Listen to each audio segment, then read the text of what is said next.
Chapter 209. Yes, sir. With Alexander Pierce, the former S.H.I.E.L.D. director and current World Security Council minister, taking command, the slight chaos within S.H.I.E.L.D. quickly subsided. Teams of agents stationed within the Triskelion immediately resumed their tasks under Pierce's orders. After leaving the control room, as Pierce walked through the corridor, he leaned down and whispered into the ear of a passing S.H.I.E.L.D. agent, "Bring Fury's corpse to me." "Yes, sir." A flash of murderous intent flickered in the agent's eyes as he responded quietly. With a simple gesture to follow, the agent led a group of 6 S.H.I.E.L.D. operatives who quickly moved past Pierce and headed toward the nearby elevator. This task force was one of the Hydra cells that Pierce had planted within S.H.I.E.L.D. Watching the task force swiftly move away, Pierce kept his expression cold as he continued his walk towards his office. Aside from this Hydra team, Pierce had also issued similar orders to several other Hydra operatives. He trusted that the Hydra-trained operatives would understand his intention. Whether Fury had died in a helicopter explosion or miraculously survived, those Hydra agents would ensure he became a corpse and bring him before Pierce. Back in his office, standing once again before the large floor-to-ceiling window and gazing down at the brightly lit Triskelion, Alexander Pierce narrowed his eyes. Fury is dead. The greatest obstacle within S.H.I.E.L.D. is now gone. It's time to accelerate the Insight project and bring the world under Hydra's control. The God of Thunder descends. Tony Stark attacked. S.H.I.E.L.D. Director Fury's helicopter crashes. One incident after another added further chaos to this already eventful night. As time passed and the darkness of night slowly gave way to the pale light of dawn, the world gradually stirred into commotion. Puente Antiguo, New Mexico. Accompanied by a dazzling rainbow beam that soared toward the heavens, 4 figures were transported from Asgard to the outskirts of Puente Antiguo, only 2 kilometers away from the small town. Watching the terrifying energy that briefly flashed in the distance, the Joker Eren, who was sitting on a roof eating a donut, couldn't help but sigh. As expected, compared to Mjolnir, Gungnir, and other artifacts, the Bifrost is truly Asgard's most terrifying weapon. In the original story, Loki even tried to use the Bifrost as a planet-destroying cannon. If Thor hadn't destroyed the Bifrost with Mjolnir, Jotunheim would have been reduced to rubble and vanished into the cosmos. Sometimes, the Joker Eren even wondered.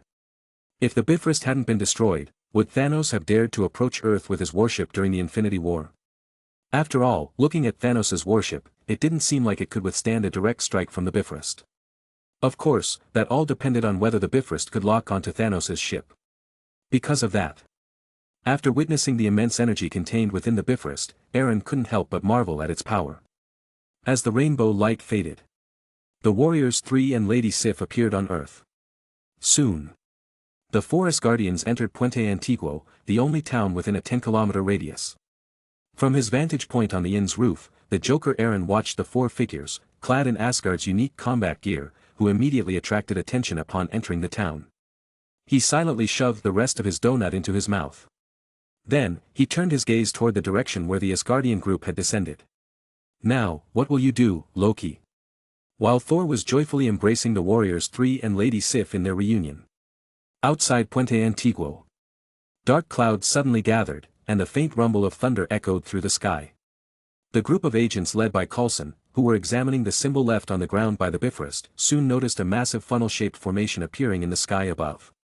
Then, a brilliant multicolored beam pierced through the heavens once again. Unlike the arrival of the Warriors 3 and Lady Sif, this time, the object transported by the Bifrost felt like a small meteor crashing down, bringing with it an ominous aura of destruction. Boom! With a deep, muffled sound, clouds of dust exploded outward from the impact site, spreading like a shockwave in all directions. When the dust finally settled, a massive humanoid figure nearly 3 meters tall stood upon the ground. Its shoulders and arms were embedded with menacing spikes, and its entire body seemed to be composed of silver-black metal. Standing beside Coulson, Hawkeye narrowed his eyes as he looked at the towering armored figure that had appeared not far away. "Is that Stark?" "I don't know. That guy never tells me anything." Shaking his head, Coulson took a microphone from Hawkeye's hand and spoke into it. "Hey. You're using unregistered technological weapons. Identify yourself." Hearing Coulson's voice, the giant destroyer paused briefly. "All right." Seeing the creature's reaction, Coulson allowed himself a slight smile. But before he could lower the microphone, the gaps in the upper armor of the destroyer's torso began to glow with fiery red light. When its faceplate fully opened, a blazing red beam shot forth. Boom! With a deafening roar, a car exploded violently under the precise blast of the destroyer's beam. If not for Hawkeye's quick reflexes in pulling Coulson away, the agent would have been reduced to ashes alongside the car. Simply taking blows without retaliation was never S.H.I.E.L.D.'s style. Upon being attacked by the destroyer, the S.H.I.E.L.D. agents who had been examining the mysterious mark immediately launched a counterattack. Bang! Bang! Bang! Accompanied by a series of dense gunfire, bullets that could easily pierce through a human body struck the destroyer. However, aside from a few sparks, they couldn't even leave a scratch on the silver-black armor. Bullets are useless. Use the rocket launchers. Amidst the chaos, someone shouted. Two S.H.I.E.L.D. agents quickly retrieved rocket launchers from the trunks of their vehicles. Target locked. Fire. Whoosh. Whoosh. Two Hellfire rockets left faint trails as they soared through the air, directly hitting the destroyer. Boom. Boom. The explosions engulfed the destroyer's figure in blazing fire and thick smoke. But when the smoke cleared, what the agents saw made their hearts tremble. The Hellfire rockets, capable of destroying a tank, had done absolutely nothing to the destroyer. Not even a single scratch was left on the silver-black metal armor. Fuck, what kind of monster is this? One of the agents, who had personally fired a Hellfire rocket, cursed instinctively after witnessing the unbelievable scene. But before his words even fully escaped his mouth, a fiery red beam from the destroyer's head vaporized him into ashes. Damn it, what the hell is this thing? Coulson, this thing's armor is tougher than we thought. We need backup. I'll try to stall it. You call Stark. Hawkeye said to Coulson as he swiftly drew his recurve bow and pulled out a specialized arrow, trying to buy some time for Coulson. No, there's no time.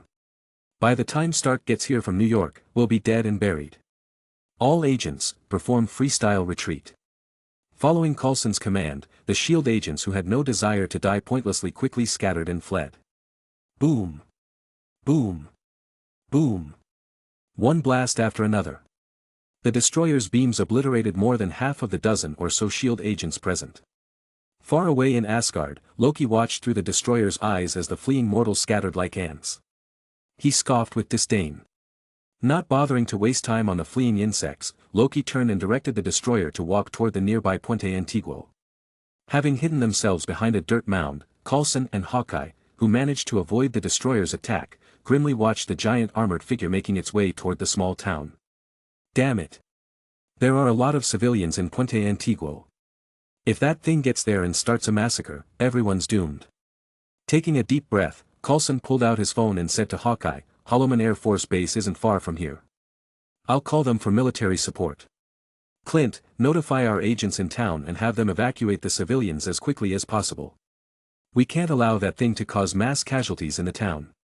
Leave it to me. After acknowledging the order, Hawkeye began using his phone to send evacuation orders to the S.H.I.E.L.D. agents stationed in the town while also dashing off in the direction of Puente Antiguo. While the destroyer and S.H.I.E.L.D. were battling outside Puente Antiguo, Thor and his group, who had been inside a house within the town, rushed outside upon hearing the commotion. Seeing the multicolored glow in the sky that had not yet fully dissipated, Thor's eyes narrowed. The Bifrost, someone else came through just now. And who are they fighting? Before anyone could answer, a towering, silver-black armored figure slowly emerged from the flames and smoke on the outskirts of the town. The Destroyer. The moment Thor saw the giant suit of armor, a name that made his heart tremble surfaced in his mind. The Destroyer, a powerful suit of armor Odin once wielded to conquer the 9 realms. It was also a terrifying weapon of war. During the years when Odin ruled Asgard, the Destroyer had earned its fearsome reputation on countless battlefields. Even at his peak, Thor didn't dare claim he could defeat the Destroyer when wielded by Odin. And it wasn't just Thor. Standing beside him, the 4 Asgardians' faces turned pale upon seeing the Destroyer.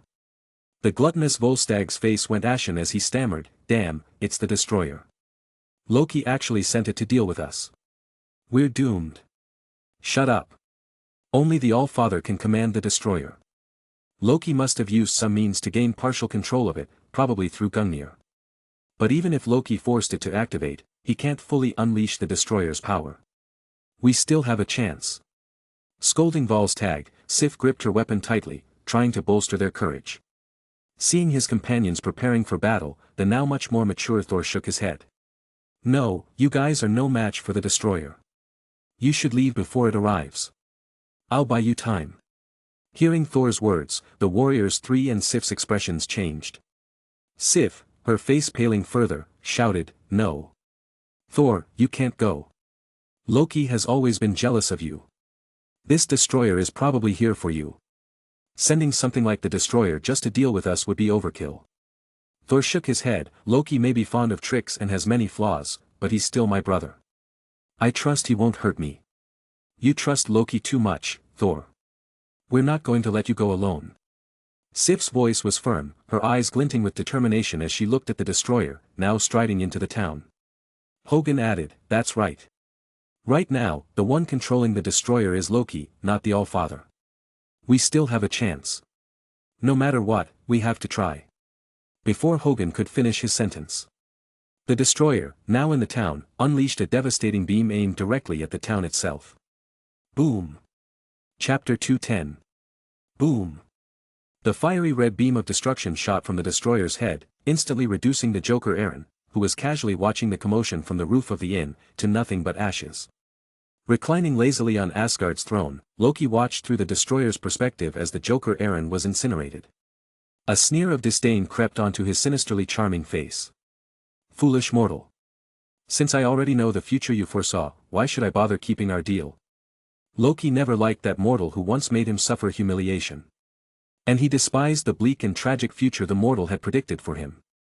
However, his previous plans and the events that had unfolded recently made Loki realize that the so-called future described by that Midgardian magician was likely true. For that reason, Loki decided that while changing his so-called future, that mortal magician who knew his fallen destiny had become even more of an eyesore. Loki didn't want anyone knowing his dark history. Originally, he planned to find an opportunity to eliminate that Midgardian sorcerer. But who would have thought that as soon as the destroyer entered Puente Antiguo, Loki would spot that sorcerer among the townspeople? So, upon seeing him, Loki wasted no time launching a direct attack. After seeing the sorcerer perish under the destroyer's attack, Loki shifted his attention to his brother, who had already made his way to the streets of Puente Antiguo. Thor. Looking at Thor, who was surrounded by the warriors 3 and Sif, a surge of uncontrollable anger and jealousy welled up within Loki. Why? Why does everyone always look at Thor? I am the king of Asgard now. Why are their eyes always fixed on Thor? Why is it that even though Father has stripped Thor of his powers and banished him to Earth, you all are willing to commit treason to descend here to find him? I have done so much, and yet you all still only have eyes for Thor. Father is like that. Heimdall is like that. Even you fools, the only ones I could call friends in Asgard, are like that. Heh. Just because I am a bastard child taken from Jotunheim. Sitting on Asgard's throne, Loki's eyes grew colder as he gazed at the figures in his vision. It took him quite some time to suppress the fury and growing murderous intent within his heart. No. Thor cannot die yet. At least, not now. According to that mortal sorcerer's prophecy, Odin is merely in a deep slumber and will wake up from the Odin sleep before long. If he finds out his own son died at my hands, I'm not strong enough yet to endure the wrath of the king of gods. Letting out a cold laugh, Loki thought to himself, besides, according to that mortal sorcerer, the power within Thor is only sealed. When he truly faces a life and death crisis, at the very moment of death, Odin's seal will be broken. At that point, Thor's power will be fully restored, and with this experience, his thunder power will reach even greater heights. Unless I can destroy his body in an instant, Thor, with his fully restored powers, will be nothing but trouble. Although Loki always looked down on Thor for his impulsiveness and recklessness, no one understood Thor's combat strength at his peak better than Loki himself. At the very least, with only partial control of the destroyer, Loki had no confidence in dealing with his good brother. Thinking this through, Loki forcefully suppressed his resentment toward Thor and redirected his gaze toward the warriors 3 and Sif surrounding him. Even if I can't deal with you, Thor, I can still deal with a weak goddess and a few idiots, can't I? Boom. Boom. Boom. The enormous destroyer marched forward with heavy steps, approaching Thor and his group step by step. It was as if the destroyer was venting Loki's inner fury and murderous intent. Along the way, everything that stood in the destroyer's path, be it people or objects, was reduced to nothing but ashes by its crimson destruction beams. Buildings surrounding the main street of Puente Antiguo were turning into ruins under the relentless attack of the destroyer. Go! Go! Go! Under the threat of death. Even without SHIELD agents actively evacuating them, the citizens of Puente Antiguo were fleeing the small town like madmen. Amidst the chaos, Thor quickly addressed Jane and Dr. Eric. Jane, Dr. Eric, you need to leave. The destroyer's attacks are not something you can withstand. Hearing Thor's words, Jane couldn't help but ask, what about you? Thor embraced Jane and whispered into her ear, don't worry, I'll be fine. Once this is over, I will come find you. Trust me. Seeing Thor and Jane's intimate moment, Sif couldn't help but clench her weapon. But when she thought about how short-lived Midgardians were compared to the Asgardians, Sif forced down her displeasure. Humph. As the future king of Asgard, Thor's destiny ensures that his future queen cannot be a mere Midgardian. No matter how close they are now, they are destined never to be together in the end. At most, it's just a fling. After comforting herself, Sif turned her head away and addressed the warriors three. Volstagg, Fandral, Hogan, let's go stop the destroyer and see if we can disrupt Loki's control. Got it. With those words, the warriors three prepared themselves for battle. Boom. A fiery red beam of destruction shot from the destroyer's head, instantly turning the Joker Eren, who was casually watching the battle from the inn's roof, into ashes. Loki, lounging lazily on Asgard's throne, watched through the destroyer's vision as the Joker Eren was reduced to nothing. A disdainful smile appeared on his sinisterly charming face. Foolish mortal. Since I already know the future you predicted, why should I honor the deal with you? Loki never liked that mortal who once humiliated him. And he despised the miserable and bleak future the mortal foretold for him.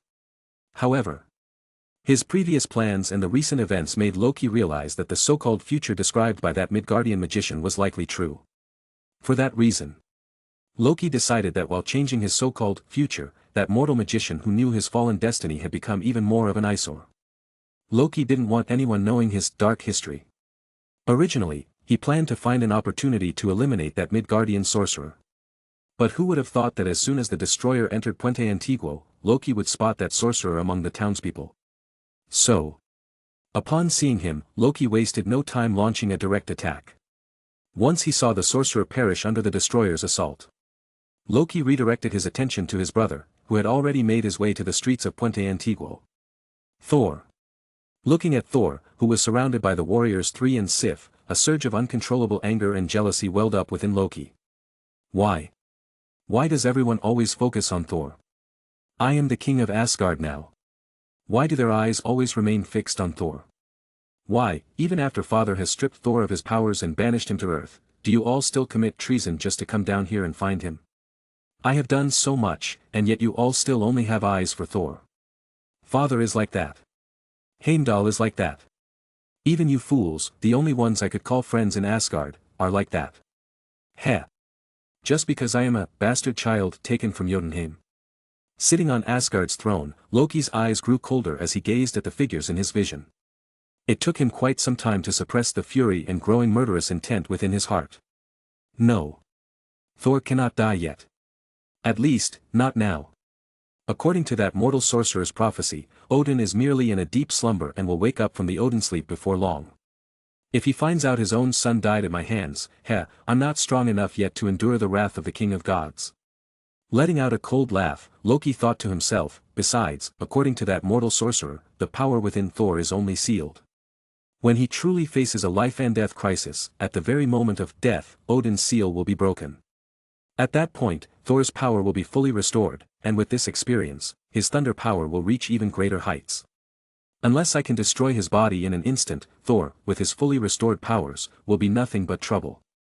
Although Loki always looked down on Thor for his impulsiveness and recklessness, no one understood Thor's combat strength at his peak better than Loki himself. At the very least, with only partial control of the destroyer, Loki had no confidence in dealing with his good brother. Thinking this through, Loki forcefully suppressed his resentment toward Thor and redirected his gaze toward the warriors three and Sif surrounding him. Even if I can't deal with you, Thor, I can still deal with a weak goddess and a few fools, can't I? Chapter 2:11. Misunderstanding. A mocking laugh came from within the destroyer. Misunderstanding what? Misunderstanding whether they committed treason. My foolish brother, you shouldn't be asking me this, you should be asking them. Don't they know whether they committed treason themselves? Impossible, Thor subconsciously denied it after hearing those words. Did he not know the personalities of Volstagg and the others? They valued honor as their very lives and would rather die in battle than betray Asgard and bear the name of a traitor. But the next moment, just as Thor was about to defend Volstagg and the others, his open mouth froze in midair. After a long silence, Thor's expression became heavy as he spoke. Is it because of me? Thor might be reckless, but he wasn't stupid. As the crown prince of Asgard and the future king, how could he not be aware of Asgard's laws? Because of his impulsiveness, what Volstagg and the others did in Jotunheim directly sparked the war between Asgard and Jotunheim. And he, too, was exiled by the All-Father himself, becoming a fugitive on Earth. Before receiving forgiveness from the All-Father, he had no right to return to Asgard. But when Volstagg and the others secretly descended to Midgard while the All-Father was in a coma and Loki took the throne, they sought out this criminal and attempted to bring him back to Asgard to overthrow Loki's rule. This act not only violated the All-Father Odin's decree but was also considered a betrayal of Loki, the current king of Asgard. And all of this was because of him. Realizing this, Thor, unwilling to let his friends bear the crime of treason, immediately defended them to Loki. Loki, they did not betray Asgard, nor did they betray you. They are my friends, they just came to check on me. Just like you did before. Enough. An impatient voice echoed from within the destroyer, I'm not here to listen to your defense, I'm here to execute these traitors. As he spoke, the destroyer's body once again glowed with a crimson aura, waves of terrifying destructive energy gathering continuously. Seeing this, Thor's expression changed, but he still firmly stood between the destroyer and Fandral, as if declaring to Loki that if he wanted to kill them, he would have to step over his corpse first. Thor, don't worry about me, leave. Don't give Loki an excuse to kill you. Before Loki could respond, behind Thor, Fandral, who had lost an arm from the destroyer's beam, gritted his teeth to endure the pain and pushed Thor away. Then, raising his shield, Fandral charged toward the destroyer. For Asgard. Seeing Fandral shout, for Asgard, while charging at him, Loki felt a surge of anger mixed with intense mockery. Right now, Loki was the king of Asgard. For an Asgardian warrior to shout, for Asgard, while attacking their king, how ironic was that? Courting death. Consumed by fury, Loki instantly controlled the destroyer, firing a destructive beam at Fandral. Zzzzz. The beam, filled with an aura of utter annihilation, instantly pierced through the special magical alloy shield in Fandral's hand and mercilessly penetrated his chest. Damn it. Witnessing the beam piercing his chest, Fandral's eyes flashed with unwillingness, but before he could say anything, his strong and well-trained body cracked and disintegrated under the scorching beam, scattering into fragments. Overestimating yourself. Having killed Fandral directly, Loki's eyes flashed with disdain and a hint of barely concealed pleasure. Although he could only partially control the destroyer at the moment, even in this state, the destroyer was not something a mere Asgardian elite warrior like Fandral, who hadn't even gathered divine power, could withstand. Fandral, no.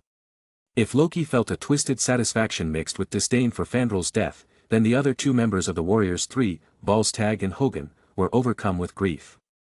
Big, bearded Volstagg's eyes turned red, and a ferocious, savage aura surged from his body. Die. At that moment, a crimson hue appeared on Volstagg's body, his speed and strength skyrocketing.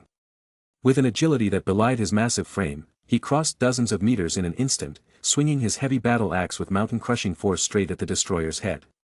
That terrifying speed, moving as swiftly as a cunning rabbit over dozens of meters, was nothing like the injured warrior who had been slapped away and crashed into the vehicle earlier, unable to stand. However, as Volstagg's companion, how could Thor and Hogun not recognize his current state? Berserker's Rage. As a descendant of Berserkers, Volstagg's strongest and final desperate move. Triggering Berserker's Rage with a wounded body would result in only one outcome, victory or death. If he could not defeat the destroyer within the duration of Berserker's Rage and quell his fury with honor, death awaited him. But how could Volstagg possibly defeat the mighty destroyer? Clang! Accompanied by a dazzling spark, Volstagg's battle axe struck the destroyer's head, sending out showers of sparks. The violent force even seemed to slightly dent the destroyer's head, and the impact made its massive body sway slightly. Courting death.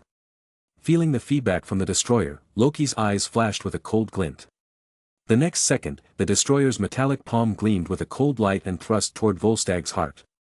But before the destroyer's claw could extend, Volstag's bulky frame suddenly blurred, vanishing from in front of the destroyer. Before Loki could react, Volstagg reappeared behind the destroyer, battle axe in hand, launching a flurry of brutal attacks on its back.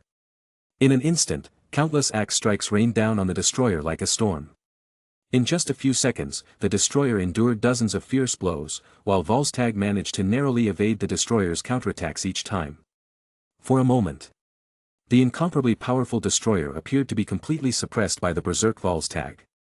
But whether it was Thor, Hogun, or Sif, their faces all looked incredibly grim. Though Volstagg's onslaught seemed to grow increasingly ferocious, with the crimson aura around his body becoming even stronger, a closer observation would reveal something disturbing. Volstagg, shrouded in raging blood flames, was visibly slimming down at a rate detectable by the naked eye. In just a few seconds, he had already lost a considerable amount of weight. If this continued at the same rate, Volstagg would soon die from exhaustion. Yet, as for the destroyer facing him, apart from a few dents caused by Volstagg's strikes, there were no visible injuries. Even those dents were rapidly being repaired by the destroyer's inscribed repair magic. "Very well, you've angered me, Volstagg." Seeing the destroyer he controlled being suppressed by Volstagg left Loki, far away in Asgard, feeling utterly humiliated. His expression darkened. He heavily slammed the Gungnir spear onto the ground. Annihilation mode, activate. At Loki's command, the energy core within the destroyer instantly radiated scorching light. Countless tiny beams of destruction shot out from every part of the destroyer's body, blasting toward all directions. In the distance, seeing this scene, Thor immediately shouted at Volstagg. "Volstagg, get out of there." Because of Fandrel's death, Volstagg, consumed by Berserker's rage, briefly regained some clarity upon hearing Thor's call. But after glancing at Thor, Sif, and the others in the distance, that brief moment of clarity allowed Volstagg to make the most rational decision. "Forgive me, Thor. This time, I fear I cannot follow your command.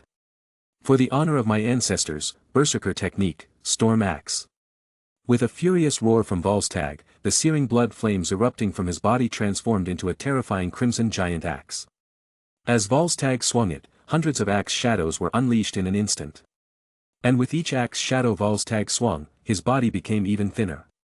In that split second, from the moment the destroyer activated annihilation mode to Volstagg using his life to unleash the Berserker technique, Storm Axe, only a fleeting moment had passed. Yet, the clash in that brief instant erupted with a terrifying intensity that left everyone stunned.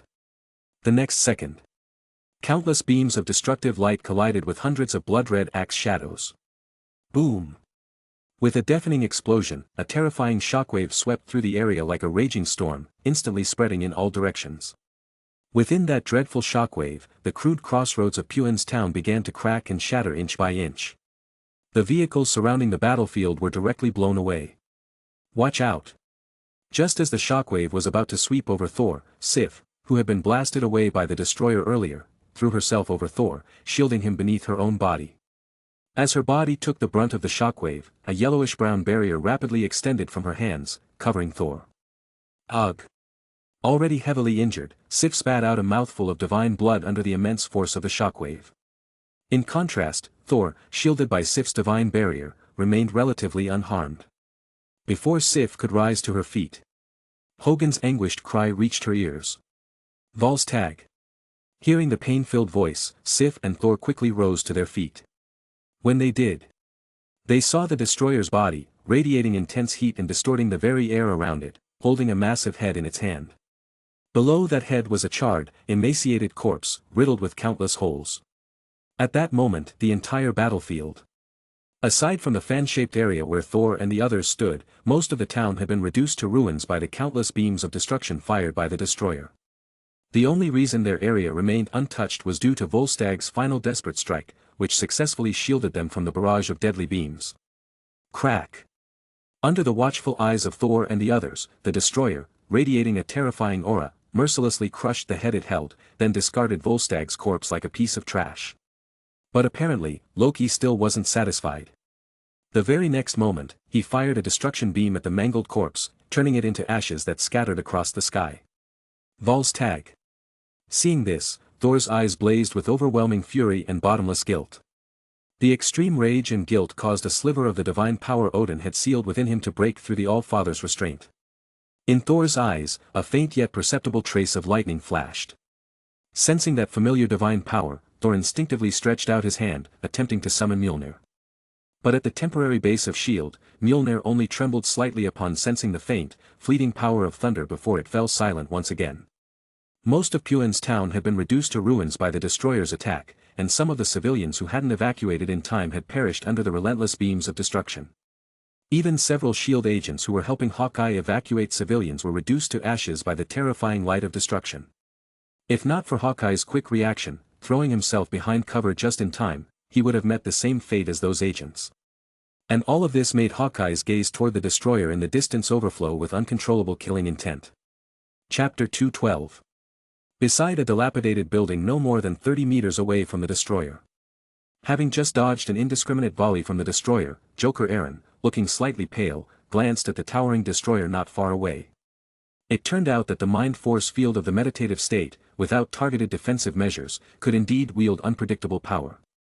Even Loki, who was hiding within the destroyer's armor, was unknowingly provoked by the mind force field.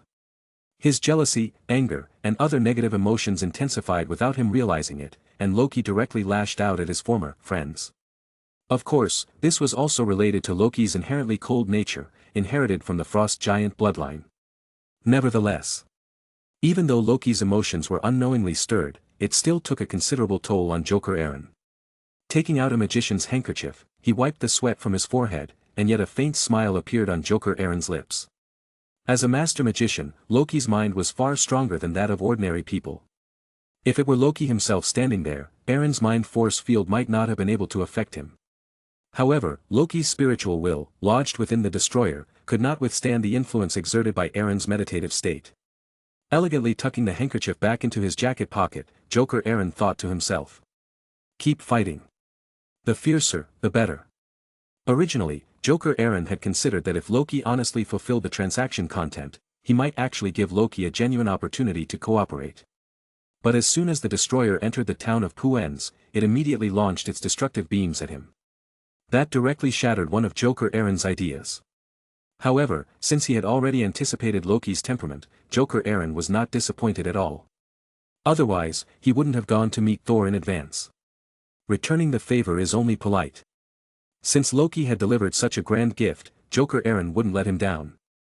Using a paper doll substitute and flame leap, he secretly dodged another destruction beam from the destroyer. Joker Eren then conjured a mirror illusion to cover his body, slipping into the shadows to watch the unfolding chaos.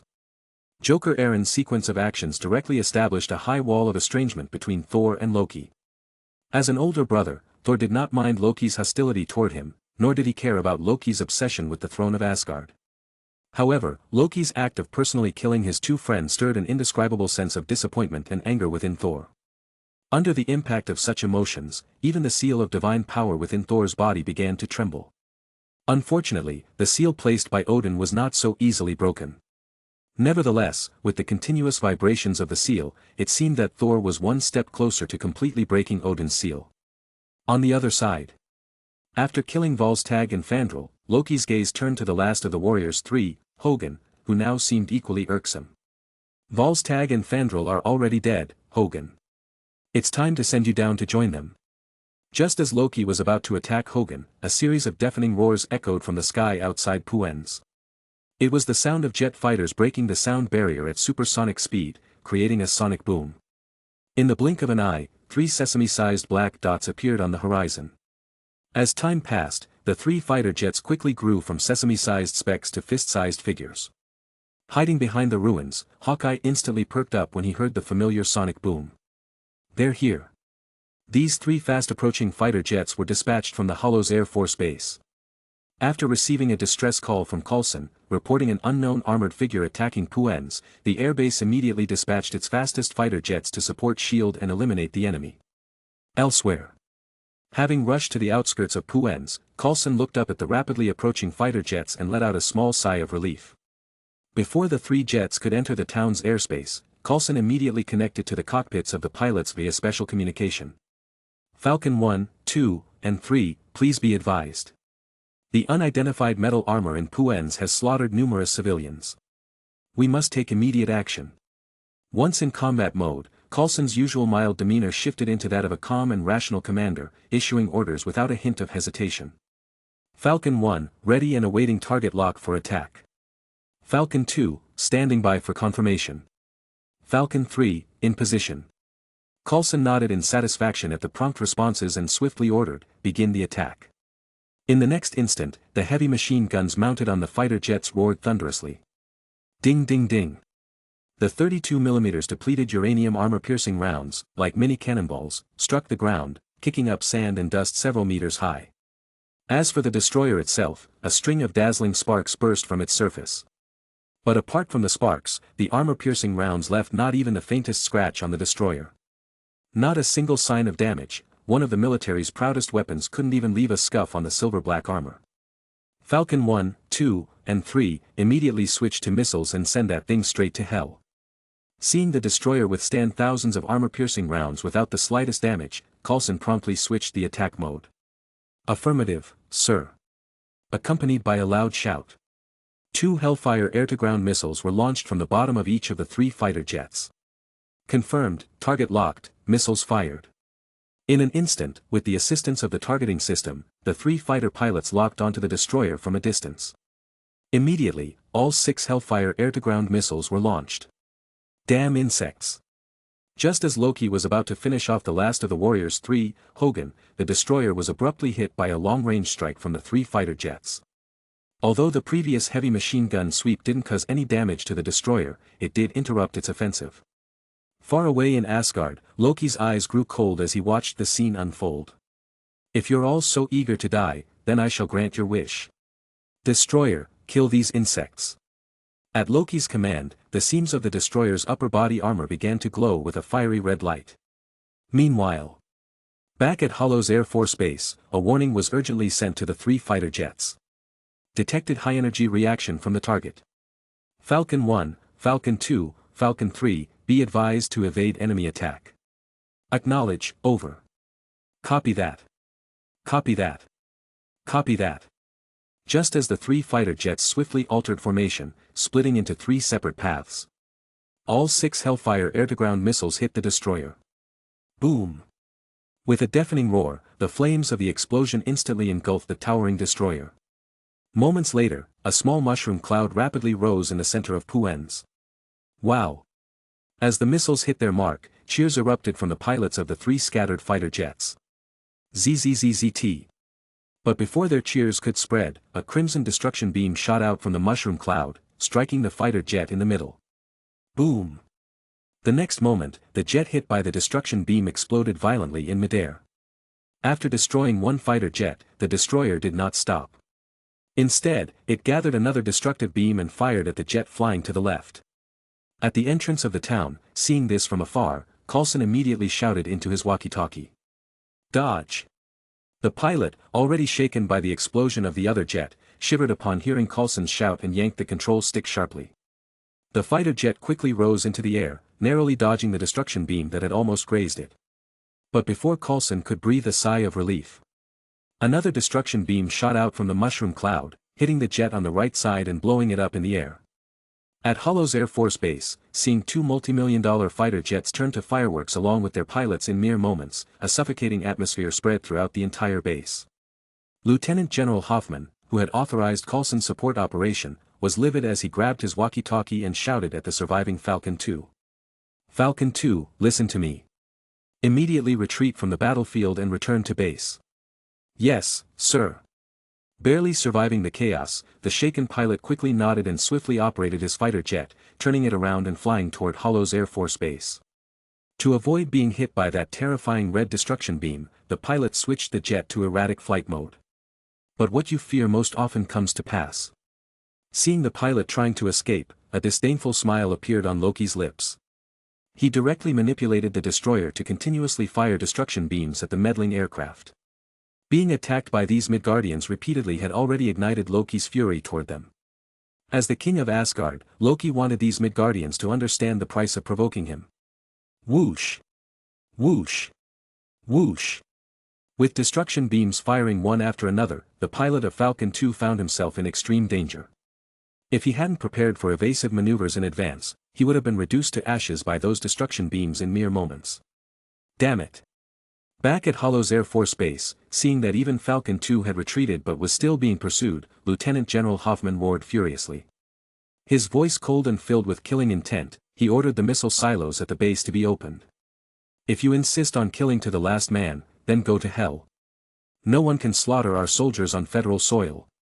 As the missile silos were opened, Lieutenant General Hoffman coldly made a call to Coulson. Coulson, get your people out of Puen's immediately.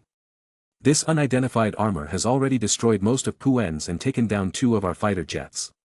To protect federal citizens, I have to take action. In 1 minute, I will launch a cruise missile at Puen's.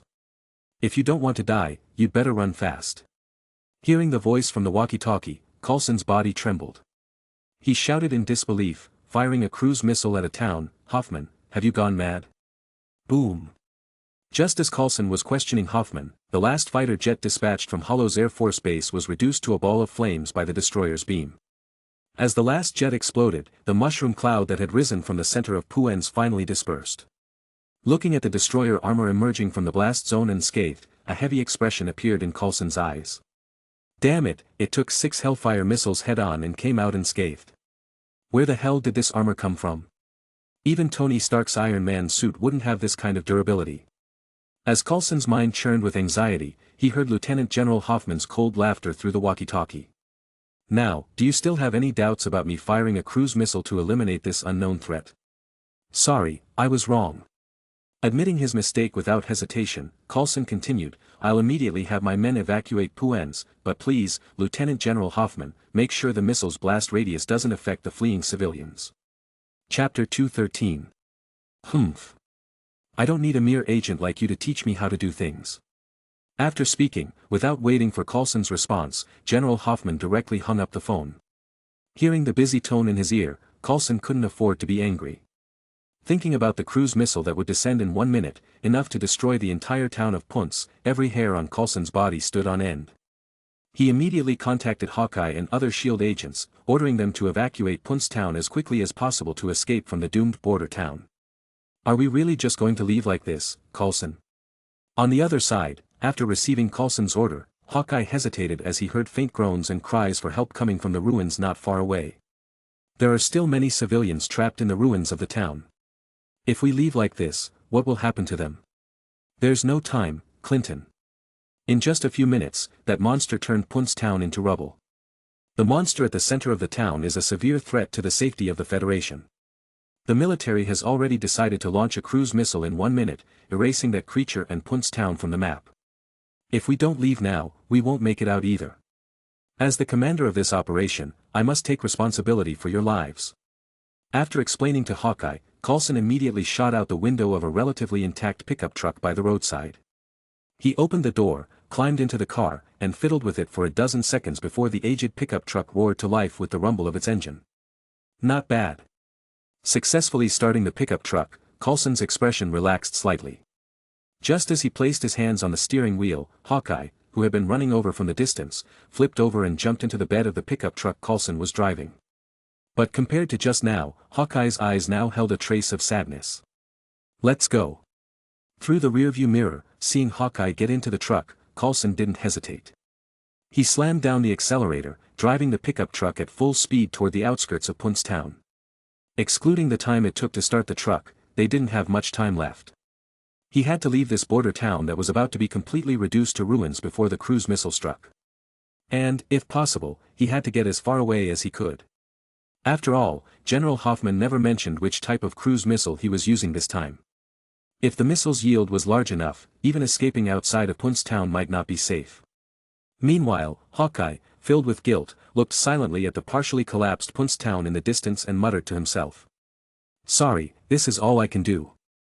On the other side. Inside the Holos Air Force Base. General Hoffman, who had just hung up the phone, immediately sent the video of the destroyer's attack that left most of Punts town in ruins and its ability to withstand 6 Hellfire missiles unscathed to the Department of Defense. As soon as the video was successfully sent, General Hoffman directly called the Department of Defense, sternly stating the threat posed by the destroyer and formally requesting permission to launch a cruise missile to eliminate the threat. As one of the nation's most powerful weapons, second only to nuclear bombs, cruise missiles could not be launched lightly. Even though General Hoffman was only requesting a low-yield cruise missile, the process was no different. However, after watching the video sent by General Hoffman, the Department of Defense eventually approved his proposal. They were determined to make the destroyer, who had ravaged Punxsutawn, pay the price. Although the Federal Department of Defense was known for its efficiency, the intense discussions that followed General Hoffman's proposal still took quite some time. But this delay provided a slim chance of survival for the remaining civilians who hadn't evacuated yet. When the cruise missile, trailing a scorching tail, soared into the sky from the Holos Air Force Base. On the battlefield of Punxsutawn, Thor had once again lost a friend. Even the only surviving goddess, Sif, was covered in wounds. Wiping the blood from the corner of her mouth, Sif handed the shield engraved with magical runes in her hand to Thor. Looking at the destroyer gradually closing in, Sif gave Thor a reluctant smile. "Sorry, Thor, but I'm afraid I can't fight by your side any longer. But, if our deaths can open your eyes to Loki's true nature, then it's worth it. Thor, you are the true king of Asgard. We believe you will shatter Loki's schemes, return, and reclaim your throne." After giving Thor a firm embrace, Sif whispered in his ear, "Go find Heimdall. He will help you." With those words, Sif immediately dashed forward, charging towards the destroyer. As a goddess of Asgard blessed with divine power, Sif was far stronger than the warriors three. Otherwise, she wouldn't have been the main attacker in the previous battles. Earthquake. Covering 100 meters in an instant, Sif stomped her right foot, infused with the power of the earth, just as the destroyer's body began to glow red, preparing to unleash an attack. With a flash of earthy yellow light, the ground beneath the destroyer instantly collapsed, forming a deep pit several meters deep. Caught off guard, the destroyer plunged into the pit. Good opportunity. Seeing the destroyer buried in the pit she had created, Sif's eyes lit up. Without hesitation, she channeled most of her divine power into her right hand and smashed her fist into the ground before her. Under the force of Sif's divine punch, the ground shattered instantly. An incomparably heavy punch force penetrated the ground and seemed to gain some sort of power boost, crushing toward the destroyer in the pit like a tidal wave. Tricks of the weak. Half buried in the pit with only its head exposed above the ground, the destroyer uttered these disdainful words. Then, the destructive beam that had been charged up was suddenly unleashed. The next second, the destructive beam, imbued with the power of annihilation, clashed fiercely with the attack propelled by Sif's earth power. Boom! In an instant, dirt and stones exploded everywhere. Sif's strike, empowered by the power of the earth, could easily bring down a tall building. But when facing the destructive beam fired by the destroyer, her initial overwhelming momentum quickly faltered. Under the relentless force of the destroyer's beam, Sif's attack was completely overpowered and driven back. Seeing that his dearest childhood friend Sif was about to be killed by the destroyer, something within Thor finally erupted. The thunderous power buried deep within him raged forth under the stimulus of pain and anger, shattering Odin's seal. Crack! Crack! Over the ruins of Punxsutawn, dark clouds rapidly gathered. Countless silver lightning snakes appeared and converged within the clouds. Finally, a lightning bolt as thick as a barrel descended from the clouds, striking straight down upon the figure filled with fury at the center of the town. Amidst the endless radiance of lightning, the ordinary clothes Thor had been wearing instantly disintegrated, revealing his powerful, proud physique. Yet, his body had barely been exposed to the air for even a second before scale-like armor plates began to form within the lightning, enveloping Thor's naked body with a special battle armor. Under the baptism of lightning, Thor felt an unprecedented surge of power. Meanwhile, at the temporary shield base outside Punxsutawn, the previously immovable Mjolnir embedded in the ground suddenly began to tremble. Sensing the familiar power, Mjolnir responded to the call. It shot into the sky instantly. In the blink of an eye, several sonic booms erupted around the hammer as it traveled at an unimaginable speed, covering dozens of miles before appearing in the hands of Thor. The moment Thor forcefully broke through Odin's seal with his own power, he swung Mjolnir towards the destroyer without hesitation. Wrapped in thunder and lightning, Mjolnir smashed directly into the destroyer's face, interrupting its attempt to kill Sif by knocking its destructive beam off course. Seeing that powerful figure surrounded by lightning and clad in a red cape reappear before her, Sif's eyes flashed with unmistakable joy. Thor! With a wave of his hand, Thor called Mjolnir back to him. Surrounded by raging thunder, Thor looked at Sif and said, "Sif, you should rest. I will handle the destroyer from here." At this moment, Thor, who had forcefully broken through Odin's seal by unleashing the powerful divine energy within his bloodline, was far stronger than the Thor in the original story, who had to sacrifice himself to end the battle and earn Odin's forgiveness. Feeling the raging thunder power swelling within him, Thor's eyes glowed with silver lightning as he cast a cold glance at the destroyer in the distance. Having ascended to a whole new level of thunder power, and with Mjolnir now returned to his hand, Thor was confident he could defeat even the mighty destroyer armor, which had been forged with great effort by his father and had once swept through the 9 realms.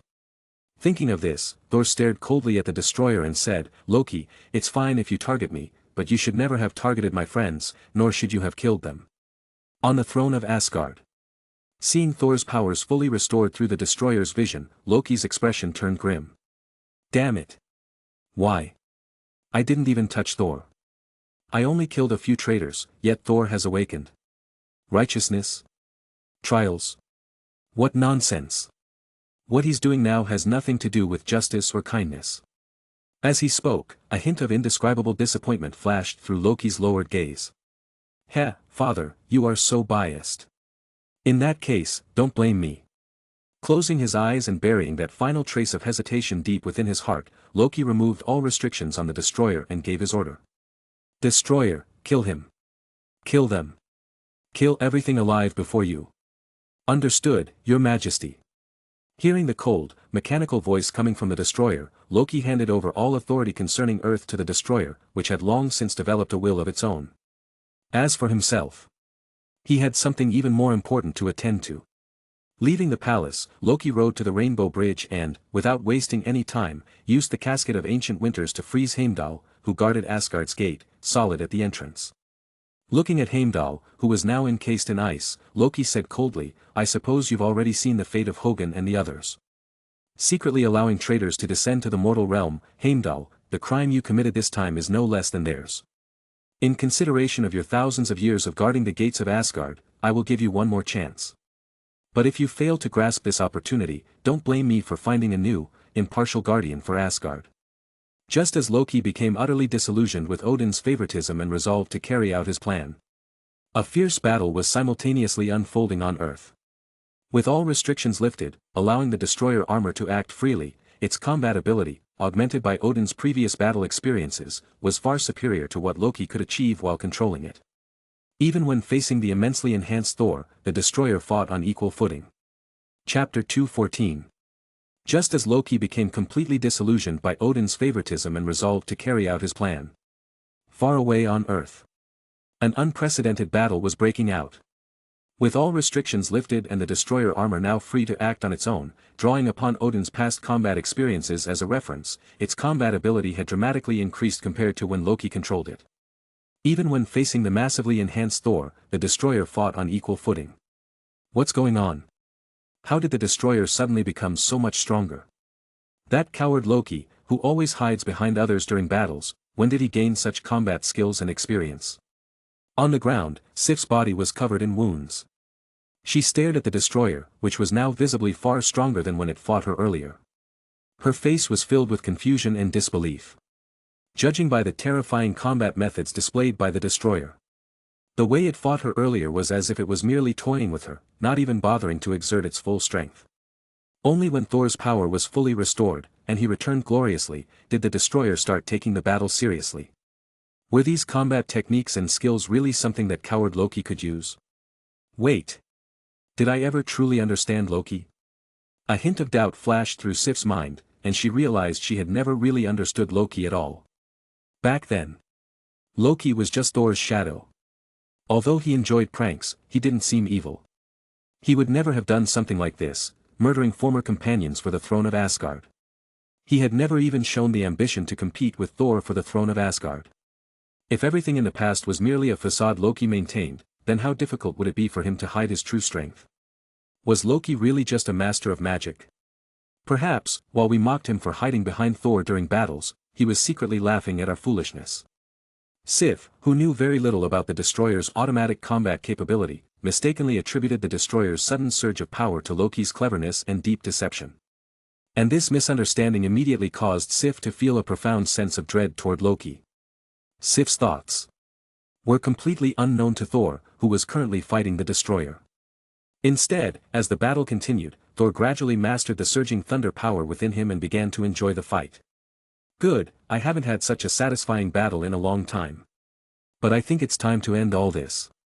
Having gained a certain understanding of his greatly enhanced power, Thor raised Mjolnir, which was spinning continuously, and soared into the sky. As Mjolnir kept spinning in his hand, a gigantic tornado instantly engulfed the destroyer. Under the force of the tornado's pull, even the tremendously heavy destroyer, trapped within the tornado, found its feet lifted off the ground, its body slightly floating. Buzz! However, just as the tornado managed to lift the destroyer off the ground, a destructive beam instantly shot toward the top of the tornado where Thor was generating it with Mjolnir. Perfect timing. Thor, high up in the sky, showed no fear upon seeing the destructive beam. Instead, he swung Mjolnir and charged downward. In the next instant, Mjolnir, wrapped in silver lightning, collided head-on with the crimson destructive beam. Crack, crack. The collision between Mjolnir and the destructive beam didn't produce a deafening roar. But beneath the deceptive silence, the destructive beam unleashed by the destroyer's armor shattered inch by inch under the immense force of Mjolnir's strike. However, just as Mjolnir was about to strike the destroyer, Thor's body, hidden behind Mjolnir, was suddenly punched hard by the destroyer, sending him flying backward. At the same time that Thor was launched away, the destroyer's body, now hovering in the air, was also sent flying by the sheer force of Thor's strike with Mjolnir. Boom! Boom!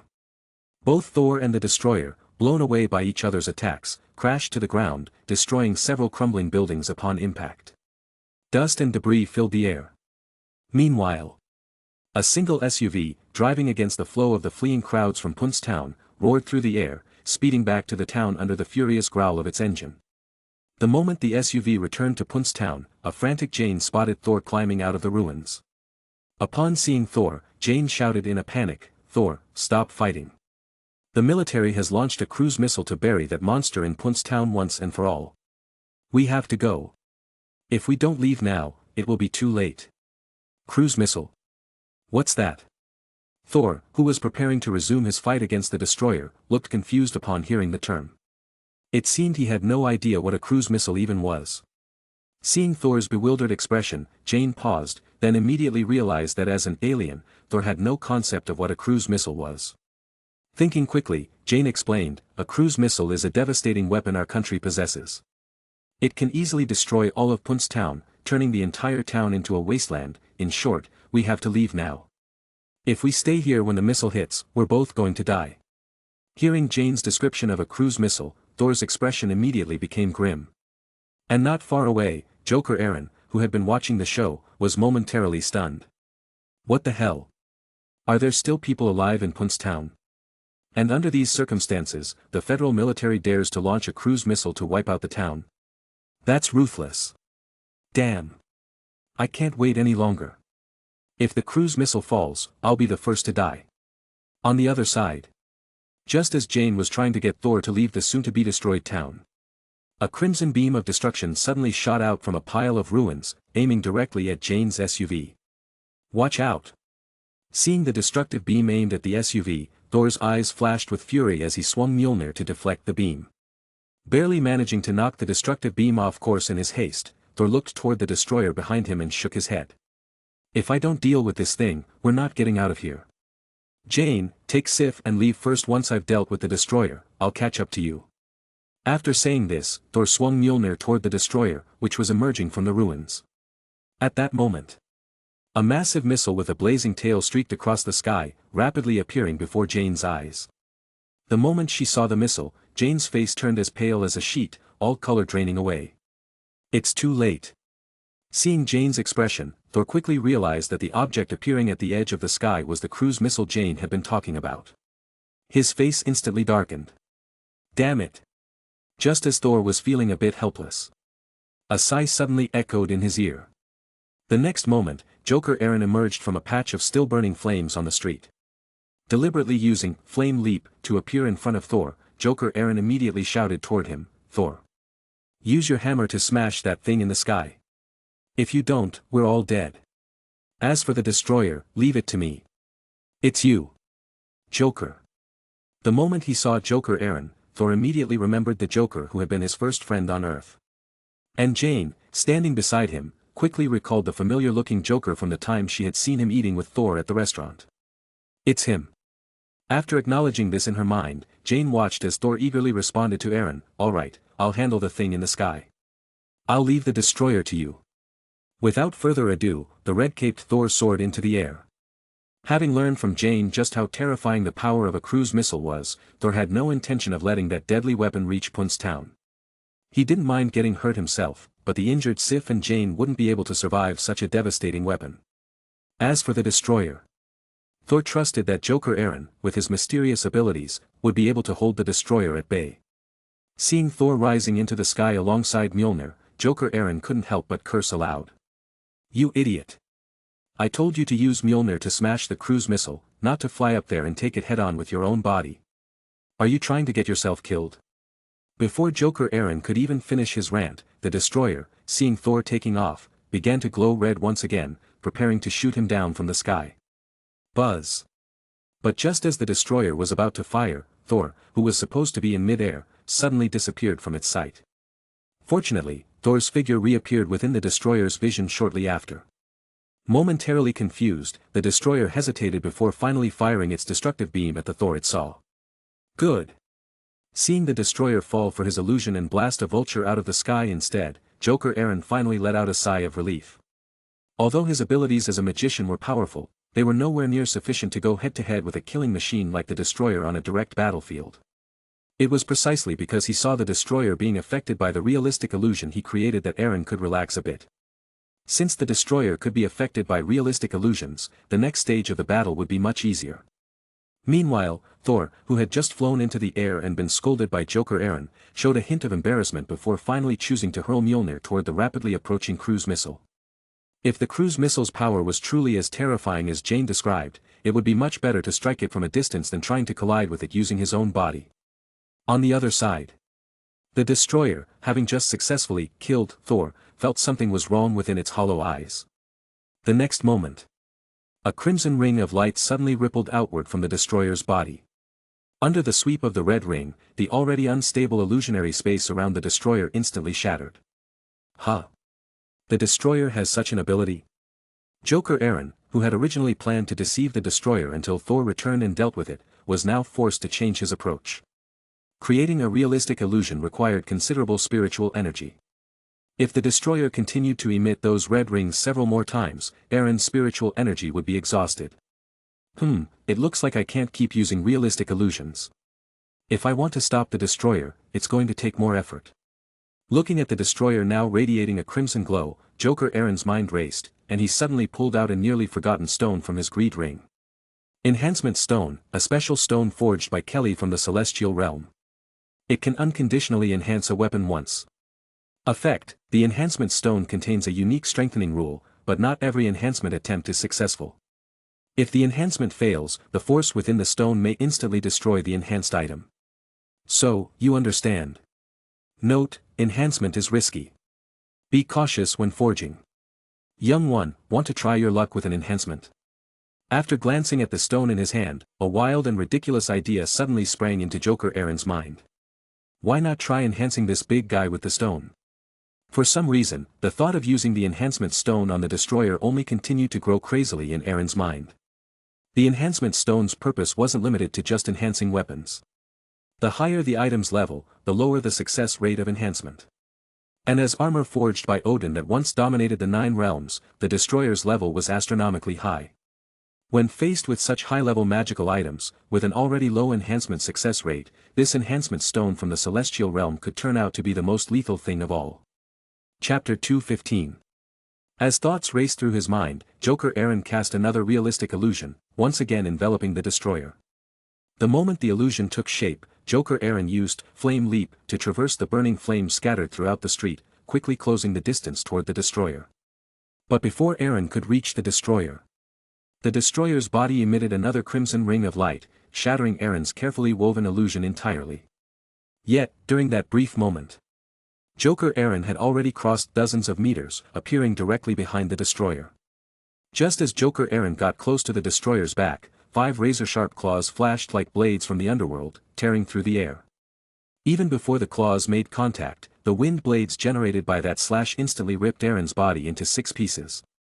Seeing Eren's corpse flutter like willow fluff in the wind, narrowly evading its claws, the destroyer's head rotated 180 degrees. From within the armor, a mechanical voice spoke. Illusion. Decoy. It quickly searched its own database, trying to find methods to counter such an illusion master based on Odin's previous battles with various magicians. While the destroyer was busy searching through its database, trying to find a countermeasure to Joker Eren's tricks, a stone, imbued with a mystical aura, was suddenly jammed into the seams of its armor. Enhance. Just as the destroyer sensed something foreign lodged near its lower body and prepared to eliminate the nuisance, a playful voice echoed in its ears. Crack. With a crisp sound of shattering, the stone wedged into its armor instantly broke apart, transforming into a bizarre energy that rapidly seeped throughout the destroyer's entire body. It even penetrated into the deepest part of its core, which was protected by layers of runes. The strange energy did not seem hostile, instead, it radiated an aura known as evolution. Once that peculiar aura permeated throughout the destroyer's body, the energy filled with the essence of evolution began to strengthen the destroyer's frame, as if guiding it to ascend the ladder of evolution. Under the influence of this power, the destroyer's body underwent a round of enhancement, and even the intelligence it had painstakingly developed was rapidly evolving, climbing toward a higher level. For the first time, the destroyer felt as if it was so close to evolution. But just as the power of evolution was propelling it forward, about to break into a new realm, the destroyer's ears seemed to catch the voice of a female creature.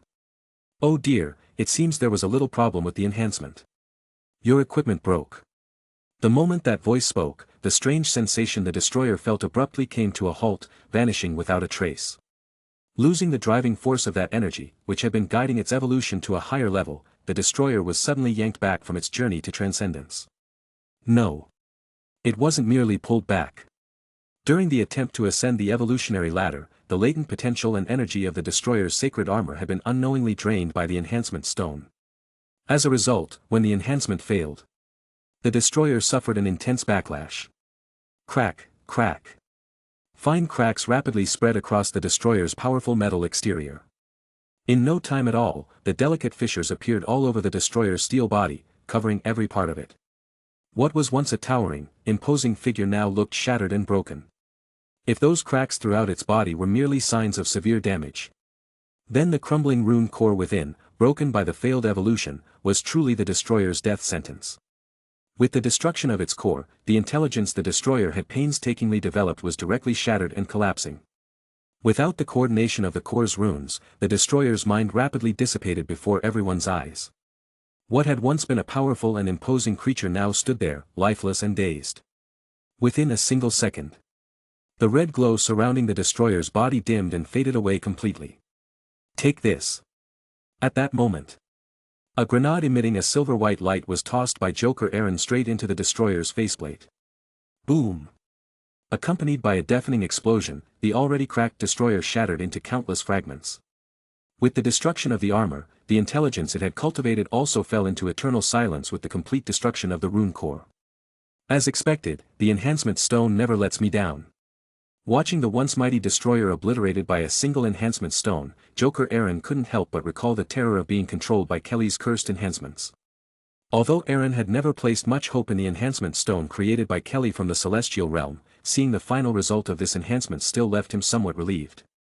Fortunately, Eren had never pinned any expectations on the enhancement stone made by Kelly. Otherwise, if Eren had tried using the stone to enhance something he valued, he would have ended up with everything destroyed. At the exact moment the destroyer was blown to pieces by Joker Eren. In Asgard's palace, where the golden bed was nourishing his body and consolidating his immense divine power, the All-Father Odin suddenly opened his eyes. In that moment, Odin's gaze seemed to pierce through space itself, descending directly upon Earth. Seeing the destroyer's armor destroyed by a mere human, Odin's weary brows furrowed slightly, his expression containing both displeasure and a hint of regret. However, when his gaze shifted to Thor, whose power had increased several times over, his wise eyes filled with satisfaction. Sending Thor to Earth had always been part of Odin's plan, a trial meant to shape and prepare him for the throne. The purpose was to ensure that Thor grew as much as possible before Odin's death, so that he could protect Asgard, or at least himself, during the impending Ragnarok. Originally, Odin only intended for Thor's experiences on Earth to help him mature, to temper his reckless personality. But unexpectedly, those experiences stimulated Thor to break through his limits and elevate his power to a whole new level. Compared to the growth of his character, Thor's increase in strength was far more comforting to Odin. After all, during the approaching Ragnarok, great strength would be far more important than any character development. Aside from feeling a slight regret over the destruction of the powerful destroyer armor, Odin didn't care at all about the deaths of the warriors 3 on Earth. As the powerful king of the gods who had led Asgard to conquer the 9 realms and force them into submission, Odin was long accustomed to death. For Odin, sacrificing a few elite Asgardian warriors for Thor's growth was nothing. Even if it required sacrificing the lives of the gods who possessed divine cores, Odin would do so without hesitation if it meant Thor's improvement. Retracting his gaze from Earth, Odin closed his eyes once more upon the golden bed. But if one looked closely, they would notice that compared to before, Odin's eyebrows seemed a bit more relaxed. The moment Joker Eren defeated the destroyer, the sky above Punxsutawn suddenly darkened. But right after that, a blinding light lit up the entire sky. Turning his head slightly, Joker Eren saw a dazzling sun appear high in the sky. In just an instant, that blinding sun seemed to explode, swelling 1,000-fold, transforming into a massive fireball that covered the heavens and the earth. Buzz! At the moment the fiery sun burst, a terrifying shockwave swept across the land. At an altitude of 10,000 meters, clouds were torn apart by the terrifying shockwave, ripped into countless pieces that were scattered across the sky for miles. Compared to the vast sky, the aftermath of the explosion, the endless land suffered most from the brilliant fireball's devastation. Even separated by thousands of meters, the heat released by the explosion scorched the ground beneath it into a charred wasteland. Countless patches of grass and shrubs were instantly dried out by the intense heat. Before the flames could even reach them, the shockwave that followed violently tore them up along with the surface soil, sending them flying through the air. Intercepted by Thor's Mjolnir before it could hit the town, the cruise missile detonated prematurely over the desert land of New Mexico, producing a towering mushroom cloud. Although Punxsutawn was still over 100 miles away from the explosion site, the shockwave from the blast still tore through the already ruined town like a destructive storm. By the time the dust settled, the already broken Punxsutawn was left in even worse condition. And those who remained in the town, like Jane and Joker Eren, all found themselves covered in dust and debris from the explosion. But compared to those closer to the explosion site, they were undoubtedly far luckier. Because at the very least, they were still alive. Those closer to the blast, even if they weren't incinerated by the intense heat, likely didn't survive the shockwave that followed. And among those unfortunate ones were some of the Punxsutawn residents who had fled toward the direction where the cruise missile was approaching. While Jane and the Asgardian goddess Sif were still overwhelmed by the terrifying power of the cruise missile, a figure clad in a crimson cape rapidly descended from the sky. Seeing the countless fragments of the destroyed destroyer scattered across the ground, Thor, who had successfully intercepted the cruise missile and was feeling rather pleased with himself, suddenly stiffened. Even the way he looked at Joker Eren grew far more serious. No matter where, the strong always earned respect. And for Joker Eren to have defeated the destroyer during the short time Thor spent intercepting the missile meant he was undeniably a formidable warrior worthy of respect. Not only Thor.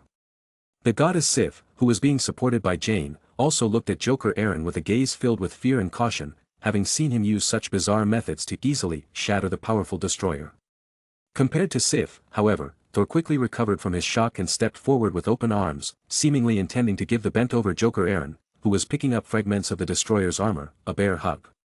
"Hey, thanks, Joker. I knew you could do it." Avoiding Thor's hug with a look of disdain, Joker Eren snapped, "Sorry, Thor, I only accept hugs from beautiful women." Hearing Joker Eren's words, Thor didn't mind at all and instead let out a hearty laugh. "Huh, beautiful women. No problem. As long as you come with me to Asgard, I guarantee that a powerful warrior like you will be showered with the admiration of many Asgardian beauties." Asgard? Joker Eren glanced at Thor, a thoughtful expression on his face. "Are you inviting me to Asgard?" "Of course, my friend." Thor responded eagerly, but after thinking for a moment, he changed his mind. He shook his head and said, "However, before that, I still have some family matters to deal with. Once I've settled those issues, I'll personally invite you to visit Asgard." With that, Thor turned his head towards Sif and said, "Sif, gather the bodies of Hogun and the others. We're going back to Asgard to demand an explanation from Loki. Upon hearing this, Sif's expression immediately turned passionate with excitement. Yes.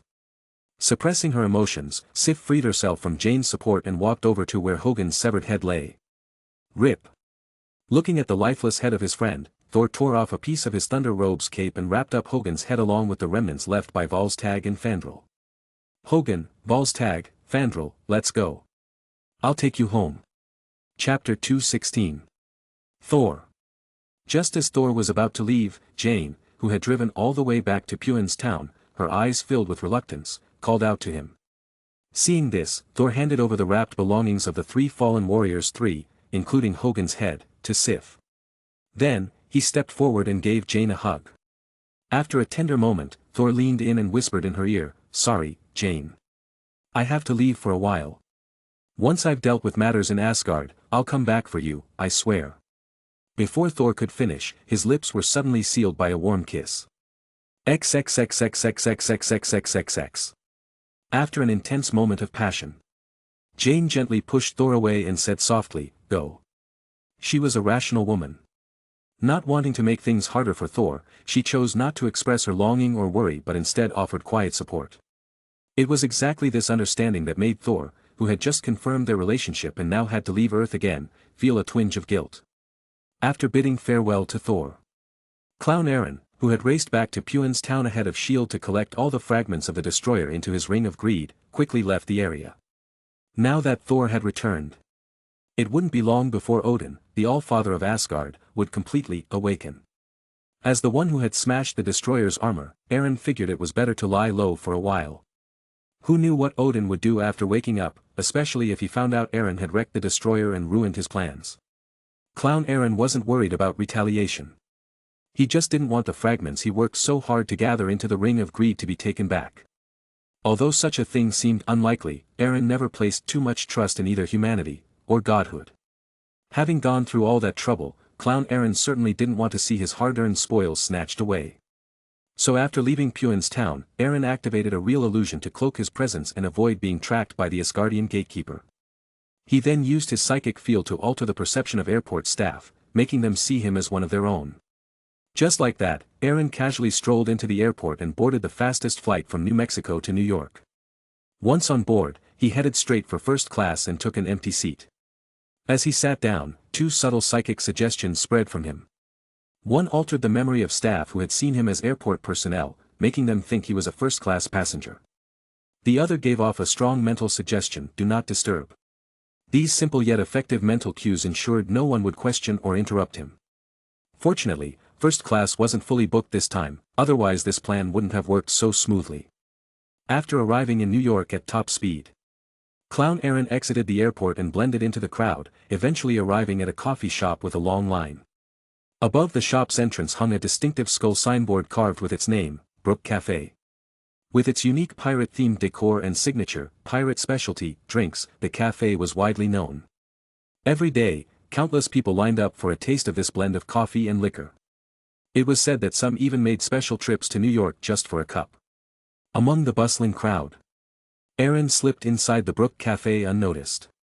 10 minutes later, he emerged with a cup of coffee in hand, looking visibly relieved, as if he had just dumped a heavy burden. Understandably so.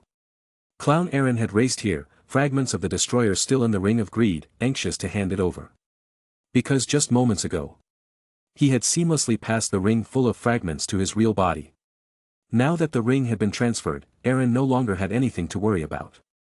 As for his true self, Clown Eren trusted that he would handle everything properly. 10 minutes earlier, inside the Brook Café near New York Airport, Eren sat across from Gwen, watching her savor the last spoonful of her pudding with a satisfied look. A soft smile played across his lips. Catching that smile, Gwen's face immediately turned pink with bashful annoyance. She angrily shoved a piece of strawberry shortcake from the table into Eren's mouth. "Thanks. I was just about to eat that." Eren finished the cake, took a final sip from his coffee cup, and glanced at the cafe's wall clock. "Looks like I'd better get you home, or Mr. George will be calling my phone." "Dad wouldn't do that." Gwen defended George instinctively, then glanced at the darkening sky outside. "But yeah, we should probably head back." Dad said there've been a lot of murders at night lately. For our safety, he's even banned me and my brothers from going out after dark. Eren nodded. New York has been pretty chaotic lately. Even Chinatown's getting messy. I heard Iron Man, Tony Stark, was ambushed there last night. Because of that, a few of the councilmen in Chinatown have already held a meeting and decided to donate more funds to the police station so they can recruit more officers to keep the area safe. Tony Stark. Hearing that name made Gwen's eyes light up. After hesitating a bit, curiosity got the better of her. Can you tell me what happened? My dad said Tony Stark survived the attack only because he hid in your house. Well, I wouldn't exactly call it hiding. That guy nearly smashed down my front door. If the sound of police sirens hadn't scared him off, the headline today might have been Iron Man found dead, not Iron Man survives attack. Really? Gwen blinked her big, bright eyes at Eren, clearly doubting that things were as simple as he made them sound. Eren chuckled and leaned closer, whispering into her ear, of course, what I said was just for the cops. Truth is, I helped Tony Stark fight off that assassin. But let's keep that between us, I don't want your dad dragging me back to the station over it. Don't worry, I won't tell Dad. Having seen Eren's abilities firsthand, Gwen didn't doubt him. Still, she looked a little concerned. But if that assassin comes after you for revenge, won't you be in danger? Seeing the worry in Gwen's eyes, Eren gave her a thumbs up. As expected of George's daughter, you're thinking just like him. To guard against revenge, George arranged a bunch of undercover officers around me. He even sneakily pointed toward a direction outside the cafe, showing Gwen several plainclothes cops disguised as civilians. Ah! Following Eren's finger, Gwen spotted Uncle Damon Jones watching them from the crowd. Her expression froze, followed by a quiet gasp. In that moment, her pale face flushed bright red. She quickly raised her coffee cup to hide her embarrassment. Oh no, oh no. Why was Uncle Damon here? Wait, if he's here, that means he saw everything we just did. The thought of Damon watching her sweet moments with Eren made Gwen blush even harder. Worse still. If Damon saw it, her dad probably knew too. He might even be lurking nearby, watching everything unfold.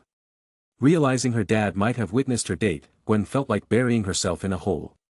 That's why I said, if I don't take you home soon, George will be calling my phone. Seeing Gwen's flustered face, Eren's eyes flashed with mischief. That mischievous glint didn't escape Gwen's notice. Annoyed, she pinched Eren hard in the waist. You think this is funny? Hiss. Eren winced from the pain and rubbed the sore spot Gwen twisted. Hey now, not my fault. When you dragged me here, I said today wasn't the best time.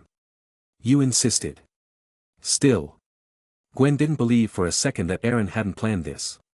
After all, they had plenty of time on the way to the cafe for him to explain. Humph. Seeing Gwen turn her head away in mock anger, Eren apologized, sorry, Gwen. I mean it. Don't be mad. If your dad sees this, he'll think I bullied you. Humph. Let him. Maybe he should give you a good beating. Despite her words, Gwen picked up her book and stood to leave. Though she wasn't afraid of her dad, and both George and Helen had practically accepted her relationship with Eren. She was still embarrassed that their date had happened right under her dad's nose. Seeing Gwen get up, Eren followed close behind and whispered, this one doesn't count. Once your dad pulls back all these protectors, I'll take you somewhere special. I've got a surprise for you. Feeling the warmth of his breath tickle her ear, Gwen shot him a playful glare. Is that so? Then I'll be waiting for your surprise. As they passed the long line at the cafe. In a moment of flickering shadows. The ring of greed was silently slipped from Clown Eren into the palm of Eren's true self. Without missing a beat, Eren continued walking out with Gwen. Half an hour later. At Gwen's home. Helen, still recovering, had just finished preparing dinner. Seeing Gwen return, Helen joked, you were 10 minutes away from missing my cooking. Then again, someone probably already filled up at Brook Cafe. Mom. Gwen glared at her dad, George, who pretended to be reading the paper. George scratched his nose and said, hey, don't blame me. Damon called while your mom was standing right next to me. He put down the paper and said seriously, I don't want to interfere with your relationship, but it's best if you keep some distance from that kid for now. Until the lunatic who attacked Tony Stark is caught, staying close to him isn't exactly safe. Helen looked confused. What's going on? Chapter 217. Maybe it was because he cared too much about his beloved daughter's safety. Or maybe he hoped Helen would help him persuade Gwen to keep her distance from Eren for now, just in case she got caught up in the chaos. Whatever the reason, this time George didn't hide anything from Helen. Instead, he directly told her about the madman who attacked Tony Stark the night before, and his suspicion that Eren might be the attacker's next target. But contrary to George's expectations, Helen didn't seem as worried as he thought she would be. Instead, she smiled and hugged Gwen, then leaned close and whispered into her ear, "If it's Eren, I believe he'll protect you. But with certain matters, I hope you two stay safe. Don't go overboard and cause any accidents." Clearly, the safety Helen referred to and the safety George meant were completely different things. Realizing what her mother meant, Gwen's face instantly turned bright red. "Mom!" With a flustered stomp, Gwen skipped dinner and fled straight to her room. Chinatown. Inside Eren's increasingly eerie old house. Back in his sanctuary, Eren took out the ring of greed he had just retrieved from his clone and initiated a spiritual jump. Using that mysterious connection, he projected his spiritual body into a deeper layer of the balanced space. Upon entering, Eren didn't linger, he went straight toward the scales of fate. Once near them, Eren took out one fragment after another of the destroyer armor from the Ring of Greed and spoke softly toward the massive scales above the River of Destiny. Exchange. As soon as the words left his lips, a miniature version of the giant scales, countless times smaller, appeared as a projection before him. Eren pushed all the destroyer fragments onto one side of this projected scale. Then, a faint voice, or thought, or concept appeared deep within his mind, as if asking him what he wanted to trade for. What to exchange? Eren had already decided. Ever since his trump card, the Angel Scepter, which summoned a six-winged angel, had been used, he had been feeling insecure without a backup life-saving tool. The Angel Scepter had a 3-month cooldown. In the meantime, Eren felt it was necessary to obtain something else to fill that gap. This time, if possible, he hoped to exchange the destroyer fragments for a life-saving trump card. Or perhaps an item with powerful offensive capabilities. Compared to magicians with their endless survival tricks, what Eren truly lacked was raw firepower. However, what worried Eren was whether these shattered pieces of destroyer armor were enough to get him what he wanted. If he had the complete armor, he'd have no doubts. But now, all he had were fragments. As he considered his options, 3 phantom projections began forming on the other side of the scale. The first was a translucent, blood-red crystal. Blood core, the only relic left behind after the death of Count Dracula from another world. When placed in the heart and melted with one's own blood, it grants the ability to resurrect from death, even if the body is shattered into 1,000 pieces, as long as a single drop of blood remains, the body can reform under mysterious laws. Note: unless I no longer wish to live, no one can truly kill me. Dracula. Tip: after melting the blood core, the user will unknowingly absorb a portion of Dracula's blood and gradually begin to transform into a vampire. The longer time passes, the more severe the transformation. Upon using the blood core to resurrect, the user will become a vampire. A vampire? Though tempted by the blood core's terrifying resurrection ability, Eren didn't want to become a vampire. Not to mention, vampires had way too many weaknesses. Sunlight, crosses, silver. He wasn't about to give his enemies that many obvious openings. So his eyes quickly moved past the blood core and settled on the second phantom. Pacifist, modified version, an advanced technological creation from a world surrounded by oceans. After that world was devoured by an eldritch entity, it underwent a terrifying mutation, becoming significantly stronger. Note: that encounter seems to have imbued it with unique traits. To become its master, you must share its peculiar tastes. Quote: Master, let's go on a trip together. Pacifist Unit 666. Tip: after being consumed by an unknowable being, Pacifist Unit 666 developed a love for danger. It enjoys traveling to perilous places. Fail to meet its demands, and it may go on strike in protest. Eren blinked. A battle mech, that was a travel addict. Shaking his head, he moved on. Then came the third option, a phantom projection of an inverted magical ritual array. Byron's conversion array, created by a battle mage in another world. This array, once set up, can draw power from the void and convert it into energy that nourishes the physical body. Note: using this, Byron eventually became the strongest melee mage in his world. Of course, he also ended up hunted by various Void Lords, and was eventually slain by a Hell Duke whose power he had drained. Tip: when drawing and converting power from the Void, be careful of the Void Lords. If discovered, they won't hesitate to crush you like an ant. Eren's eyes lit up the moment he read this. Perfect. An array that converts dimensional energy into physical strength, this was exactly what he needed. With Byron's conversion array, he could use his cosmic brain meditation technique to temper both mind and body, no longer just barely surviving, but genuinely powerful. Compared to the other two, he didn't hesitate long. Eren selected Byron's conversion array. Give a man a fish and you feed him for a day. Teach him to fish. Both the Blood Core and Pacifist unit could offer immediate boosts, but they were tainted with side effects and dependence on external power. Byron's array, however, offered power that became his own. Once chosen, a small array phantom appeared in Eren's palm. It was a solidified version of Byron's conversion array. As soon as he exited the balance space, he could pick a location and cast it, marking the world with this array and converting void energy into physical enhancement. Eren stared at the densely packed runes on the miniature array, feeling a bit dizzy. Returning to the real world, he asked Oddball to clear a room on the 3rd floor for training. As the spirit of the house, that kind of thing was easy for it. In seconds, Oddball had created a spotless, semi-sealed room. Go. Once the room was ready, Eren flicked the array out of his hand. Immediately, the array expanded hundreds of times over. At its center, the countless runes transformed into golden rune chains that embedded themselves into the void, anchoring Byron's conversion array to space itself. Eren's eyes glinted with intensity as he activated his spirit vision to the max. Unfortunately, he didn't know enough about magical rituals or arrays. Otherwise, he might have learned even more from it. Crack, crack. As the rune chains burrowed into the void, the magical core of Byron's array embedded itself in the ceiling. The void around it rippled and distorted. Then the array vanished into golden light. Did it work?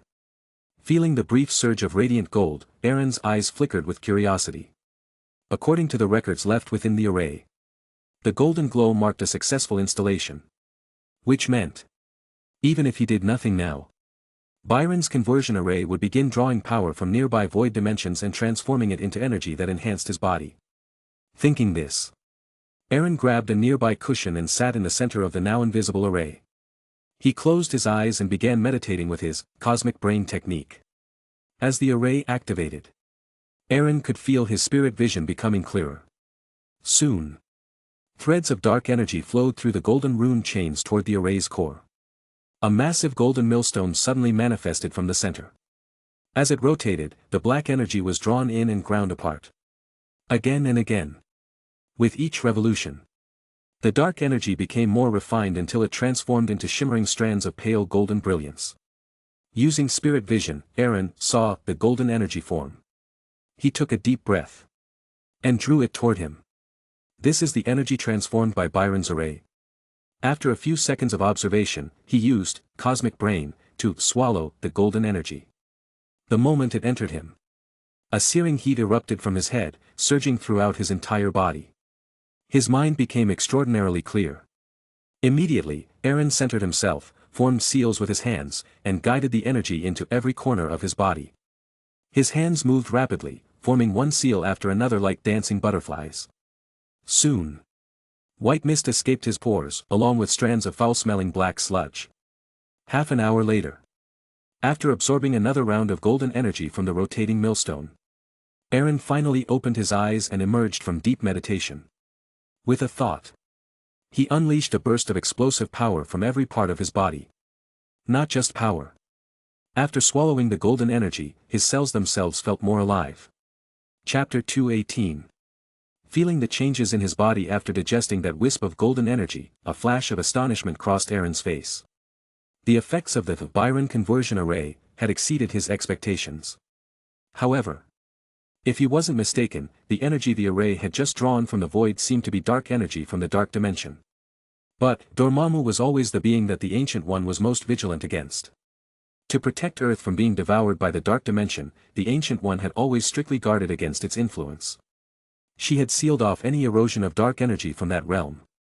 By logic, even if there were traces of the Dark Dimension's power on Earth, it should have only been a few stray remnants summoned by Dormammu's cultists. Not like this, where the Byron conversion array was drawing it constantly and abundantly from the void. Looking at the array still in operation, drawing out tendrils of dark energy, Eren shook his head slightly. Looks like the Ancient One's current situation is even worse than I imagined. But after frowning for a bit, Eren chose not to dwell on it. If the sky was falling, there were bigger people to hold it up. Some things were still far beyond his concern. Instead of worrying about that, it was better to think about how he was going to make Gwen happy at the upcoming dance. Maybe it was because all the recent chaos had finally passed. Or maybe even the villains of this world needed a break. In the days that followed, a rare calm settled in. Soon, the weekend arrived. As night fell, Midtown High's gymnasium lit up in dazzling colors. The brilliant lights shining through the giant glass panels cast a magical glow over the entire campus. Though low-key in design, the event carried a subtle air of luxury and grandeur. Naturally, as one of New York's prestigious elite schools, most of the students at Midtown High came from wealthy or influential families. And with the support of their parents, the school's dance was bound to be nothing short of spectacular. At that moment, Eren stood at Gwen's front door, wearing a dark magician's tuxedo, a blood-red mandala brooch on his chest, and a black magician's top hat on his head. "Eren, you're here." Opening the door, Helen's eyes lit up as she saw Eren dressed impeccably, exuding a noble and mysterious aura like a princely enigma. "What a great outfit. You look so handsome in it." Eren smiled, "Thank you. I have you to thank for raising Gwen so well. She helped me pick this magician's outfit." "Oh really?" Helen looked delighted to hear that, a smile reaching even the corners of her eyes. "Come in, Gwen will be ready soon." Not long after she let Eren in, the door to Gwen's room creaked open with a soft squeak. Hearing that sound, Eren instinctively turned his gaze in that direction. And in the next second, a dazzling figure filled with youthful sweetness entered his view. Even Eren, who had seen many things, was stunned by her beauty. At the doorway, a pure white corset paired with a sleek black dress outlined Gwen's curves in striking contrast, like the last strand of white struggling free from the darkness. The tailored black evening dress made her snowy skin look even more flawless and delicate. Golden blonde hair cascaded like silk over her shoulders, and her lightly flushed cheeks and gemstone-bright eyes fixed on Eren with an alluring gleam never seen before. Seeing the amazement in Eren's eyes, Gwen's lips curled into a charming smile. Wearing crystal heels and holding a small white purse, Gwen walked gracefully toward Eren. Though he was briefly stunned, Eren quickly collected himself. Helen, watching nearby, smiled and teased, "Well, isn't our little princess beautiful? She's been getting ready for the dance since early this morning." Hearing that, Gwen's cheeks flushed with embarrassment, and she dragged out her reply in protest, "Mom." Helen chuckled at her daughter's bashful tone, then made a zipping lips gesture. Eren, on the other hand, smiled as Gwen stepped up beside him and said, "You look stunning. But something's missing." He carefully looked her over, then his gaze settled on her slender, swan-like neck. "I know what it is. My princess is missing a necklace." As if just remembering, Eren snapped his fingers. In the next moment, a silver angel necklace, encrusted with dazzling diamonds and intricately designed, appeared in his hand. Raising it slightly, he stepped behind Gwen and leaned close to her ear, whispering, "My princess, may your knight put this on you." Before Gwen could object, Eren had already fastened the necklace around her snowy, delicate neck. Seeing him act so boldly and place what was clearly a very expensive necklace on her without asking, Gwen rolled her eyes. But even that eye roll only made her look more charming. Her fingers lightly brushed the elegant necklace. Gwen's gaze flickered with both fondness and hesitation. Even without knowing much about jewelry, she could tell this necklace was no ordinary trinket. Wearing it made her feel both happy, and a little pressured. For a moment, Gwen had the urge to take the necklace off and return it. But after a pause, she chose not to. After all, this necklace was a heartfelt gift from Eren. If she returned it now, it would hurt his feelings. Still, after the dance, she planned to give it back. Eren, standing beside her, noticed the hesitation in her eyes and understood her thoughts instantly. He merely smiled. "A gift I give, isn't so easy to take back." Once the necklace was on, Eren returned to stand in front of her and smiled, "Now it's perfect." Then he bowed slightly and extended a hand with an inviting gesture. My princess, may I have the honor of accompanying you to the dance tonight? Gwen placed her gloved hand in his and gave a radiant smile. Of course. Click. Helen, who had been prepared with her camera, couldn't help but capture the precious moment. Hearing the shudder, Gwen turned to her mom with a mock glare. Mom. Helen chuckled, trust me, Gwen. You'll thank me someday for recording this special moment. In fact, I think we should take another one. Eren, smiling at the heartwarming scene, stepped over and confidently took Gwen's hand, standing beside her and facing Helen with a bright smile. Helen's eyes lit up at the sight of the perfect pair. She quickly raised her camera and urged. Closer, Gwen. With a sigh, Gwen glanced at Eren, then took a small step closer. That's it. Smile. Perfect. Click. Time froze again as that beautiful moment was captured in a photograph. Wonderful. Helen looked at the camera screen excitedly. I'm printing these two tomorrow and adding them to our family album. No, Mom. You can't. Dad will go nuts. After stopping Helen from escalating things, Gwen glanced at the clock on the wall and said, Mom, I have to go, or we'll be late. Of course. Helen walked them to the door, hand in hand, then reminded Eren, take care of my baby. Eren smiled, of course. It's my mission. I promise I'll have her back before midnight. Though most parents in the US supported high school dances, to prevent things from getting too passionate, they often set certain restrictions. Like curfews. Some even waited outside the school to pick up their kids after the dance. Out of trust and affection for Eren, Helen had turned down George's offer to do so, instead simply asking that Eren bring Gwen home safely before midnight. And Eren would never betray that trust. After saying goodbye, he opened the door of his Aston Martin and removed his top hat, then performed a gentlemanly bow as he invited Gwen inside. My princess, please. Gwen, beaming at his gesture, picked up her gown and gracefully stepped into the passenger seat. After closing the door for her, Eren swiftly got in and started the engine. Vroom. With a low roar, the Aston Martin sped out of the driveway, racing toward Midtown High. As the engine roared, scenery blurred past both sides of the road. In the passenger seat, Gwen gently touched the angel necklace at her neck, then reached into her purse and pulled out a small, ribbon-wrapped white box. Catching it from the corner of his eye, Eren glanced over and asked, for me? Thank you. Can I open it? Gwen quickly shook her head, of course, but only after you park. Nope, I can't wait. Trust me, I'm a better driver than you think. Before she could stop him, Eren reached over with one hand and deftly opened the gift box. Gwen's big eyes widened in surprise. He opened the neatly wrapped box one-handed. Inside was a finely crafted black leather belt, smooth, delicately oiled edges, and a sleek alloy buckle that was both simple and stylish. Eren smiled. It's beautiful. I love it. Thank you, Gwen. But, you know, he added with a grin, in my hometown, when a girl gives a guy a belt, it means she wants to tie him to her for life. To spend the rest of her days with him. So Miss Gwen, are you ready to spend your life with me? The symbolism of gifting a belt wasn't just in the East, it carried the same meaning in the West. Gwen had chosen this handmade belt to subtly confess her feelings, but Eren's straightforward response caught her completely off guard. After a long pause, Gwen finally looked up with a flushed face and asked, was that a confession? Of course. A bit sudden, a bit unpolished, but, yes. I like you, Gwen. Will you be my girlfriend? I will. Eren, who was preparing to say more and convince her, suddenly heard her cheerful response. Stunned, he blurted out, what? I said, I will. Turning to look at her, he saw Gwen resting her head gently on her shoulder, sapphire eyes twinkling as she winked playfully. Her nose was tilted up slightly, her lips curled into a mischievous grin. Like a little fox that had just stolen a treat. After the dance invitation, Gwen had long confirmed her feelings for Eren. Otherwise, she wouldn't have been so jealous when Hillary invited him. And it was exactly that jealousy, and the sense of competition, that pushed her to prepare this gift for tonight. Chapter 219. Although Eren's sudden confession caught Gwen off guard, she had planned on doing the same from the start, so how could she refuse?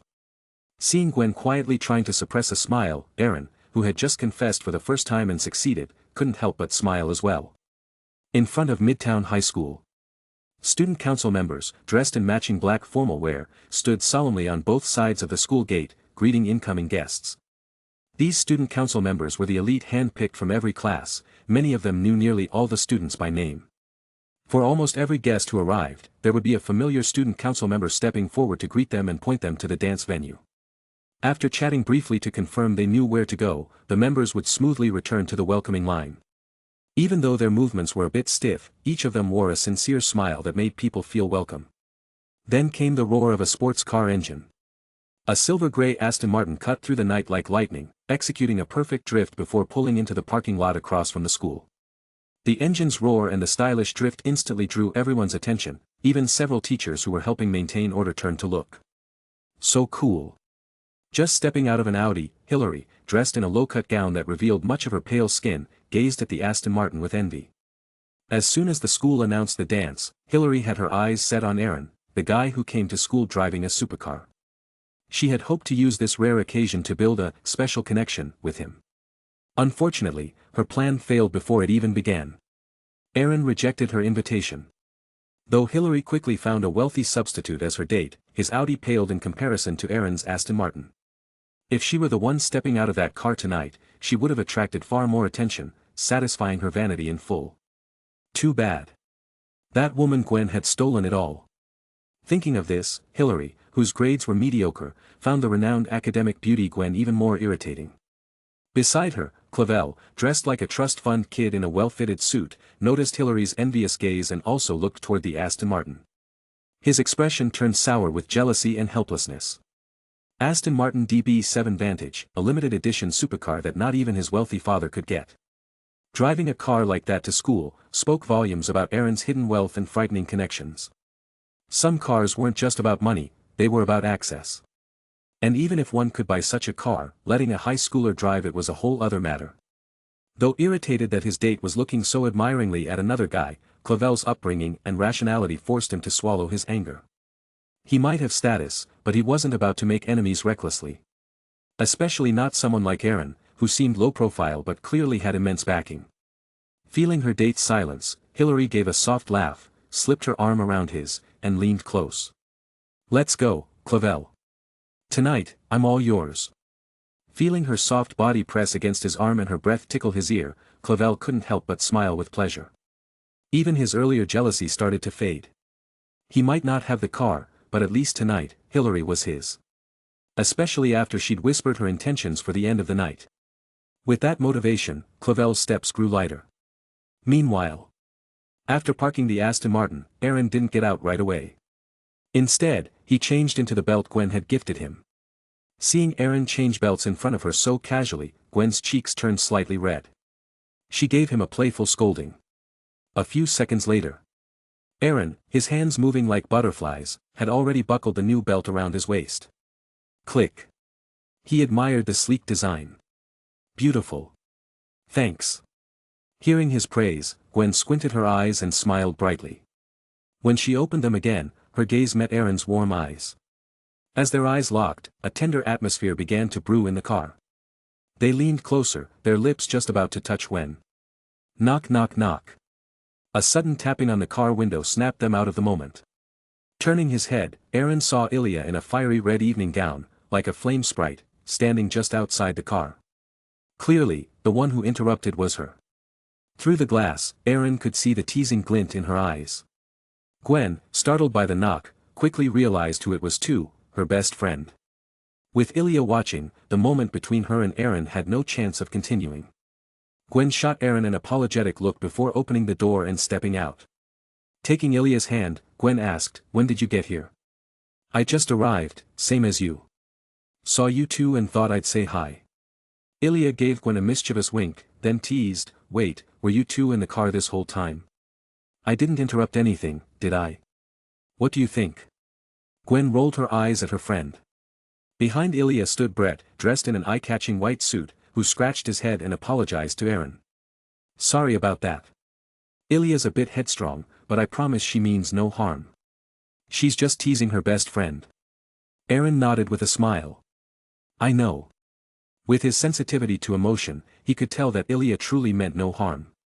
She was just getting even for when Gwen had teased her mercilessly at Winston's fantasy restaurant over the black gold card. Still, even if it was playful, Eren did note that she interrupted his moment with Gwen. He'd get her back for that someday. After some teasing and laughter, the group headed toward the school gates. Before they even reached the entrance, Simon, a student council member from Eren's class, stepped forward to greet them. "Hey Eren, you made it. The dance is in the gym. I won't waste your time, it's starting in about 10 minutes. Head on in."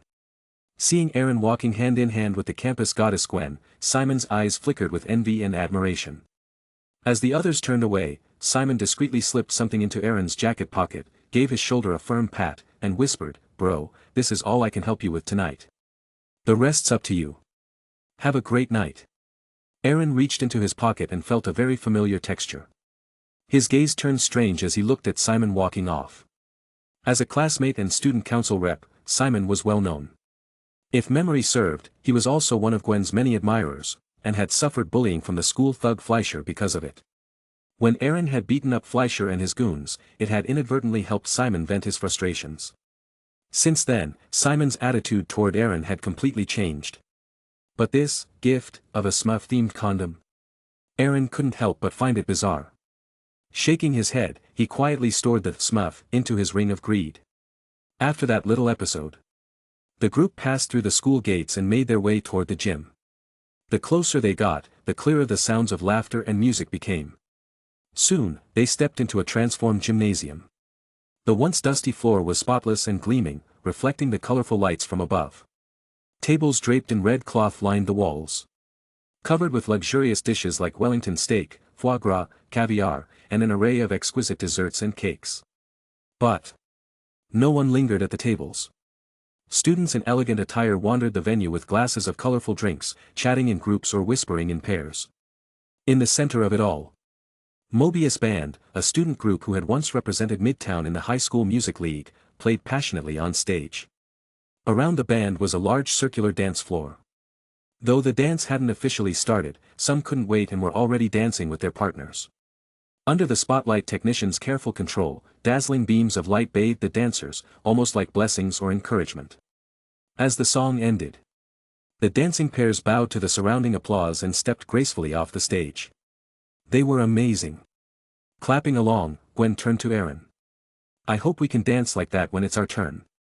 "Of course. Actually, we'll be even better.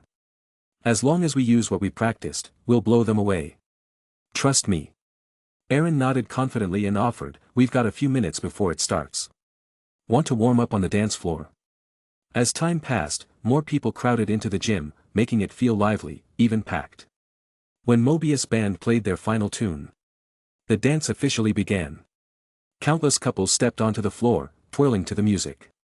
Boys in black suits, girls in flowing white dresses. A swirl of elegance and romance. Even the air was filled with hints of pink. Unnoticed by others, Eren and Gwen had also joined the dance floor. Arms around each other, they spun gracefully to the rhythm. In Gwen's eyes, a strange gleam flickered as she gazed into Eren's face. "You're dancing much better than when we practiced." Eren shrugged, "Told you, I'm a genius. Picking up things fast is just normal for me." "Oh really? I thought you'd say you were secretly practicing." "Secret practice? Well, maybe a little. But far less than Gwen imagined." With Eren's photographic memory, memorizing dance steps and movements was easy. And his supernatural agility and coordination made performing them graceful and flawless. Honestly, it was almost a waste of talent. After just a few tango sessions, Eren had already surpassed Gwen, the one who taught him in the first place. Chapter 220. As the music ended, the students who had just finished dancing turned and left the stage. Eren and Gwen followed the crowd, making space for others to take their place. In most high school dances across the Federation, it's often not the dancing that's interesting, but the spotlight, and the unexpected little episodes that happen during the event. Just as Eren and Gwen left the dance floor, several boys in suits stepped onto the stage, holding bouquets, to confess their feelings to their beloved girls, or even boys. Of course, these confessions didn't always go well. For instance, one handsome guy, arm in arm with a girl and preparing to dance, was confessed to by a tall, muscular guy who looked like a gorilla. His face turned pale with anger. He didn't even hesitate. Despite the obvious size difference, he threw a punch right on stage. A brawl broke out. If not for the student council rushing in to break it up, someone might have ended up in the hospital. Watching the chaos on stage, Eren and Gwen exchanged a look and smiled. Hand in hand, Gwen led Eren to a secluded corner of the gym. Eren. Turning toward her, eyes meeting through intertwined fingers, Eren saw the radiant smile blooming on Gwen's face. I had a wonderful time tonight. So did I. Gazing at Gwen's brilliant, summer flower-like face, a strong impulse surged in Eren's chest. Unable to resist, he lowered his head and moved in to kiss her soft lips. Seeing him lean in, Gwen didn't dodge, on the contrary, she closed her eyes, anticipation fluttering in her heart. Just 2 meters away. Ilya and her boyfriend Brett were weaving through the crowd, looking around, clearly trying to find Gwen. Huh? Where'd they go? I saw them here just a second ago. How did they disappear? Even though they were only a few steps away, it was as if Gwen and Eren had been erased from sight. No matter how they looked, they just couldn't find them. It felt like those few meters had stretched into 1,000 miles. After a bit of fruitless searching, Brett sighed, maybe we should stop. I doubt Gwen wants us interrupting her right now. Ilya rolled her eyes. What are you thinking? I'm not some light bulb tagging along on purpose. I was looking for Gwen because Bunais from the student council messaged me. He needs help in the infirmary. Infirmary? Brett asked, puzzled. What happened? Isn't the school nurse on duty? Why would they need Gwen of all people? Ilya shrugged. There's only one nurse tonight. According to Bunais, the place is full of students and the nurse is overwhelmed. Gwen has interning experience at Oscorp, remember what the nurse said? That Gwen's medical knowledge is nearly on par with hers. It's no surprise they'd call her in when short-handed, especially since she's on the student council. Brett shrugged. Hearing all that, I'm kinda glad I never joined the council. Too many chores, can't even enjoy the dance. Ilya rolled her eyes again. With your muscles for brains? The council probably wouldn't have picked you even if you'd begged. Though, for the sake of their relationship, she wisely kept that last thought to herself. Back in the corner. After what felt like a long, breathless century, Gwen, cheeks flushed and breath uneven, finally wriggled free from Eren's arms. She shot him a mock-angry glare, he'd almost kissed her into unconsciousness. Glancing to the side, she spotted Ilya and Brett. Even in the haze, she'd caught bits of their voices earlier. They were standing just 2 meters away. Yet despite their proximity, their eyes seemed to skip right past Eren and Gwen as if they didn't exist. Frowning slightly, Gwen turned to Eren in confusion. They can't see us. Eren, the warmth of the kiss still lingering on his lips, gave her a small, mischievous smile. I'm a magician, after all. Knowing a bit of misdirection is only natural. When we came into this corner, I laid down a simple little illusion, just in case. I didn't want your dear friend interrupting us again tonight. Glancing toward the pair in the distance, Eren added with a touch of annoyance, didn't expect I'd actually need it. If not for his foresight, Gwen's bestie would have crashed another special moment. Gwen, intrigued by Eren's strange abilities, also found herself feeling a bit exasperated with Ilya. That made it twice now. If not for Eren's illusion spell, they'd have been interrupted both times. Still, when Gwen remembered the earlier conversation, her kind heart softened, and she apologized softly, Eren, something's going on in the infirmary. I think I need to check it out. Ditching her boyfriend during the school dance, even if it was for a good cause, still made her feel guilty. She knew it might ruin Eren's night. But before she could finish, I'll go with you, Eren said immediately. Who knows? I might be able to help. Seeing he wasn't angry, and even offering to assist, Gwen felt both touched and delighted. Thank you, Eren. On tiptoes, she kissed him sweetly on the cheek. As for a deeper kiss, she wasn't ready to risk suffocating again just yet. Enjoying her affectionate kiss, Eren chuckled and led her out of their little hidden nook. As soon as he stepped away, the illusion spell faded. Whoa! You were right here. Ilya jumped when Gwen appeared beside her. Gwen rolled her eyes and pointed at the exact spot they had been standing. We've been right there the whole time. You're the one who's blind. She said it so confidently that Ilya was left speechless. But that's impossible, I swear I didn't see. Ignoring her stunned friend, Gwen quickly added, I already got permission from the council to skip duties tonight, but if Bunise is calling me now, it must be urgent. I'm heading to the infirmary, see you later. And with that, she took Eren's hand and hurried off, leaving Ilya and Brett exchanging confused glances. On the way to the infirmary, Gwen and Eren passed several student council members, each supporting students who clutched their stomachs, rushing urgently in the same direction. Among them were teachers and security guards. Eren and Gwen even spotted a sweaty, panicked Dean Shelmore. Seeing him only confirmed how serious things had gotten. When they reached the infirmary, the place was packed. Students lay moaning in pain, curled up on beds or even the floor, holding their stomachs in agony. Nurse Winnie was rushing back and forth, trying to treat as many as she could. Dean Shelmore stood nearby, face dark and tight-lipped. Ms. Winnie, do we know what's causing this? Is it food poisoning? He asked. The nurse, just finishing with a patient, shook her head. The symptoms aren't exactly typical, but based on what I've heard, all these students started having stomachaches and dizziness after eating the food at the dance. We can't rule out mass food poisoning just yet. She turned to the dean again. Before we know the exact cause, we should stop students from eating anything else from the banquet. If this spreads, even with help from local hospitals, we might miss the treatment window. Before Shelmore could respond, the student council's vice president Charlie stepped in. I've already sealed off the food. Aside from the ones already affected, we shouldn't have new cases. Even though he acted quickly, Charlie's face was even darker than the dean's. After all, he was the one who had overseen food procurement for tonight's dance. This disaster would be a black mark on his record, and possibly ruin his Yale application. Still, no one had time to worry about his future right now. Shelmore visibly relaxed after hearing the food was secured. Winnie also exhaled in relief. Then she looked up, and spotted Gwen entering. Her eyes lit up. Gwen. Over here. I need your help with these students, check them and take notes. Gwen nodded, rolled up her sleeves, and got to work. Meanwhile, Eren scanned the room and spotted Doug Wong, his chubby friend, lying on a cot, drenched in sweat and not even able to cry out anymore. Big D. What the hell? Others he might have ignored, but not Doug. Eren immediately crossed the infirmary, stepping carefully around the prone bodies, and knelt by his friend. Doug's condition was even worse than he'd imagined. He was slipping into unconsciousness. And beneath his loosened shirt, his round belly was slowly, unnaturally swelling. Eren narrowed his eyes. Activating his spirit vision, he peered beyond the flesh, and into what was happening inside. 3 seconds later, his expression changed dramatically. Inside Doug's stomach were dozens of rapidly growing mushroom-like growths, spores shaped like tiny umbrellas. Not only had they survived stomach acid, they were thriving, feeding off his body. Delicate white mycelium stretched out like roots, piercing blood vessels and draining nutrients at an alarming rate.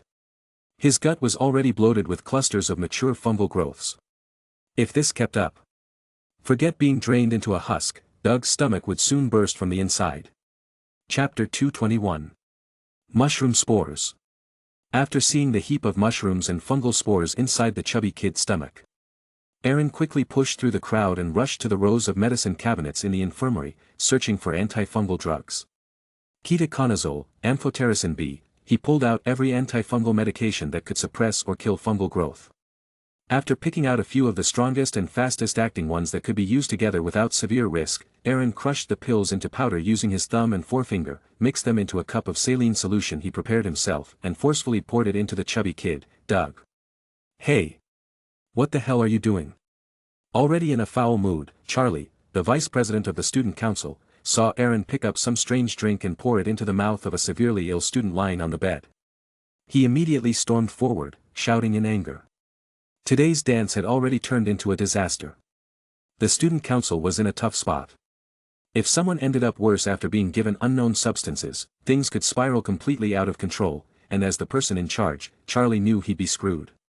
At Central High, both students and teachers usually listened when Charlie, the vice president of the student council, spoke. But Eren was different. Just after Eren had finished pouring the medicated saline into Doug's stomach and was about to observe the internal reaction, Charlie's angry shout hit his ears. Eren looked up slightly, a trace of annoyance flashing in his eyes, and cast a silent glance at Charlie. The moment Charlie, who had rushed over to accuse him, met Eren's profoundly deep gaze. An indescribable sense of terror surged through his heart. He froze completely. That tall, lanky body even began to tremble slightly. Eren ignored Charlie, who was completely paralyzed by that lingering spiritual pressure in his eyes. His gaze pierced through Doug's belly once more. Under Eren's spiritual vision, the mushroom spores that had been rampantly growing inside Doug's stomach and looked unnervingly aggressive, were now, under the assault of that potent medicated saline, as if being burned by acid. They withered, rotted, and turned into a pile of black sludge. Bubbles even began to rise in Doug's intestines.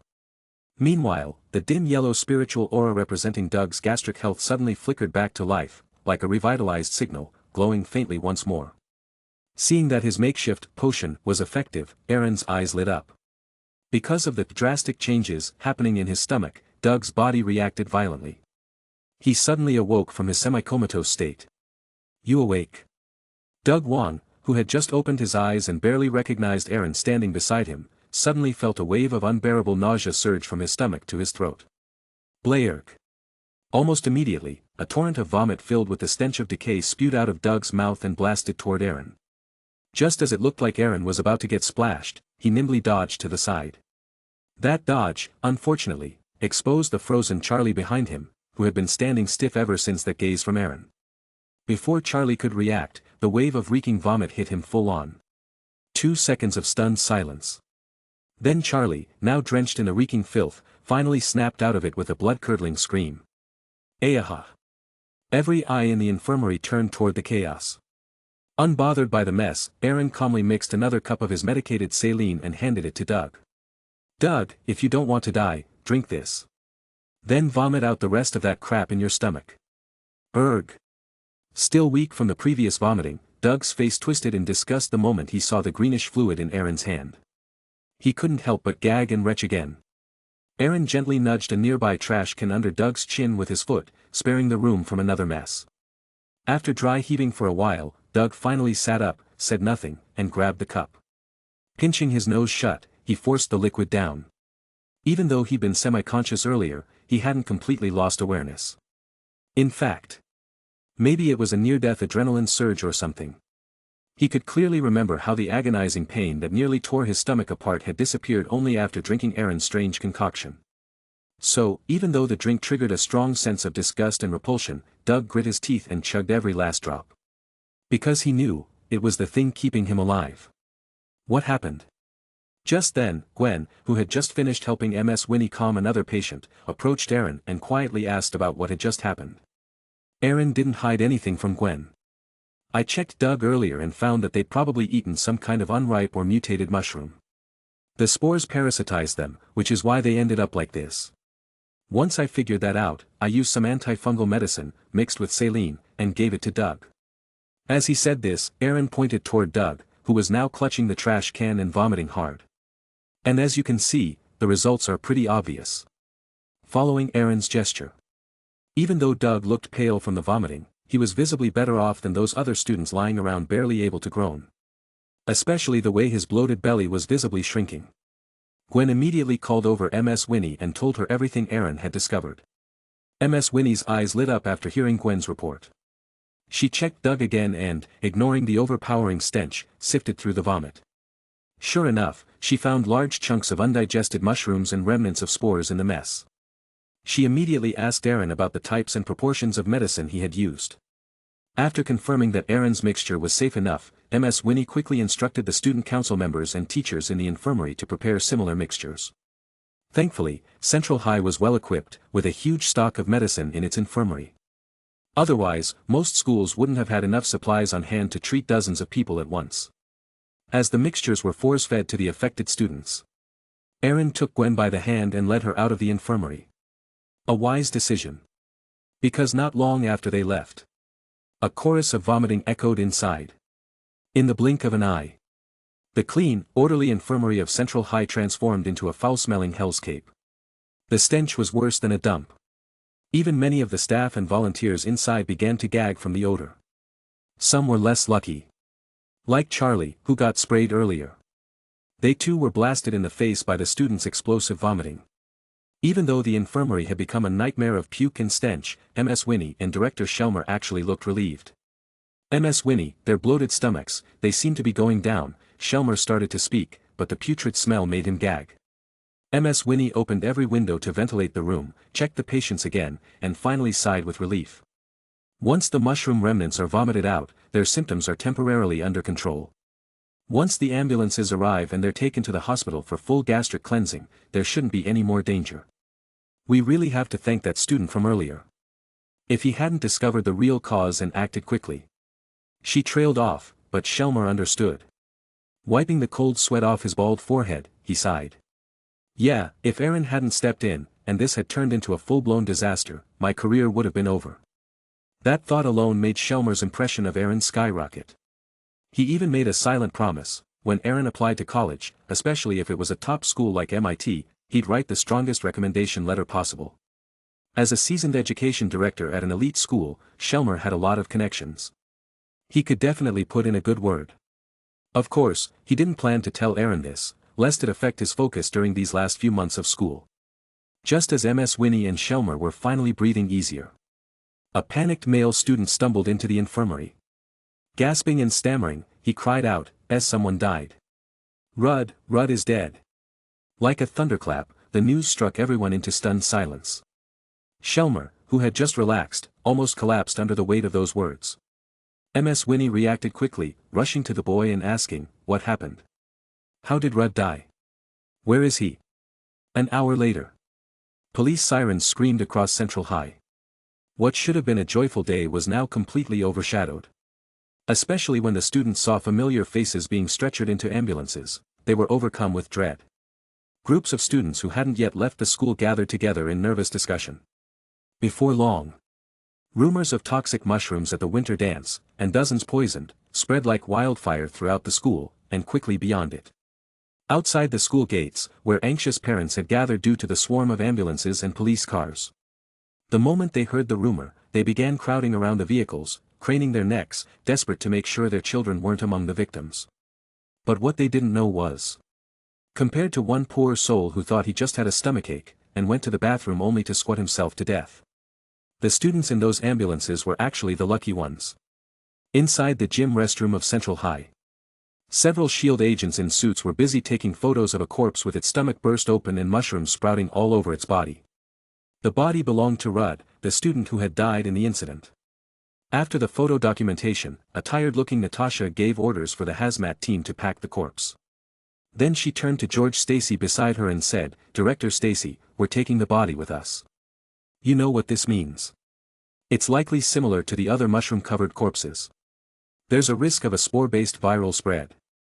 We can't let this thing get out again. As for the rest." Chapter 222. As for the people outside, I'll leave that to you.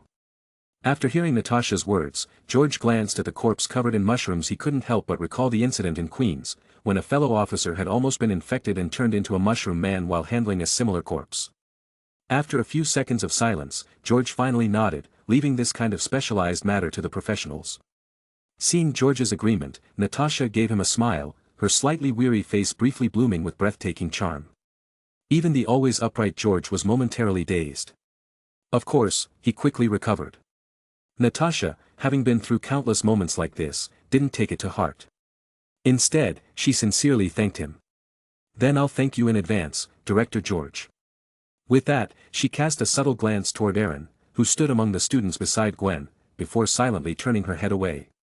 After the mushroom-covered corpse was loaded into a vehicle, Natasha swiftly led her team away. Though Natasha had left, not all the SHIELD agents had. In her absence, personnel in hazmat suits began spraying unknown chemical agents in the restroom where the body had been found.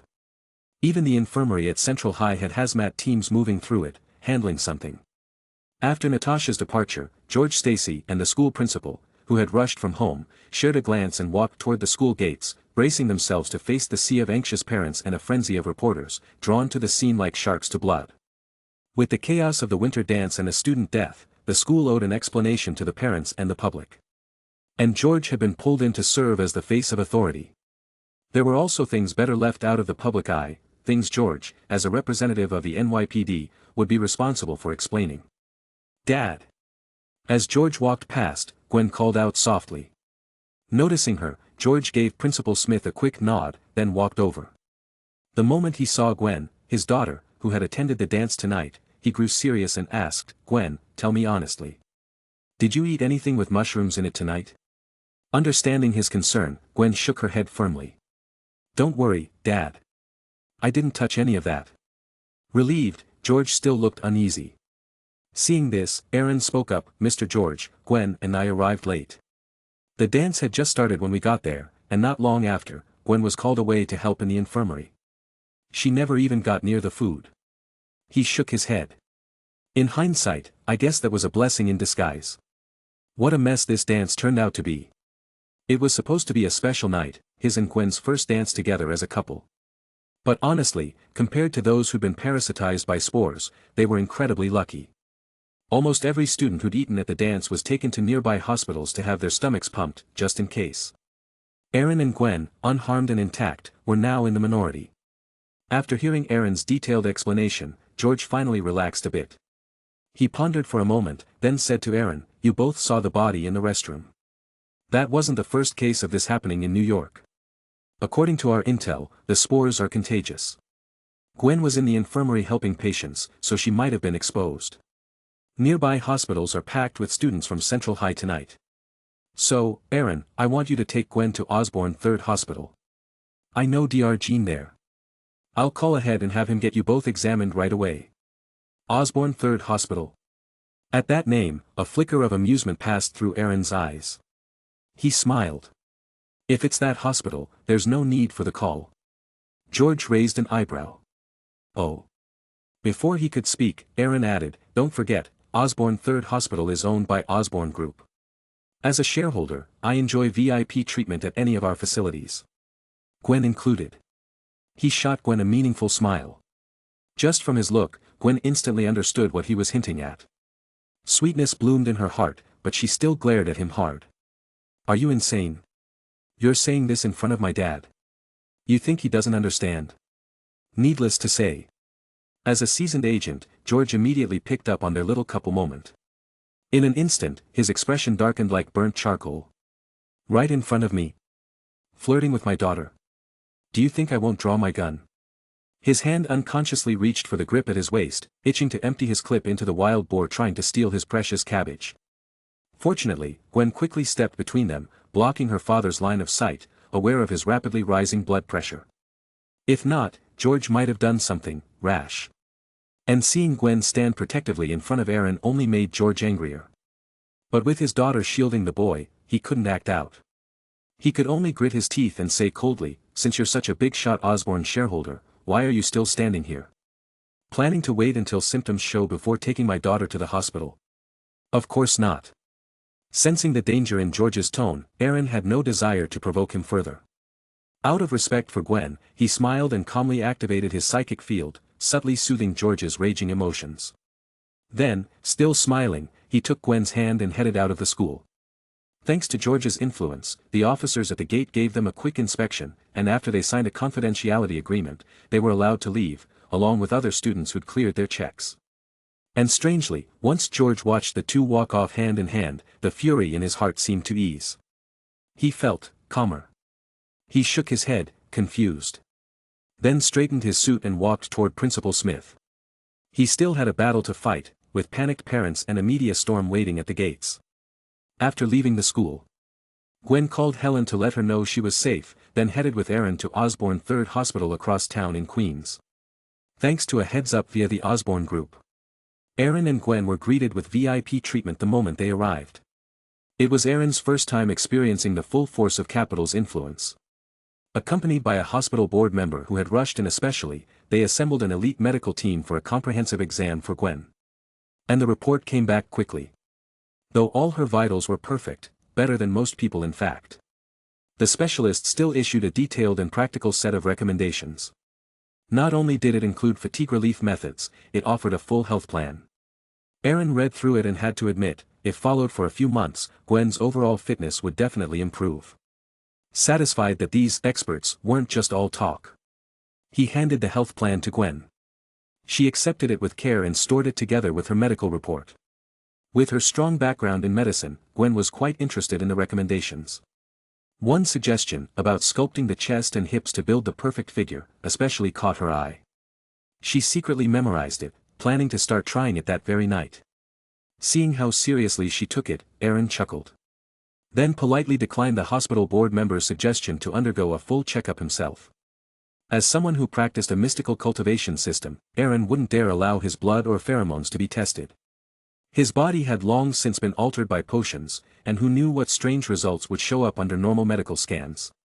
Plus, his knowledge of curses from the arcane system made him instinctively unwilling to leave traces of his blood behind. He also declined an invitation to dinner. And left Osborne 3rd Hospital with Gwen. After saying goodbye to the board member who had personally seen them to the parking lot, Eren got in his Aston Martin and glanced into the rearview mirror at the man's fading figure. Then he revved the engine and sped off from the hospital. Soon after Eren left, the overly friendly board member's smile faded. He dismissed the nearby doctors. Then quietly slipped into a corner and made a call. "My lord, I failed. He refused to be examined, please punish me." There was a long silence. As cold sweat soaked the man's back, a hoarse voice finally came from the other end. "I understand. Thanks to the VIP treatment and fast-track testing." Eren and Gwen didn't spend long at the hospital. By 11:30 p.m., Eren had safely returned Gwen to Helen and George. While they were at the hospital, George had wrapped up the school crisis and rushed home. Helen had already heard everything from George, and hugged her daughter tightly, still shaken. George stood nearby, flipping through Gwen's medical report. When he saw that her vitals were normal and there was no trace of spore infection, he finally relaxed completely. Since it was already late and a lot had happened, Eren didn't stay long. After sitting for a bit, he declined Helen's offer to stay the night under George's intense and threatening glare. And left. Back in Chinatown, Eren parked his car and walked toward his home. His mind was occupied with thoughts of Natasha's meaningful gaze earlier, and the strange behavior of that board member at the hospital. As he stepped into his sanctuary, he suddenly froze. His right foot, mid-step, hung stiffly in the air. As if he'd just seen something impossible. "You're back." Chapter 223. The moment Eren stepped into his home, his eyes caught a flash of bright yellow in the living room. The golden robe resembling a monk's attire, along with a brass pendant on the chest, made up of interlocking rings with a faint green glow at the center, clearly hinted at the visitor's identity. Though her face was partially concealed beneath the wide yellow hood, the iconic outfit alone was enough for Eren to immediately guess who it was. The Sorcerer Supreme of Kamartaj, the Guardian of Earth, the Ancient One. At the moment his gaze landed on her, the figure, who had been gently toying with Oddball, suspended midair by golden magic runes, slowly lifted her head. What entered Eren's vision was an extremely androgynous face. However, different from the image he had in mind, the Ancient One before him bore a strange, lotus-shaped black mark on her forehead. That is. Eren's body stiffened at the sight, but the Ancient One gave him a warm smile. "You're back. Long time no see, or perhaps I should say, our first meeting, Eren." Her voice, like a kind neighbor or relative, washed away Eren's initial shock and traces of fear. In the next second, his mental field surged into a meditative state, cleansing his mind of distractions born from the clash between life and death, calming the ripples in his spiritual lake. In an instant, Eren reached a tranquil, mirror-like state of complete inner clarity. With his emotions soothed, the look in Eren's eyes toward the Ancient One became serene. "Long time no see. First meeting. That's an odd thing to say. But regardless of whether we've met before, you showing up uninvited and imprisoning my pet like this isn't exactly polite." Watching Eren swiftly regain composure, the Ancient One, even though this wasn't her first time seeing it, still found it remarkable. What a resilient mind. Such resolve and mental strength would make even the outer gods of alien realms struggle to corrupt him. With a mind like this, if he had studied Kamartaj's teachings, he might have become another Sorcerer Supreme on par with Stephen Strange. Another Guardian of Earth. Such a pity. This incredible seedling had chosen a path that walks hand in hand with madness. She remembered the countless versions of Eren she had glimpsed while traveling the time stream using the Eye of Agamotto. With a faint sigh in her heart, she raised a hand. The golden array and chains binding Oddball shattered into countless specks of golden light. Freed from restraint. Oddball, who had been imprisoned for so long, roared and lunged at the Ancient One, its abyssal jaws wide open, as if to devour her whole.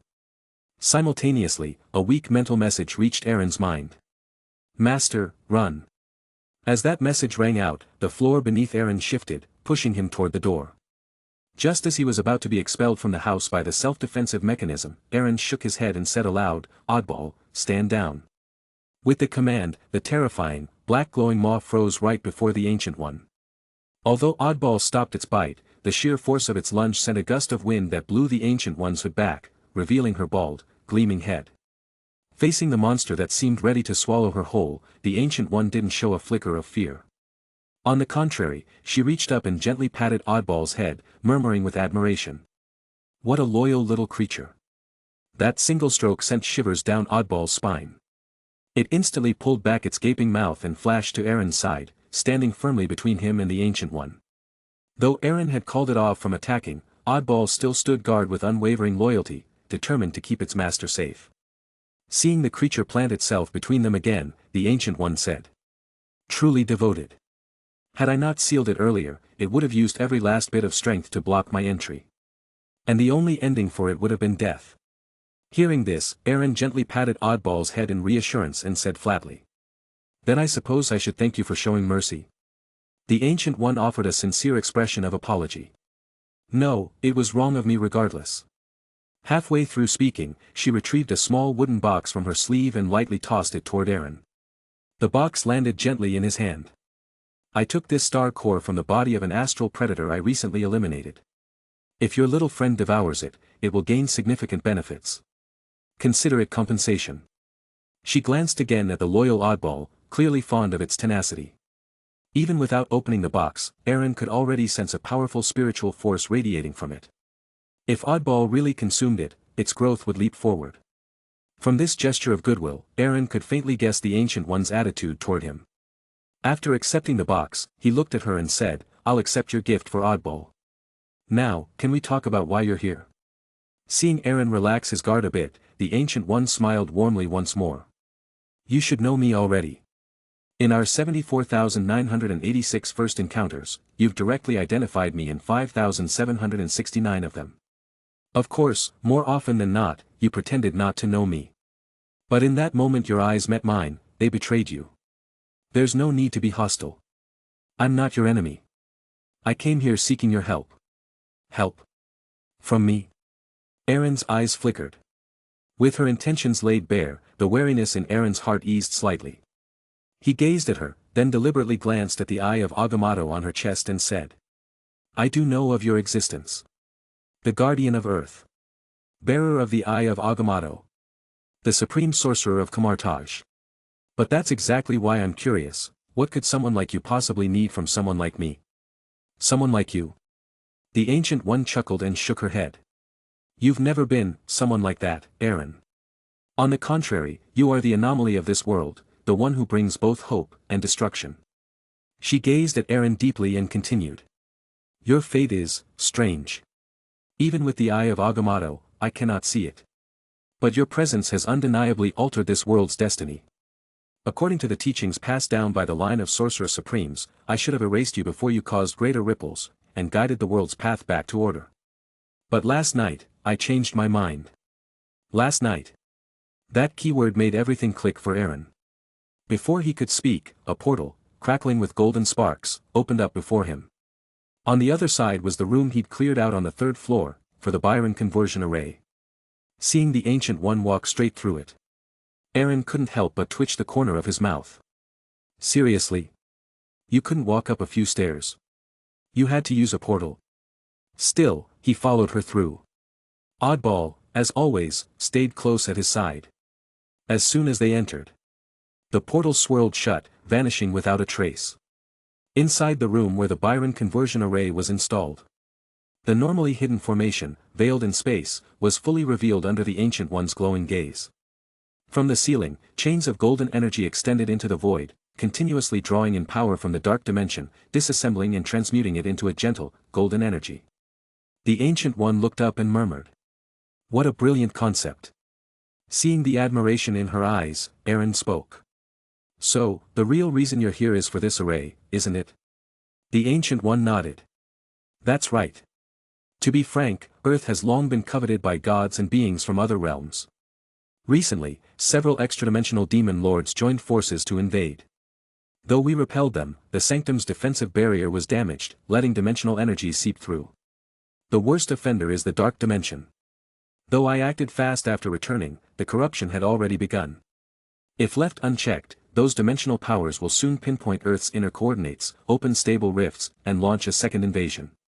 Before, all I could do was track down and gather that energy bit by bit, exiling it to other dimensions so they'd destroy each other. But that was slow. Then I noticed the Dark Dimension's influence fading over New York, and found this. She pointed at the Byron conversion array above. This formation doesn't belong to any magical system I know. But it's brilliant. With it, not only can we purge hostile dimensional energy, it even converts it into something useful. I came here today to ask for the blueprint for this formation. And as payment, you may name any price. If it's within my power, I'll grant it. She spoke with uncommon generosity. In truth, the array was more important to her than she admitted. After Eren had left earlier, the Ancient One had already done deep analysis of the array. Besides purifying invasive energy leaking from Earth's damaged barrier, it could cleanse the Dark Dimension energy inside her own body.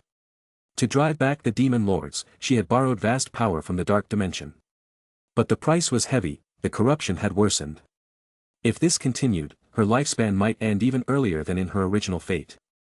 Though the Ancient One did not fear death. Now was not the time. Because, through the eye of Agamotto, she had glimpsed something. A shadow outside this world, drawing ever closer. Within it lay a terrifying, nameless being. Under its influence, the world's fate twisted and turned, shifting radically. The world's original destiny had been completely derailed. And it could collapse at any moment. In this state, she couldn't afford to die.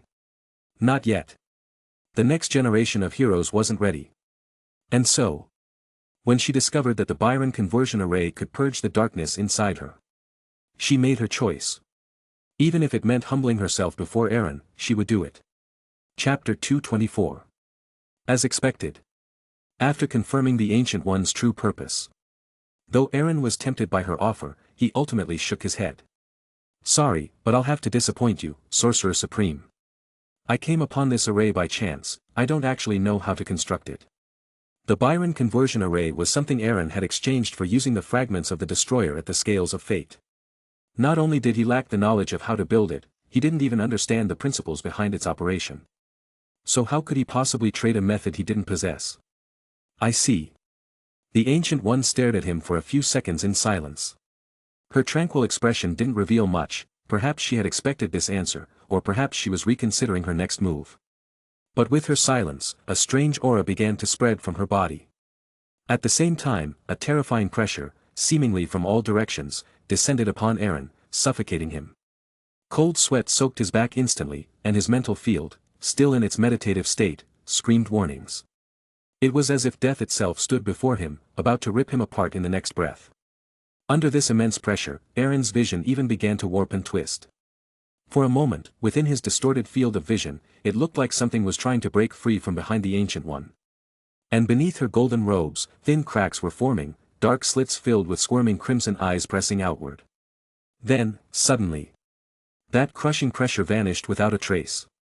Ha, ha. Eren gasped for breath like a drowning man, finally breaking the surface. He greedily sucked in fresh air, shaken and pale. Meanwhile, the Ancient One had once again returned to her gentle, serene demeanor. She turned slightly, looking toward the ceiling of Eren's room at the Byron conversion array and sighed regretfully. What a pity. With a soft exhale, she turned back to Eren and said, although it's unfortunate I can't get the construction method, this marvelous array is still of great importance to me. If possible, I'd like to trade for the array itself. Of course, you may refuse.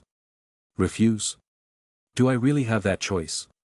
Eren met her smile, which was just as warm and calm as before. But deep inside, a chill crept up his spine. That moment of pressure had contained a trace of killing intent. And it was that single, fleeting flicker of killing intent that had triggered his mental field's panicked warnings. It was then that Eren clearly understood.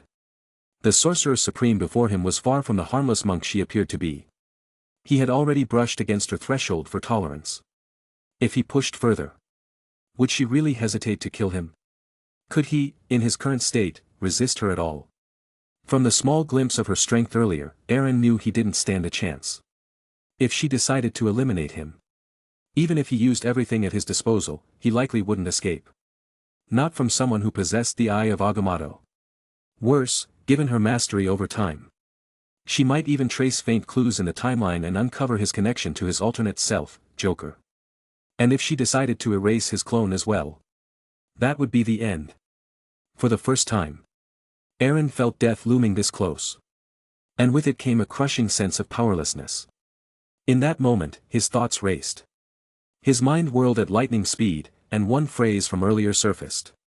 According to the teachings passed down by the Sorcerer Supremes, when encountering an anomaly like you, I should erase you before you disturb the balance of the world.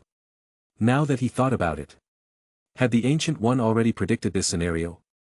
If he refused her again, would she carry out that duty? Countless thoughts surged through his mind, but none showed on his face. Thanks to his meditative discipline and the control granted by his potion-infused body, Eren kept his expression utterly composed. After a long pause, he looked up at the Byron conversion array with reluctant eyes and said, "As someone who lives on this planet, of course I don't want to see otherworldly horrors descend and destroy everything. If this thing can help you." He forced a smile. "Then take it." With a gesture, the array, previously hidden in the void, reappeared. The golden chains that had pierced through space quickly retracted, shrinking into lines of golden runes. Soon, the entire Byron conversion array compressed into a palm-sized sigil, resting in Eren's hand. He explained how to use it. Then handed it over. If he had already decided to pay to avoid calamity, then there was no need for hesitation. Even his expression, aside from a touch of reluctance, remained composed.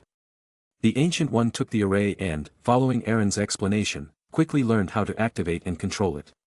After testing it briefly, she tucked the now tiny formation into her wide golden sleeve.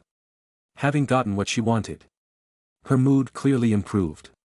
Even the oppressive presence Eren had sensed earlier faded significantly. After a few moments of thought, she twirled her left hand, and a small portal laced with golden red sparks opened beside her. Reaching into it, she withdrew a shimmering golden stone. She held it out to Eren and explained, "This is the Philosopher's Stone. Created by Grandmaster Lemay at the peak of his alchemical mastery, inspired by the legendary Reality Gem. It holds the power to transmute matter. After Lemay's death, the stone passed through many hands, until it came to mine. Though there are limits to its power, especially for transmutation, it's still a priceless artifact. In the mundane world, its value is unimaginable. In some ways, it may even surpass your array. I believe this is a fair trade." Eren raised his brows in surprise. The Philosopher's Stone, I never thought it actually existed. He studied it with interest, then accepted it. The Ancient One demonstrated how it worked briefly. Then, finding an excuse, opened another portal and left. But she didn't return to the ruined sanctum in New York. Nor to the central stronghold of Kamartaj. Instead, she arrived at an ancient temple perched atop a mountain peak. Shrouded in eternal mist, the temple was invisible to the eye, impossible for satellites to detect, cloaked by powerful illusions. As she stepped inside, fires lit themselves along the walls, casting warm flickers through the shadowy hall. At the heart of the chamber, the Ancient One raised her hand. The Byron conversion array, compressed in her palm, burst into light and expanded 1,000-fold, filling the room. Bathed in golden brilliance, she sat cross-legged at the center of the hall. A stone platform rose, lifting her into the air. Then, with a swift movement, she formed a seal with her hands. The massive formation pulsed. Golden chains shot out and pierced directly into her body. Crack, crack. With the ringing of the runes, thick black mists began pouring from within her. They twisted and fought, trying to return, but the golden chains held firm, dragging the darkness into the core of the array. A massive golden millstone began to grind. And the black energy was crushed, shattered, transformed.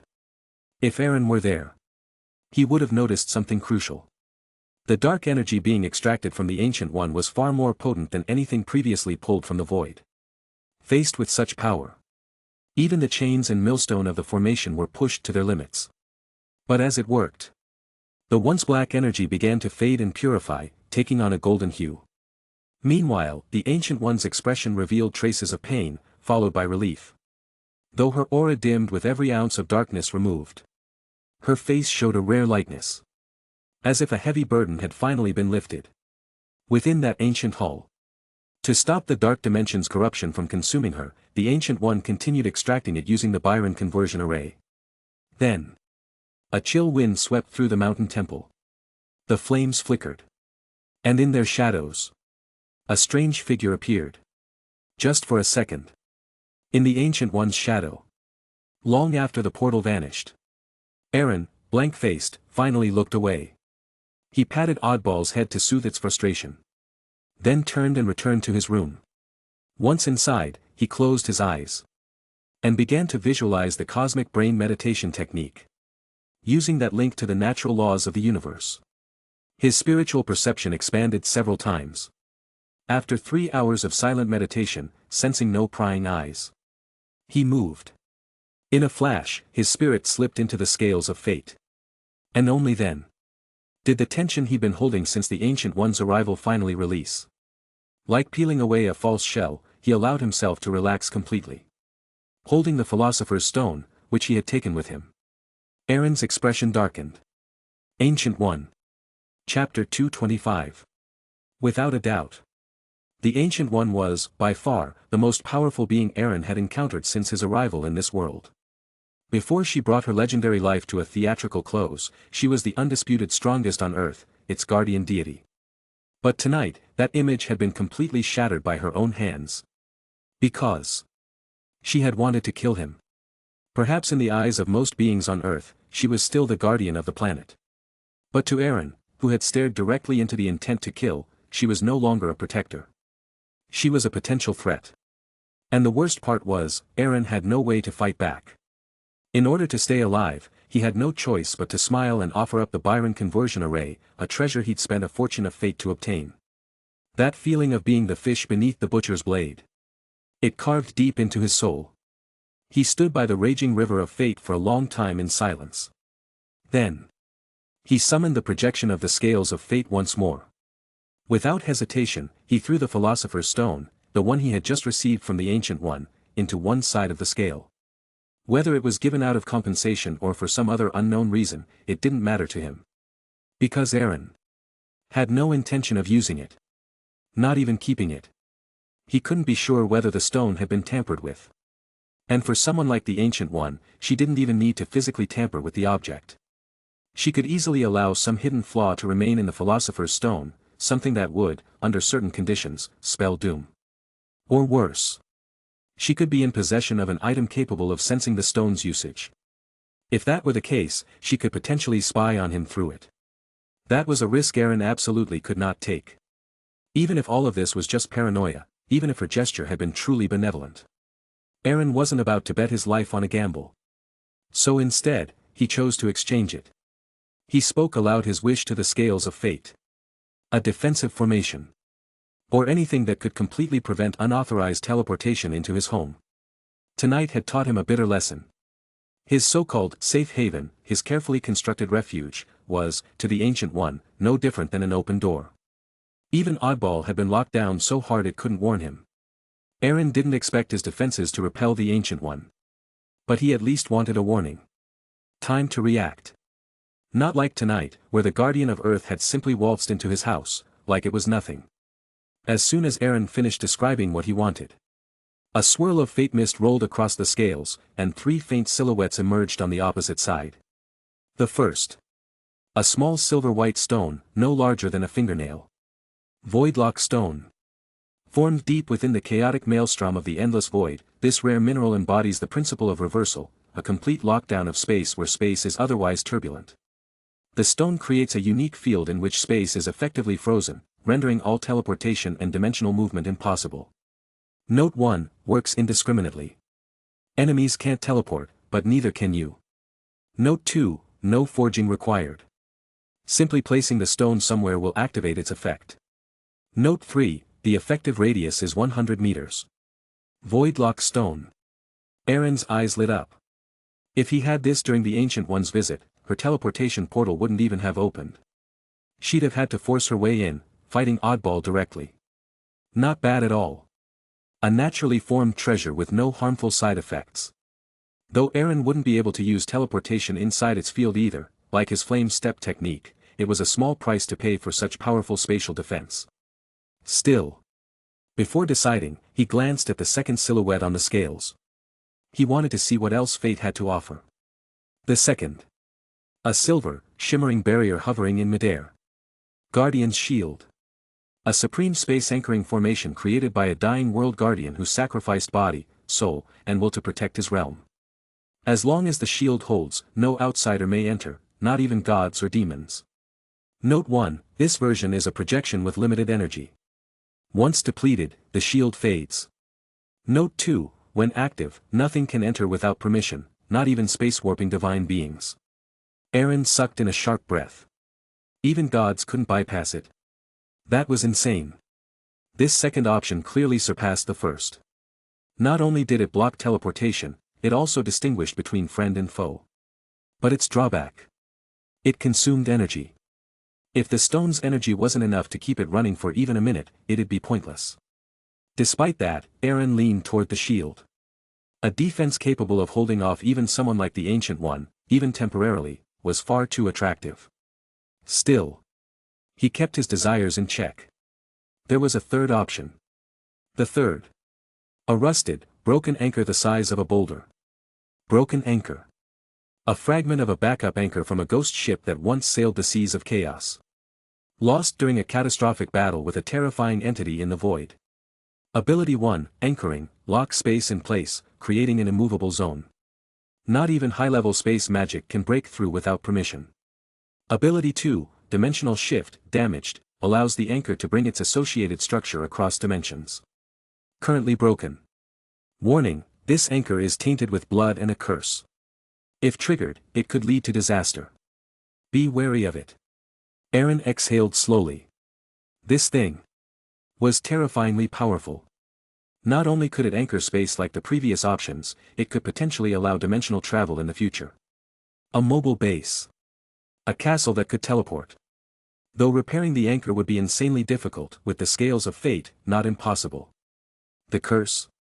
Well. That was a risk. But risk was sometimes the price of reward. Even the curse could become a weapon, if used cleverly. Staring at the third silhouette, Eren's eyes sharpened. Cold light danced beneath his lashes. He made his decision. In that case. I choose. Chapter 226. I choose to trade for the broken anchor. Though the broken anchor didn't have the unparalleled defensive power of the guardian barrier, and even carried a terrifying curse that could erupt at any time, it seemed full of hidden dangers. But it had a unique ability that neither the guardian barrier, nor the Voidbane stone, possessed. It could distinguish friend from foe. At the same time, it didn't carry the hidden risk of becoming unusable once its energy was depleted, unlike the guardian barrier. Thus, it wasn't strange that Eren would choose the broken anchor among the three options. Of course, what tempted Eren the most was the broken anchor's potential. Once repaired, it could lock onto space and carry an object for dimensional teleportation. If his home could evolve into a mobile fortress like that, it would greatly enhance Eren's capabilities. And it would significantly increase his survivability as well. With Eren's decision made, the two other silhouettes on the opposite side of the scale of fate instantly vanished, and the rusted, massive anchor silhouette was shrouded in a thick fog of fate. Once the fog cleared, a colossal anchor, now made manifest, appeared before Eren. Transformed from illusion to reality, the anchor seemed even larger in size. Even when slanted against the ground, the anchor, missing one of its flukes, was still taller than Eren himself. Its surface was covered in verdigris, corroded by time, giving it a distinct air of ancient decay. At the jagged break on the right fluke of the anchor, several small black spots dotted the exposed surface. The moment he saw those tiny black dots, Eren's vision blurred slightly, as if he saw a hazy illusion. Above the endless sea of chaos, a gargantuan green-black anchor that blotted out the sky pierced the void, shattering space as it descended with a destructive force that threatened to obliterate everything.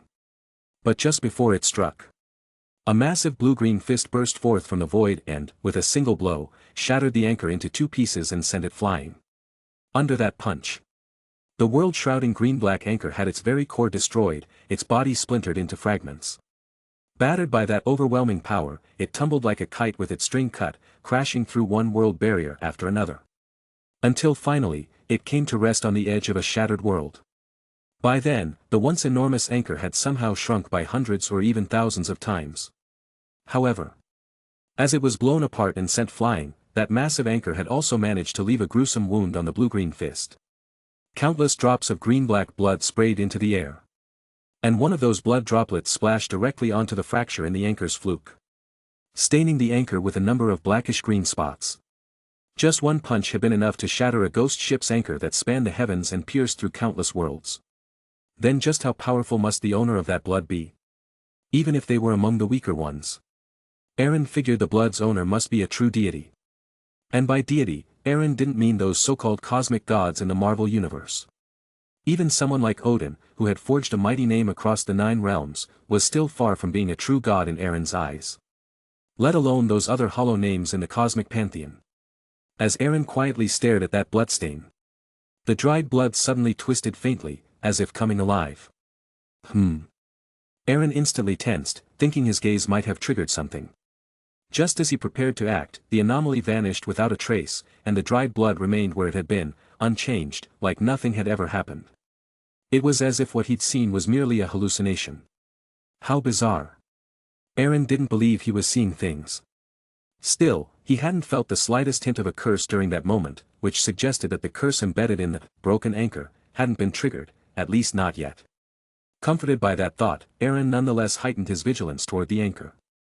Because of what had just happened, Eren didn't return to the real world immediately after acquiring the broken anchor.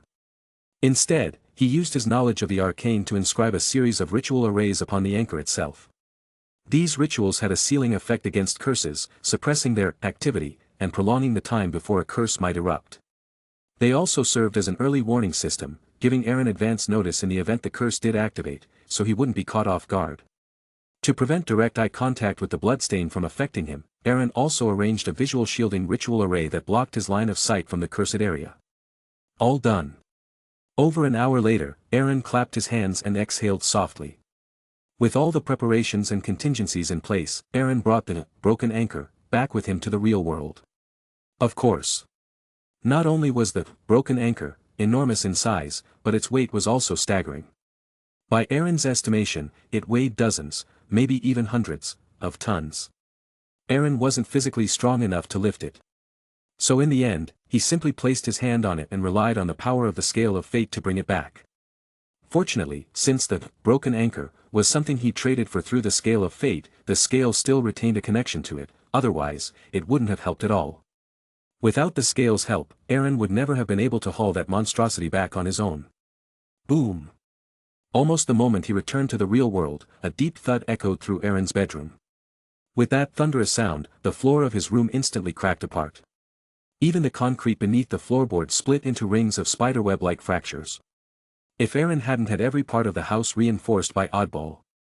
Given the typical construction quality of U.S. housing, that impact could have broken through the floor of the 3rd story, crashed through the 2nd and 1st floors, and ended up in the basement, and Eren wouldn't even be surprised. Thank goodness oddball reinforced everything. Otherwise, I'd be shopping for a new bedroom. As Eren winced and shook his head at the damage, a square-shaped head suddenly popped up beside the shattered floor as if emerging from a ripple in water. Oddball had tunneled up through the floor and was now glaring mournfully at the culprit that had just flattened part of its body. That pitiful look in its little eyes clearly asked, "Why would Master throw such a huge iron lump at me? That seriously hurt." "Sorry, Oddball. I didn't expect it to be that heavy either." Eren offered an apologetic smile and patted Gobbler's head to soothe it.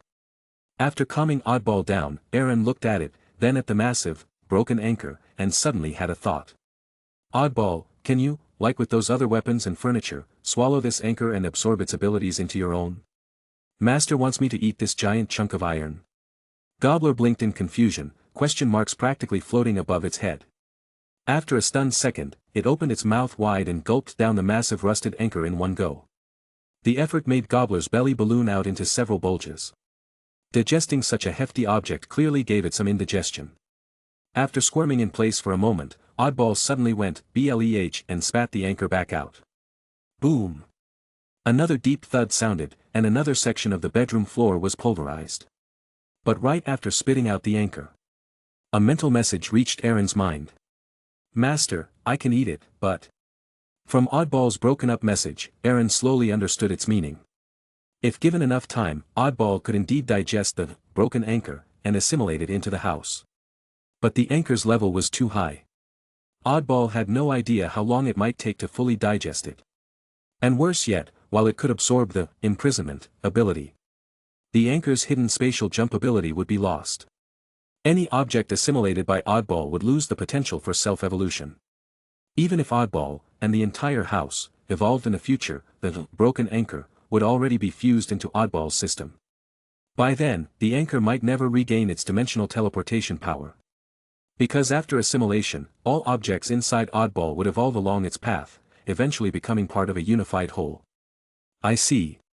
After receiving the message, Eren rubbed his temples with a hint of frustration. The long digestion time didn't bother him. He could wait. But losing the teleportation ability would defeat the whole point of exchanging for the broken anchor. After all, that was what Eren had valued most. In that case, we'll hold off on letting Oddball eat it. Not until I've restored its dimensional ability. With that decision made, Eren had Oddball move the anchor into the basement. Once the anchor was relocated, the shattered bedroom floor began to glow with eerie light and quickly repaired itself. Before long, the room was back to normal. At the same time, following the instructions from the Compass of Fate, Eren designated his home as the imprisonment zone and began testing the anchor's imprisonment ability. Snap! With a snap of his fingers, Eren attempted to use Flame Jump to teleport 10 meters away to a nearby flame. But his body remained rooted in place. Snap, snap, snap. Even after several more attempts, he didn't move an inch. The space that would normally twist and allow his jump was now like a bronze wall, firmly sealing him in. The instant he tried to use Flame Jump, a powerful imprisoning force bound him where he stood, giving him no chance to escape. Eren nodded in satisfaction. Even though Flame Jump had a short range, his grasp of space rules was likely no weaker than Kamartaj's portal magic. If even Flame Jump didn't work, then not even the Sorcerer Supreme's portals would be able to breach this space imprisoned by the broken anchor. Phew. He exhaled softly in relief. Then, his thoughts turned to the Philosopher's Stone he'd once dismissed. Being able to exchange something as valuable as the broken anchor from the scale of fate. It seemed the Philosopher's Stone was even more precious than he'd thought. Its value might not even be far from that of the Byron Transmutation Array. In that sense, the Ancient One hadn't been exaggerating. However, none of this changed Eren's view of her. In fact, it only solidified a certain thought in his mind. After testing the anchor's imprisonment power, Eren infused his aura into the anchor. With his energy flowing in, the binding space around him quickly returned to normal. He snapped his fingers again and instantly teleported to the flame 10 meters away. Everything seemed to return to the way it was before. But Eren knew, his home was no longer the same. Even the Ancient One could no longer step foot into his domain through a portal. After all this, Eren was feeling a bit hungry.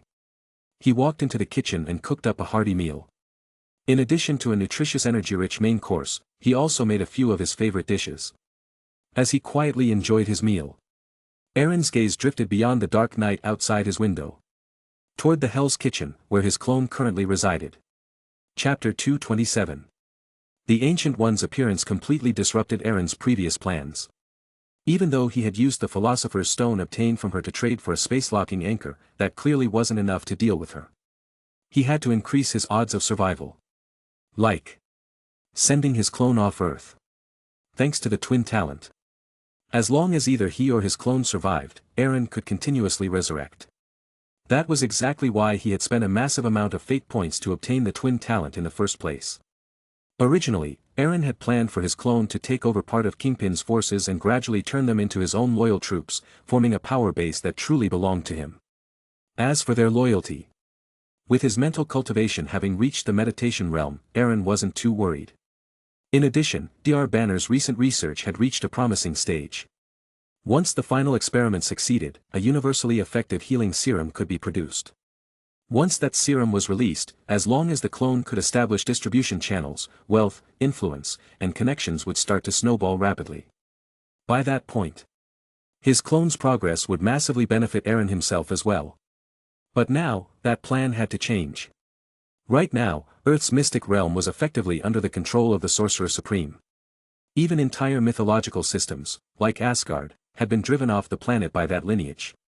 Of course, many secret compromises and backroom deals were involved in all that. Otherwise, Odin's daughter, Hela, the goddess of death, wouldn't still be sealed on Earth. Still, all of this only proved how powerful the Ancient One truly was. In such a situation, Eren wouldn't dare to put all his eggs in one basket. If, one day, he clashed with the Ancient One and she killed both him and his clone, then he'd be truly and permanently dead. So, sending his clone off the planet was absolutely necessary. With that thought, Eren relayed his decision to his clone through the twin talent. Hell's Kitchen. The Melbourne Tower, barely half a year old, was still brightly lit. At 5 a.m. rugged, imposing men in suits and ties bustled about the building with surprising urgency. At the top floor, Joker Eren stood in front of a floor-to-ceiling window, overlooking the city of New York in the pre-dawn hours. What a shame. I was ready to go all in, now I have to flee like a dog. After receiving the message from the original, Joker Eren turned and glanced around his newly finished luxury office with regret. Damn it, all that work on the decor, and now it's the original who gets to enjoy it. If I'd known, I wouldn't have bothered. The Melbourne Tower had been one of the assets Joker Eren inherited from Kingpin. After taking over his forces, the building immediately caught his eye. He renamed it Miracle Tower. Following Bucky's advice, he installed the latest high-end security system from Stark Industries. He also poured a fortune into converting 3 underground floors into a laboratory for Dr. Banner. He even stationed elite guards to patrol the building 24/7. Naturally, Joker Eren didn't forget to treat himself. He had persuaded a top designer to create a luxurious office suite just for him. Yes. The entire top floor was Joker Eren's personal office. But he'd barely had time to enjoy it before being forced to evacuate. He really wanted to curse. Still, once the original told him that the Ancient One had returned, Joker Eren had already decided to leave New York. After all, he'd impersonated a Kamartaj sorcerer not long ago. If the Ancient One found out, he'd be in serious trouble. Originally, he had just planned to avoid her for a while by leaving the city. Now, it meant leaving Earth entirely. But leaving Earth right now, that's not going to be easy. As he frowned, dark clouds suddenly gathered over Hell's Kitchen, rumbling with thunder and lightning. From within those clouds, brilliant 7-colored light began to flicker. At the same time, from the 32nd floor, Joker Eren sensed a massive energy surge forming above Miracle Tower. This fluctuation, don't tell me. His brow twitched as he recognized the aura. That rainbow light and familiar energy fluctuation, it had to be the Bifrost from Asgard. But hadn't Thor already smashed that thing? Wait. With all the changes to the timeline, maybe the Bifrost hadn't been destroyed yet. As Eren stood there in brief confusion, a rainbow streak tore through the sky, vanishing in the blink of an eye before it could even light up the New York night. A few minutes later, Thor appeared before him, clad in his Asgardian robes. Joker Eren sighed and pulled an unopened bottle of vodka from the fridge. Before he could even offer it, Thor, already intoxicated by the scent, grabbed the massive glass and took a giant swig. Draining half the bottle in one go, his eyes lit up from the explosive, fiery sensation. Ha! That's strong. Without hesitation, he downed the rest. Joker Eren gave him a thumbs up. Damn. I've never seen anyone drink vodka like that. Thor, already more friendly after the drink, chuckled. Heh. Now you have. He raised his empty glass, winked at Eren, and helped himself to another vodka from the fridge. With a spark of lightning, he popped the cap and drank straight from the bottle, though more slowly this time. Joker Eren poured himself some bourbon, then asked curiously, "So why are you here? And how did you even find me?" Burp. Thor burped and replied, "My friend, I came to invite you to drink in Asgard. You've treated me to Midgard's best, so I couldn't fall behind. I prepared a great feast in the palace days ago, planning to invite you. But somehow, Heimdall couldn't find you. Just today, his magic eye finally caught a glimpse, so I rushed right over. He placed a massive arm around Joker Eren and grinned. Heh, relax. I even invited a group of Asgardian ladies this time. I promise you won't be disappointed. With a wink, Thor added a sly smile.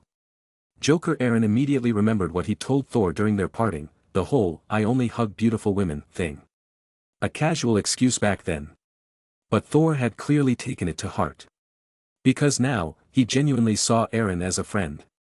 After hearing Thor's words, Joker Eren's eyes gleamed with a strange light. This was, just like getting a pillow right as you were about to nap. He had just been thinking about how to get off Earth, and here Thor was, inviting him to Asgard. Was that luck? Absolutely. Just moments ago. Because Eren had purified a trace of power from an outer god beyond this world, the mysterious green pillar of light connecting Marvel's world to him had fluctuated violently. It was that fluctuation that allowed Heimdall, who shouldn't have been able to see him, to suddenly catch his trace. Which led to everything that followed. Of course. Joker Eren was completely unaware of that. Is that so? Well, I'm looking forward to it. Already planning to leave Earth and escape the Ancient One's attention, Eren had no reason to say no. He agreed without hesitation. And even put on a deliberately excited expression. Seeing that, Thor flashed a knowing, bro-to-bro smile. I knew you'd agree. In that case, let's head out right now. I still need to pick up Jane from Mexico. With that, he raised his hammer. Hold up. Joker Eren immediately stopped the eager Thor. Pulling a golden pocket watch from his coat, he asked. It's 5 in the morning. Most people are still asleep. Are you sure you want to wake a lady at this hour? Thor froze on the spot. Even his hammer lowered slightly. Waking a lady from her sleep was rude anywhere. Asgard's time was different from Earth's. That's why Thor, freshly bifrosted in, hadn't realized how late it was here. Only now, thanks to Eren, did he realize it wasn't the best time to visit Jane. Seeing Thor's awkward look, Joker Eren added, besides, before I leave, I should say goodbye to my friends. If I disappear without a word, they'll think I vanished. I don't want to see my face in tomorrow's missing person section. With a light-hearted joke, Thor eased up. Taking another sip, he replied. Alright, you're right. Not a great time. Exactly. And the ladies will need time to do their hair, and I need time to say goodbye. Eren pointed to the fridge. Help yourself. I've got some excellent booze in there. I'll go say my goodbyes. Of course. After informing Thor, Eren stepped into the private elevator and pressed B3. Descending swiftly. He arrived at the third basement floor of Miracle Tower. As the doors opened, he saw Bucky, fully geared up, guarding the elevator, alongside Dr. Banner in a white lab coat. They looked like they had been about to come up. Upon seeing Eren, Bucky lowered his SMG and approached. You alright? I felt a huge energy surge hit the rooftop. Banner and I were just about to check when you came down. Eren shook his head. Nah, not trouble. Remember the Asgardian I told you about? Thor. He's here. Invited me to drink in Asgard, and I agreed. Asgard? Thor. Dr. Banner blinked. You mean the guy whose blood sample you? Before he could finish, Joker Eren flashed over and slapped a hand over Banner's mouth, cutting him off. Ahem. Dr. Banner, some things are better kept unsaid. These folks' ears are sharper than ours. Chapter 228. After stopping Dr. Banner from blurting out the rest of that sentence, Joker Eren turned to Bucky and said, due to certain reasons, I'll need to leave Earth for a while. From now on, he will be taking over management of the new company. Just treat him like you treat me. When he heard those words, Bucky paused briefly, then understood exactly who Joker Eren was referring to. Thanks to his mental imprint, Bucky was perhaps the person who understood the connection between Eren and the Joker the best. Though he was curious why his boss had to leave, Bucky didn't ask too many questions. He simply nodded. Good. Seeing that, Joker Eren nodded in satisfaction and added, the potion's power in your body has almost fully digested by now. He'll help you finish refining it and push you toward advancement. Of course, whether or not you take the next vial is up to you. Advancement, huh, Bucky murmured, glancing at his still incomplete arm. After a moment, he said firmly, understood. Once Alexander Pierce is dead and I've fulfilled my last wish, I'll take the next dose and complete the advancement. Hearing that, Joker Eren nodded. Then, as if recalling something, he asked, by the way, did that tape we sent make it to Alexander Pierce yet? Honestly, I'm really curious how he reacted when he saw that cute young lady. What a shame, if I weren't about to leave, I'd love to see how that girl has a heart-to-heart with Mr. Pierce. Whether it was luck or coincidence. Lately, whenever Joker Eren tried to target Alexander Pierce, the man was always conveniently away at meetings or traveling. Again and again, he managed to dodge disaster. So Joker Eren finally just told Bucky to mail Sadako's tape directly to Pierce. Cute young lady. Hearing Eren describe that terrifying figure with such words made Bucky's mouth twitch uncontrollably. Only his boss could describe that thing like that. To Bucky, there wasn't a single part of that horrifying shadow that matched those words in the slightest. Still. Even Bucky, usually so calm, shivered at the memory of what he'd seen. Back then, if his boss hadn't temporarily scattered that eerie shadow with some unknown power, even with his enhanced body, Bucky would have been dragged into that old well and torn to shreds. Which was exactly why he held such deep fear for that entity. To normal people, that ghost's powers were nearly unsolvable. With her strength, not even 10 Alexander Pierces could stop her. The only thing left was to wait and see when Pierce would actually open the tape. Don't worry, boss. I've already implanted suggestions and nudged his house staff and chefs using various means. I'm sure someone will soon remind him to watch that tape. Joker Eren nodded and let out a regretful sigh. To be honest, he was very curious to see how the leader of Hydra would react to a visit from Sadako. Unfortunately, he'd never get to witness that scene. After wrapping things up, Joker Eren returned to the top floor of Miracle Tower. But in the short time he was gone, a lot had already changed in New York. Thor, god of thunder, was now lying sprawled out on a large sofa, burping happily. Nearby, the bar counter was littered with bottles of every size and shape. Hey, my friend. You're finally back. Thor called out. Let's go grab Jane first, then I'll treat you to the finest mead in all of Asgard. While Joker Eren was being whisked off toward New Mexico by Thor to find his beloved. At Hammer Industries Arms Factory. Justin Hammer was grabbing a bald engineer by the collar, growling, 10 billion. I poured $10 billion into this project. And what do I get? 40 useless hunks of junk that can barely salute. Do you know how much it cost Tony Stark to build one Iron Man suit?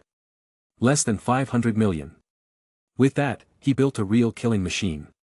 And you burn through my budget and give me this crap. The bald engineer, trembling as he looked at the malice on Justin Hammer's face, stammered, I'm sorry, sir. I'm not Tony Stark. Honestly, comparing him to Stark was already generous. And Justin Hammer knew that. But this engineer was the best he could get his hands on. Trash. Hammer shoved the man aside with a snarl. I don't care about your excuses. I spent $10 billion on this project. You will give me results. That's in your contract. If not, I'll see you in court. Hammer Industries has the best legal team in the world. Look up what happened to others who tried to go up against us. With a cold snort, he straightened his suit and returned to his polished, sleazy appearance, striding out of the factory with 4 bodyguards. After he left, the bald engineer stood frozen for a long time, his head bowed. If you looked closely, you'd see the fire of rage in his eyes. Why? Why do you all keep comparing me to Tony Stark? I've told you, I'm not him. So why keep pushing me, why? In the cold, empty factory, he stood silently for who knows how long. Before finally driving home. There, he stood before a warehouse and hesitated, before unlocking the door. Despite being the top engineer at Hammer Industries, the warehouse was mostly empty. In the center, on a lone metal frame, sat a ruined suit of armor, just a head and chest remained. If Obadiah Stane were still alive, he'd recognize it immediately. It was the prototype of the Ironmonger. As the door opened, the armor's eyes flickered with twin crimson lights. Then, from within the helmet, a mechanical voice rang out. Heh, I knew you'd come find me. The engineer's eyes twitched at that voice, but then he remembered the humiliation he'd suffered from both Obadiah and Justin Hammer. In a firm voice, he said, You were right. I've come. I won't lock you away this time. I'll build you the strongest body I can. But you'll help me perfect the suit's design, and the energy system. I know you replicated a miniature arc reactor before. This shouldn't be hard for you. Of course. That's our deal, isn't it? With those, we'll finally be able to take on Tony Stark and his allies. Half an hour later. The bald engineer wheeled a cart into the Hammer Industries factory. On it lay the battered suit, now only half a torso. As he passed rows of upright steel armors, 2 crimson lights flickered to life beneath the tarp covering the ruined suit's head. I can feel it, the scent of machines. The voice whispered. At the same time, countless tiny components inside the armor's chest clicked together, forming a strange mechanical heart. Thump. With each pulse, an invisible wave surged outward. Every machine in the factory shivered in response. What was that sound? The engineer froze. A moment later, he traced it to the cart. He tore off the tarp and glared at the armor. Ivan Vanko. Don't play games. I swear, if you pull anything, I'll make sure you regret it. Ivan Vanko. That's right. The consciousness inside the suit belonged to that madman who once attacked Tony Stark. After being rescued by a dark mist, he reappeared in the engineer's home. Only to be caught red-handed. From the start, Vanko had tried to convince the engineer to build him a new body. But suspicious of his origins, the engineer refused and locked him away. He even cleared the warehouse to prevent sabotage, leaving only the damaged armor. Yet now, it seemed, he needed him again. Is that so? A crazed laugh echoed from within the armor. Shick. Before the engineer could react, a sharp spike shot out from the broken arm and pierced straight through his skull. Eyes wide in disbelief, the engineer stared down at the spike lodged from his neck into his brain. Why? You said you wanted to fight Tony Stark with me. Shick. Vanko withdrew the spike, letting blood spray across the floor. Then he shoved the corpse aside. From within the armor came a cold voice. Idiot. I'd rather trust the strength of machines over any of you humans. As he spoke, all the lined-up mechanical suits began to stir, their crimson eyes lighting up in unison. Yes, awaken, my children. With each throb of the mechanical heart, invisible energy surged in all directions. All the machines in the factory suddenly opened their eyes. Excellent. Seeing the glowing red eyes, Vanko burst into crazed laughter from within the armor. It had all been worth it. All the power he had spent after his rebirth, just to forge the mechanical heart that being had spoken of. Otherwise, he wouldn't even have a body to call his own. But now, it had all paid off. Thud thud thud. With each heartbeat of the mechanical core, every machine in the factory began to evolve. Transforming into mechanical life. One by one, deep within that quiet arms factory, new mechanical life forms were being born. Chapter 229. Watching one steel soldier after another being converted into mechanical life forms, Ivan Vanko's crimson eyes blazed with a fervent glow. That botched pursuit of Tony Stark had etched into him the pain of being alone and outnumbered. Back then, if Stark hadn't thrown wave after wave of bodyguards in his way, he would have had no chance to escape. Worse yet, Stark even found a terrifying ally to help him. Just thinking about that youthful-looking guy with his bizarre powers filled Ivan's eyes with murderous rage. If not for that guy's interference, Tony Stark would have been dead. And if not for him, Ivan wouldn't have died either. Remembering what it took to claw his way back from hell. Even now, after surviving that ordeal, Ivan still shuddered, the gears in his mechanical body grinding as he trembled. He was fortunate to have become a follower of that being. But the horrors he'd endured? He'd never want to go through that again. Humph. Just wait. Soon, I won't be the one standing alone anymore. Looking at the steel soldiers and heavy machinery around him, all brought to life, Ivan's mechanical eyes gleamed with excitement. Though he'd suffered unspeakable torment in hell, his rebirth had gifted him terrifying new abilities. The mechanical heart was one of them, able to awaken machines, granting them life. With it, he could rapidly amass an army of machines. Of course, the mechanical heart wasn't infinite. Upon returning from hell, Ivan had only enough power stored for one activation. That was why he had remained silent and dormant when locked in the engineer's warehouse. It wasn't until he was brought to this arms factory, surrounded by weapons and steel soldiers, that he finally activated the heart's power. Tony Stark, and that damn bastard. I'll be coming for you both soon. Ever since climbing back from the abyss. Eren, who had once killed him, was marked alongside Stark as Ivan's must-kill targets. This time, he would not fail again. Click, click. Just as the number of awakened mechanical lives hit 100. The mechanical heart within Ivan suddenly stopped beating, and disassembled itself into countless disordered parts. The sound ceased. And all the still transforming machines around him halted their evolution. Some reverting back before their metamorphosis could complete. Out of energy already. Once everything had settled. 40 steel soldiers stood in perfect formation around Ivan. Behind them were towering shadows, massive machines turned mechanical lifeforms. Looking at this small mechanical army encircling him. A sense of security Ivan had never felt before surged through his chest. These soldiers, awakened by the mechanical heart, would be his most loyal subordinates. His bravest warriors. But even so, a fire of ambition lit up inside him. Not enough. I need more soldiers, stronger warriors. 100 steel soldiers was nothing. They might crush a 10,000-man army head-on. But compared to the billions that made up humanity's forces, a drop in the ocean. Not to mention the terrifying weapons humans still held. If he truly wanted to spread the glory of machines to every corner of Earth, he needed more forces, more firepower.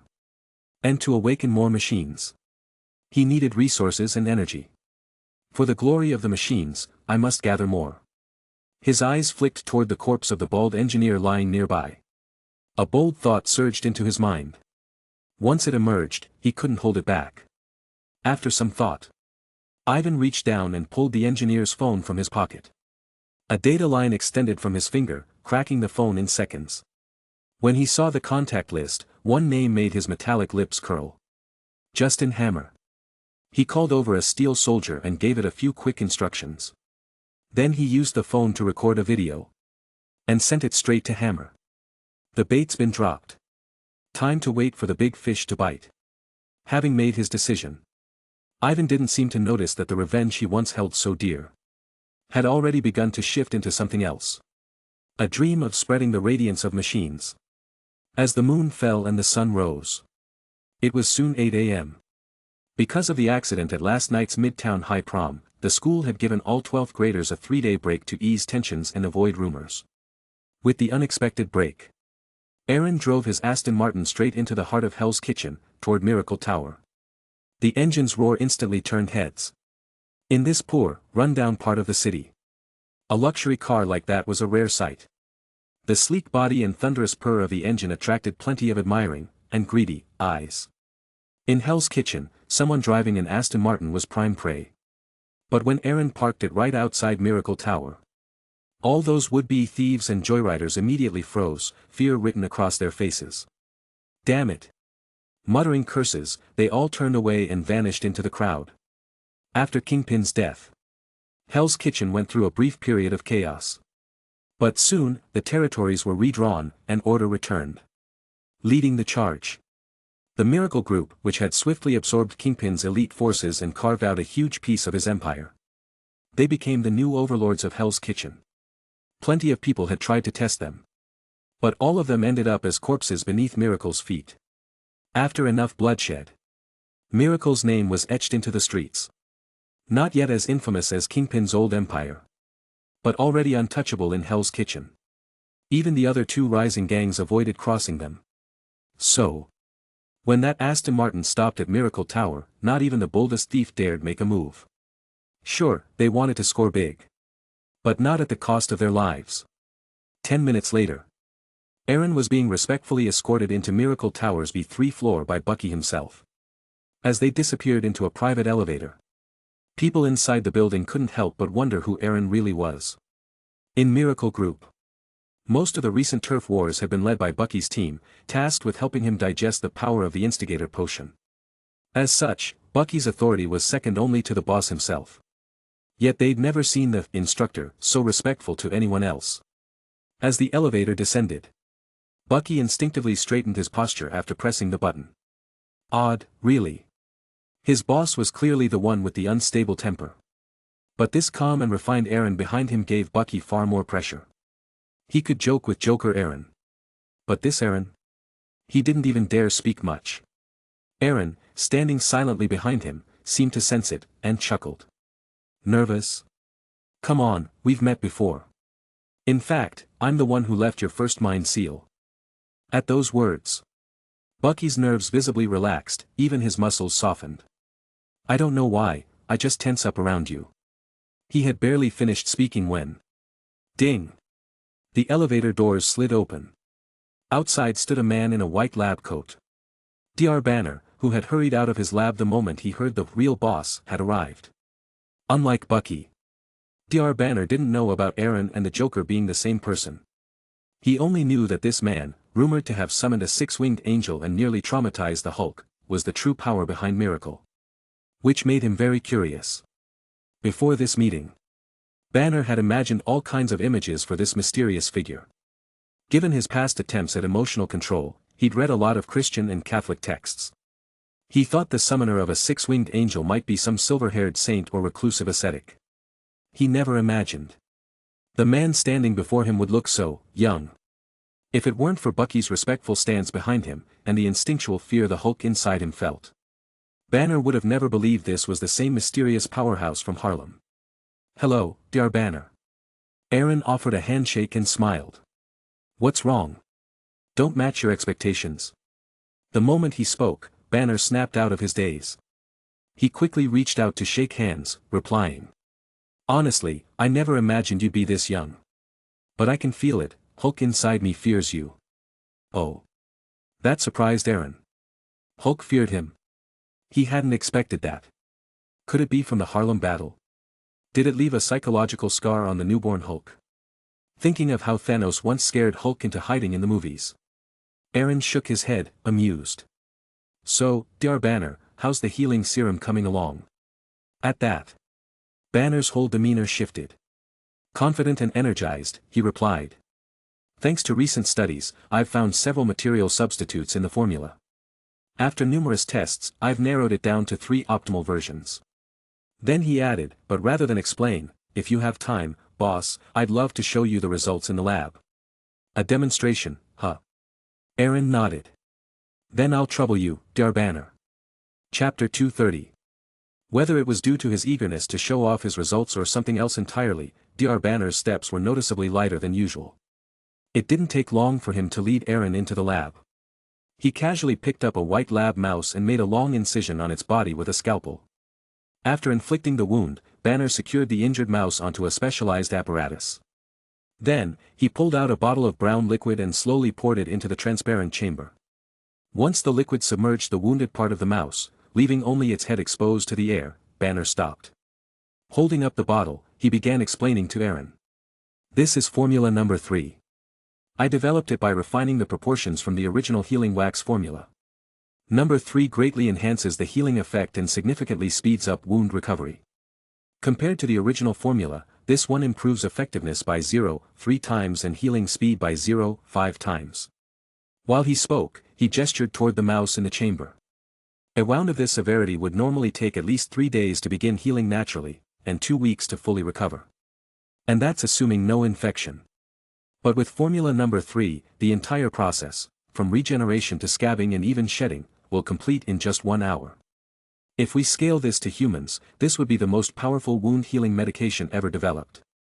As Banner explained, Eren could vaguely see the changes through the fluid-filled chamber, though the liquid's color made it hard to discern. Activating his spirit vision, Eren's eyes darkened.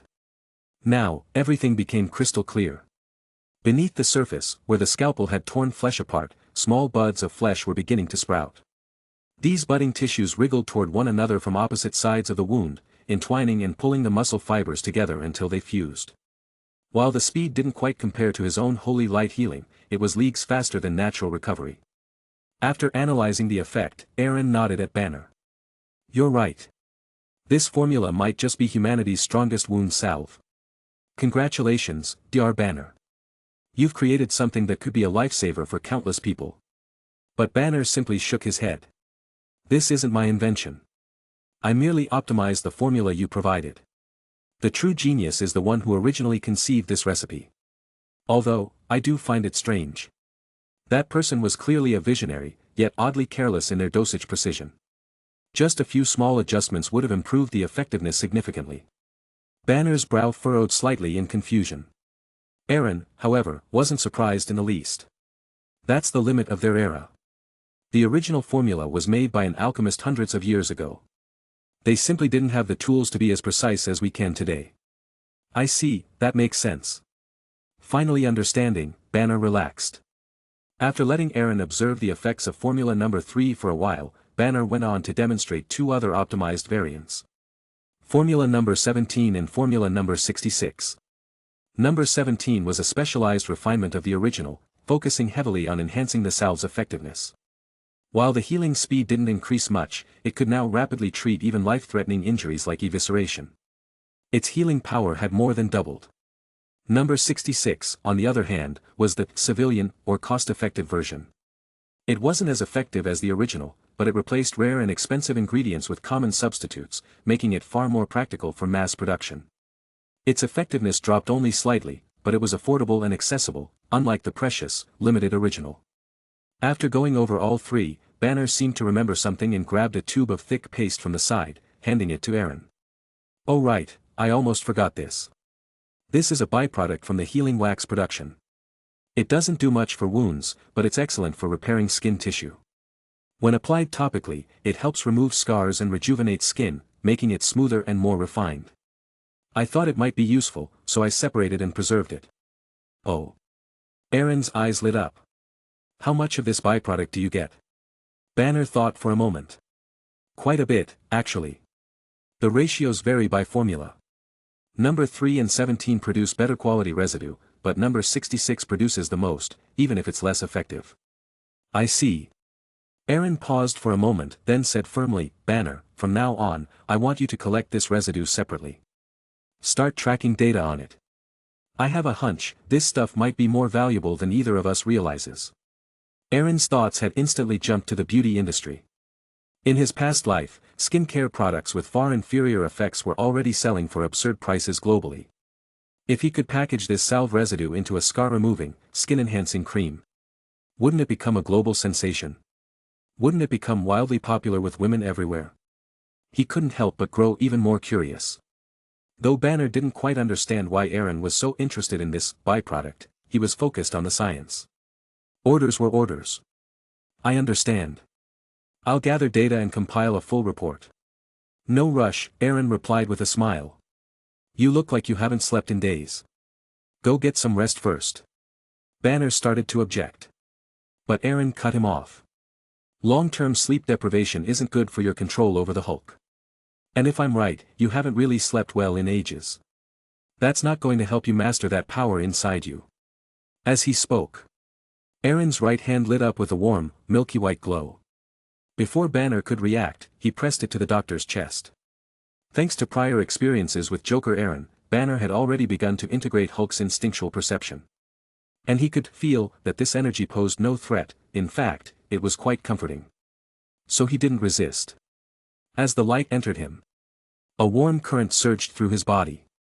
Every pore opened as if basking in spring sunshine. His body, worn down by countless nights of lost sleep, instantly relaxed. That relaxation revealed a tidal wave of exhaustion hidden beneath his adrenaline-fueled research obsession. That exhaustion threatened to erode even his tenuous control over Hulk's power. Eren had seen that and used a basic holy light heal to calm both body and mind. As his muscles loosened, and his eyelids drooped, Banner exhaled deeply and said sincerely, "Thank you." Thanks to Harlem, he wasn't shocked by Eren's abilities. Don't be so formal. We're on the same side. Waving his hand, Eren added, let's call it a day. Go get some sleep. You're clearly running on fumes. The overwhelming exhaustion left Banner in no mood to argue. As he watched Eren and Bucky leave, he quietly slipped into a nearby bedroom prepared just for him. Still in his lab coat, he fell face first into the bed. Soon, his deep snoring filled the room. Leaving the lab, Eren and Bucky made their way to the penthouse office. Once inside, Eren turned and asked, I know he's already given you the witch potion. But have you really decided to go through with it? Once you take it, your body and soul will transform completely. There's no turning back. You will become a witch in every sense. This path is irreversible. Bucky stood in silence for a moment. Then he replied. After the boss told me about the potion's side effects, I spent a lot of time thinking. At first, I was angry. The idea of becoming a woman felt like a complete betrayal of myself. But now, I think it's fitting. Maybe this is the punishment I deserve. Maybe only by abandoning who I once was can I atone for my past sins. Maybe only then, will I feel worthy to face Steve again. Eren said nothing for a long moment. Finally, he nodded. I respect your choice. If this is the path you've chosen, then let me help you remove the last knot in your heart. Chapter 231. There was no doubt about it. Bucky's biggest psychological burden was Alexander Pierce, the man who had manipulated him like a puppet and stolen decades of his life. As long as Alexander Pierce lived, a thorn would remain lodged in Bucky's heart. Only by killing Pierce and resolving that mental knot once and for all could Bucky move on and start a new chapter in life. Strangely enough, when Bucky heard that Eren planned to handle Pierce personally, he just smiled and shook his head. There's actually no need for you to step in. Alexander Pierce won't live much longer. Before you arrived, Master Joker already had me send that cursed videotape to him. Once Pierce gets home and opens that tape, his fate will be sealed. And even if he doesn't open it himself, the maid in his house, who's already under our hypnosis, will make sure he watches it. Pierce may be the leader of Hydra, but his body hasn't undergone any enhancements. When the time comes, we won't need to lift a finger. The vengeful spirit in that tape will rip him to pieces. Eren shook his head. You're underestimating Alexander Pierce. You've tried to kill him multiple times, and every time, he's somehow managed to survive. Do you really believe it's all just coincidence? Once or twice could be chalked up to luck. But 3 times? 4. There's no way the world offered that many coincidences. Before coming here, Eren had already used the scales of fate to perform a divination. He asked whether Pierce would die from the cursed videotape. The answer was, no. Which was exactly why, after confirming Bucky's intent, Eren decided he would intervene personally. Maybe his arrival had altered the fate of this world. Or maybe the world had never been as simple as he thought. Since Eren arrived, he had experienced many events that never appeared in the original timeline. And ever since Iron Man tore open the veil hiding the supernatural, the world seemed to spiral into chaos, paranormal incidents cropping up left and right, growing more frequent by the day. It was as if the era of ghosts and monsters had returned. Given the situation, Eren felt it was better to deal with Pierce as soon as possible, before things got even messier. After all, who knew what kind of hidden weapons a man like Pierce, who possessed enormous resources and moved in the shadows, might deploy next? Of course. Alexander Pierce stayed at S.H.I.E.L.D.'s headquarters during the day, so even if Eren wanted to assassinate him, daytime was out of the question. So, after confirming Pierce's situation, Eren left the Miracle Tower. For him, assassinating Alexander Pierce would be the mission for tonight. But before that, he had other things to take care of. After leaving the Miracle Tower, Eren drove straight to Stark Tower in the heart of Manhattan. He had called Pepper ahead of time. So, once he arrived and confirmed his identity, a sweet-smiling receptionist warmly led him to the CEO's office. She knocked politely. President Potts, Mr. Eren is here. Let him in, came the voice from inside. With a courteous smile, the receptionist opened the door for Eren, then quietly closed it behind him. To Eren's surprise, in addition to Pepper, a slightly pale Tony Stark was also present in the office. Seeing Eren, Tony took a sip of his chlorophyll smoothie and joked, well, look who it is. A rare guest. Tony. Pepper shot Tony a sharp look, then walked over to Eren. She straightened the creases on his collar with a satisfied smile. Not bad. I should have picked out some suits for you earlier. You look much sharper like this. No wonder Helen called me yesterday, saying her precious daughter is about to be stolen away by a certain young man. Eren rubbed his nose and said, actually, Gwen already agreed to be my girlfriend. Oh, really? Pepper's eyes lit up, and she beamed. Then next time you're free, let's all have dinner together. You and your little girlfriend. Oh, and... She turned back to her desk and pulled 2 tickets from a drawer. These are tickets to Mr. Roberts' concert. I just happened to be too busy to go, so they're yours now. Sometimes, taking your girlfriend to a concert is a nice way to spend an evening. She even winked as she handed them to him. Before Eren could even react, Tony Stark stared at the tickets in shock. Robert was one of the world's most renowned musical masters. His concert tickets were extremely hard to come by, even in high society. Tony had pulled serious strings and shelled out a fortune to get those exact 2 tickets. He and Pepper hadn't even gone yet. And now, Pepper just casually handed them to Eren. Sure, when he'd invited Pepper to the concert, she turned him down, saying Stark Industries had a mountain of urgent work to deal with. But still, seeing those hard-earned tickets handed over to this brat, Tony was understandably frustrated. Though, to be fair, his frustration was aimed squarely at Eren.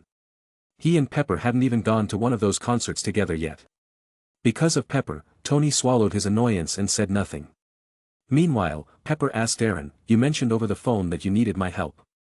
What happened?" "Yes, there's something I'd like your help with," Eren said. Then he glanced at Tony slumped on the couch and added, "And since Mr. Stark is also here, I have something to ask of you too." "Wow, Mr. Stark. That's a rare title. Today's the first time I've ever heard it come out of your mouth," Tony said dramatically. But then he remembered how many times Eren had saved his life, and with a shrug, he added, "All right, for that, Mr. Stark, I'll help with whatever it is you're asking." Truth be told, Tony had been stressing over how to repay Eren for saving his life several times now. Eren was a major shareholder in both Oscorp and Stark Industries, so money was meaningless to him. That rendered Tony's usual approach, throwing money at problems, useless. He'd even considered throwing a lavish party and hiring a bunch of models to help the kid let off steam. But the second he even hinted at the idea, Pepper shut him down with a death glare. "If you dare corrupt my nephew, I swear I'll make your life hell," she'd said. So, Tony reluctantly gave up that plan. Right before Eren arrived, Tony had even asked Pepper what Eren liked. Before she could answer, Eren's call had come in, asking for help. Which was why Tony had been waiting at Stark Tower for half the day. After Tony gave his word, Eren nodded. "In that case, even better. I recently bought a newly completed building in Hell's Kitchen and founded a company. The security systems are nearly done, but I still need a powerful firewall. I figured that wouldn't be a problem for you." While Eren had solid programming skills, he didn't have experience building large-scale firewalls. And once his revolutionary healing wax hit the market, he'd definitely attract a lot of attention. In this world of rampant black technology, there was no telling what kind of freak hackers might try to break into the Miracle Tower's network. So, to avoid that risk, he went straight to the expert. Tony Stark, the man who created Jarvis, was undoubtedly the leading genius in artificial intelligence. His cybersecurity systems would be far more secure than anything Eren could put together. As soon as Eren mentioned his building in Hell's Kitchen, Tony started tapping away on the tablet beside him. In seconds, the Miracle Tower's photo and data appeared on his screen. Looking at the building, which didn't seem any smaller than Stark Tower, Tony shook his head. "A firewall? That's not enough for a company like yours. Tell you what, I'll copy you a subroutine of Jarvis. All you need is a few supercomputers in your server room, and you'll have your own AI. Trust me, a strong AI won't just block malicious network attacks, it'll handle a ton of office tasks for you too." "Huh? He's just giving me an AI. Tony Stark is being this generous?" Eren eyed him suspiciously. "You're giving me an AI just like that? Don't tell me there are hidden backdoors or vulnerabilities in it." Tony, who had been smiling smugly, froze. Seriously? If not for the fact that he owed this kid several life debts, would he even consider giving away an AI? Hidden backdoors? Do I, the great Iron Man, look like I need to spy on a teenager? He snapped, "Why would I put a backdoor in it? Take it or leave it." "I'll take it, of course." Sensing no ill intent from Tony's energy signature, Eren immediately accepted. An AI for free? He'd be a fool to turn that down. "Humph." Tony snorted and turned away, sulking. Eren didn't mind at all.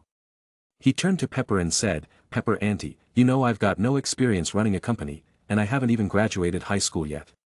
So I'm looking for someone to help manage things as CEO. I don't know anyone suitable, so I came to ask if you could recommend someone. Of course, if you're willing to take the job, that would be ideal. The company is wholly owned by me, and I promise not to interfere in your decisions. Don't let the startup status fool you, I've already developed several revolutionary products. Its future won't be any less promising than Stark Industries." Tony had just started to calm down, but now his jaw dropped. Was this brat seriously trying to poach Pepper right in front of him?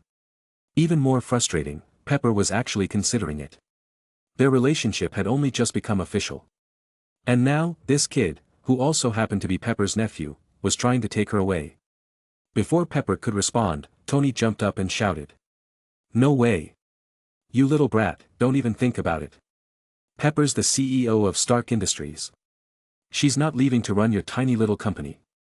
And don't talk nonsense about competing with Stark Industries. Do you even know how much we're worth right now? 89 billion. $89 billion. And it's still rising. Soon, we'll be the first company in the world to break $1 trillion in valuation. Your little startup has a long way to go before it can compete with us. And most importantly, I've already confessed to Pepper. She's not just Stark Industries CEO, she's my girlfriend now. So forget it. No way she's quitting to work for you." Chapter 232. It was the first time Pepper had seen Tony so flustered and anxious, jumping up and down like that. She couldn't help but smile sweetly at the sight. With a touch of warmth in her heart, Pepper tucked a strand of hair behind her ear and said to Eren. "Eren, I really appreciate your offer. But Stark Industries is facing quite a few challenges at the moment. I can't leave now. However, if you just need someone capable to manage your company, I do know someone who's very good. It's just that." An hour later. Eren walked out of Stark Tower with a satisfied smile, holding a gray-black USB drive, while Tony Stark sat behind him with a very sour expression. That USB contained a backup of a subroutine of Jarvis. As long as Eren plugged the USB into a computer, the pre-programmed system Tony had prepared would activate automatically. At that point, Eren would officially own an artificial intelligence system. If he wanted to, he could head back to Miracle Tower right now and install his new AI into the company's systems. However, to fully unleash the potential of this AI, it required serious computing power, specifically, several high-performance supercomputers. And in this timeline, supercomputers weren't something you could just go out and buy. Even with money, regular people couldn't get their hands on them. Fortunately, Tony Stark, born as the biggest arms dealer in the US, had the necessary connections. Using Tony's contacts, Eren ordered 3 supercomputers. Now all he had to do was wait for them to arrive. Smiling as he tucked the gray-black USB into the ring of greed, Eren then drove his flashy Aston Martin toward Manhattan Central Hospital. The top-tier manager Pepper had recommended was currently staying in this hospital. Thanks to the enthusiastic help from several nurses and doctors, Eren navigated through a series of turns and finally stopped at a hospital room. Room 7 to 1406. Staring at the room number, Eren raised his hand and knocked gently. Knock knock knock. Soon, light footsteps sounded from within, and moments later, the door opened to reveal a haggard, unshaven middle-aged man. Seeing the unfamiliar young man standing at the door, the man frowned and asked. "Who are you?" "Hello, Mr. Fragra. I'm Eren, the founder of Miracle Group." "Miracle Group?" Fragra furrowed his brows in thought, clearly trying to recall the name, but nothing came to mind. "Sorry, I've never heard of it. Why are you looking for me?" Given how new Miracle Group was, it wasn't surprising that Fragra hadn't heard of it. "Well, Miracle Group is a company I just recently started. So it's normal that you haven't heard of it. That's also why we're in need of a seasoned executive. Pepper Potts is my aunt. After hearing about my situation, she recommended you. So I came by to visit." Hearing Pepper's name caused Fragra to pause and swallow the rejection that was on the tip of his tongue. He remembered the times Pepper had helped him in the past, and his attitude toward Eren visibly softened. The irritation that had begun to creep onto his face faded quickly. "Pepper's nephew? I didn't expect her to send you here. But I'm sorry, even though I really need the money right now, I'm just not in the right condition to take on any position. Right now, all I want is to be by my daughter's side and accompany her through the rest of her life in peace." As he said this, his eyes dimmed, glancing at the small figure lying quietly in the hospital bed. "That's Lilith, isn't it? Would you mind if I went in to see her?"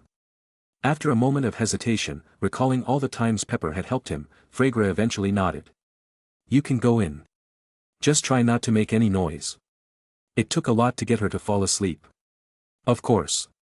With a soft voice, Eren replied, then tiptoed into the room. Once he was inside, Fragra shut the door to block out the noisy sounds from the corridor. Now that he was in the room, Eren could finally get a clear look at the little girl on the hospital bed. She had golden hair like her father's.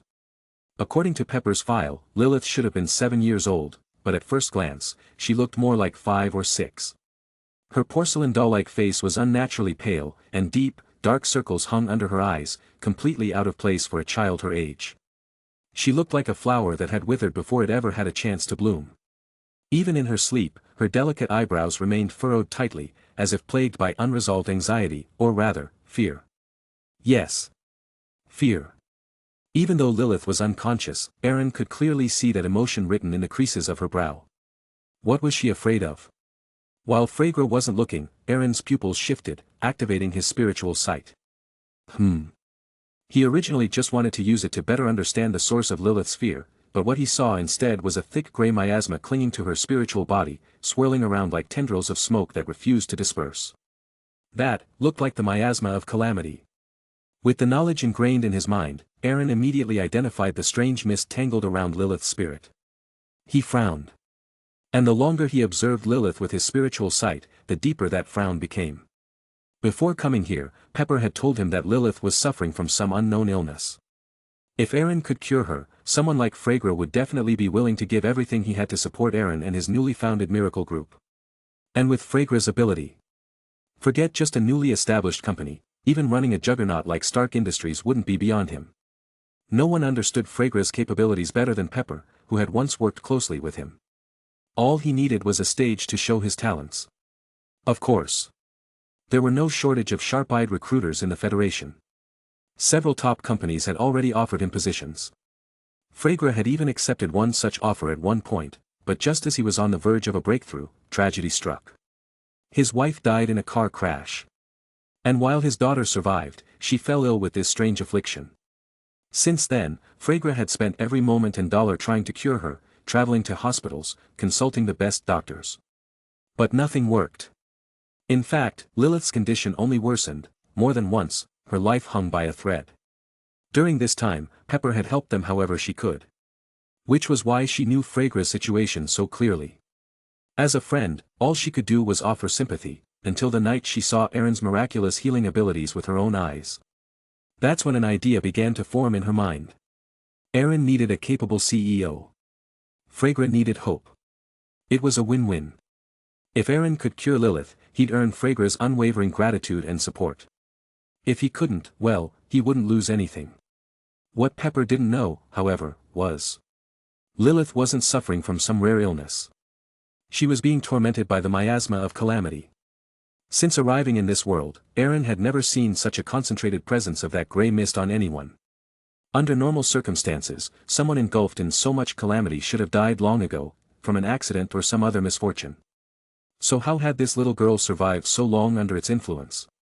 A flicker of confusion passed through Eren's eyes. After a moment of thought, he turned to Fragra and said, "Mr. Fragra, would it be alright if I gently woke Lilith? I want to ask her a few questions." Just as Fragra's expression turned dark, Eren quickly added, "Pepper Auntie knows your situation very well. She sent me not just because she trusts your abilities, but because she also believes in mine. She thinks I might be able to heal Lilith, and earn your gratitude and full support in return." Fragra froze. He was no fool. Praise alone wouldn't sway him. But Eren had another card to play. With a subtle use of his mind field, he amplified the father's inner longing to cure his daughter, and layered in a gentle suggestion to trust him just a little more. Although Fragra's mental defenses were far stronger than the average person's, that tiny thread of hope in his heart ultimately overcame his doubts. Still, Eren's youthful face and calm demeanor didn't exactly inspire total confidence. Fragra remained skeptical deep down. But Eren didn't try to explain. Nor did he reinforce the hypnosis. Mind control always came with risks. It might work on random thugs, but for someone like Fragra, someone Eren hoped would become a key part of his organization, it wasn't worth the risk. What if something broke the hypnosis down the line? What if it turned them into enemies? He'd already learned that lesson the hard way. So instead, Eren simply smiled. Then reached out and gently extended his finger toward Lilith's furrowed brow. As his finger neared her forehead, a soft, milky white light formed at his fingertip. In the blink of an eye, the light swelled from the size of a bean to a glowing sphere the size of a ping-pong ball. Then, Eren tapped it gently into Lilith's forehead. The moment the orb entered her brow, it erupted in a gentle but radiant glow that spread through her entire body. As the sacred light coursed through her, Lilith's pale, shriveled skin began to shimmer faintly. Then color returned to her face. Her sickly pallor faded. The dark circles under her eyes lessened. Her skin, once dull, now glowed with the healthy flush of a young child.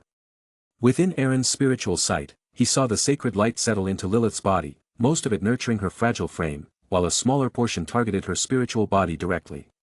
That portion began pushing out some of the invasive miasma of calamity. It wasn't much, but it was progress. And as the toxic mist receded, Lilith's body relaxed visibly, like a huge burden had been lifted.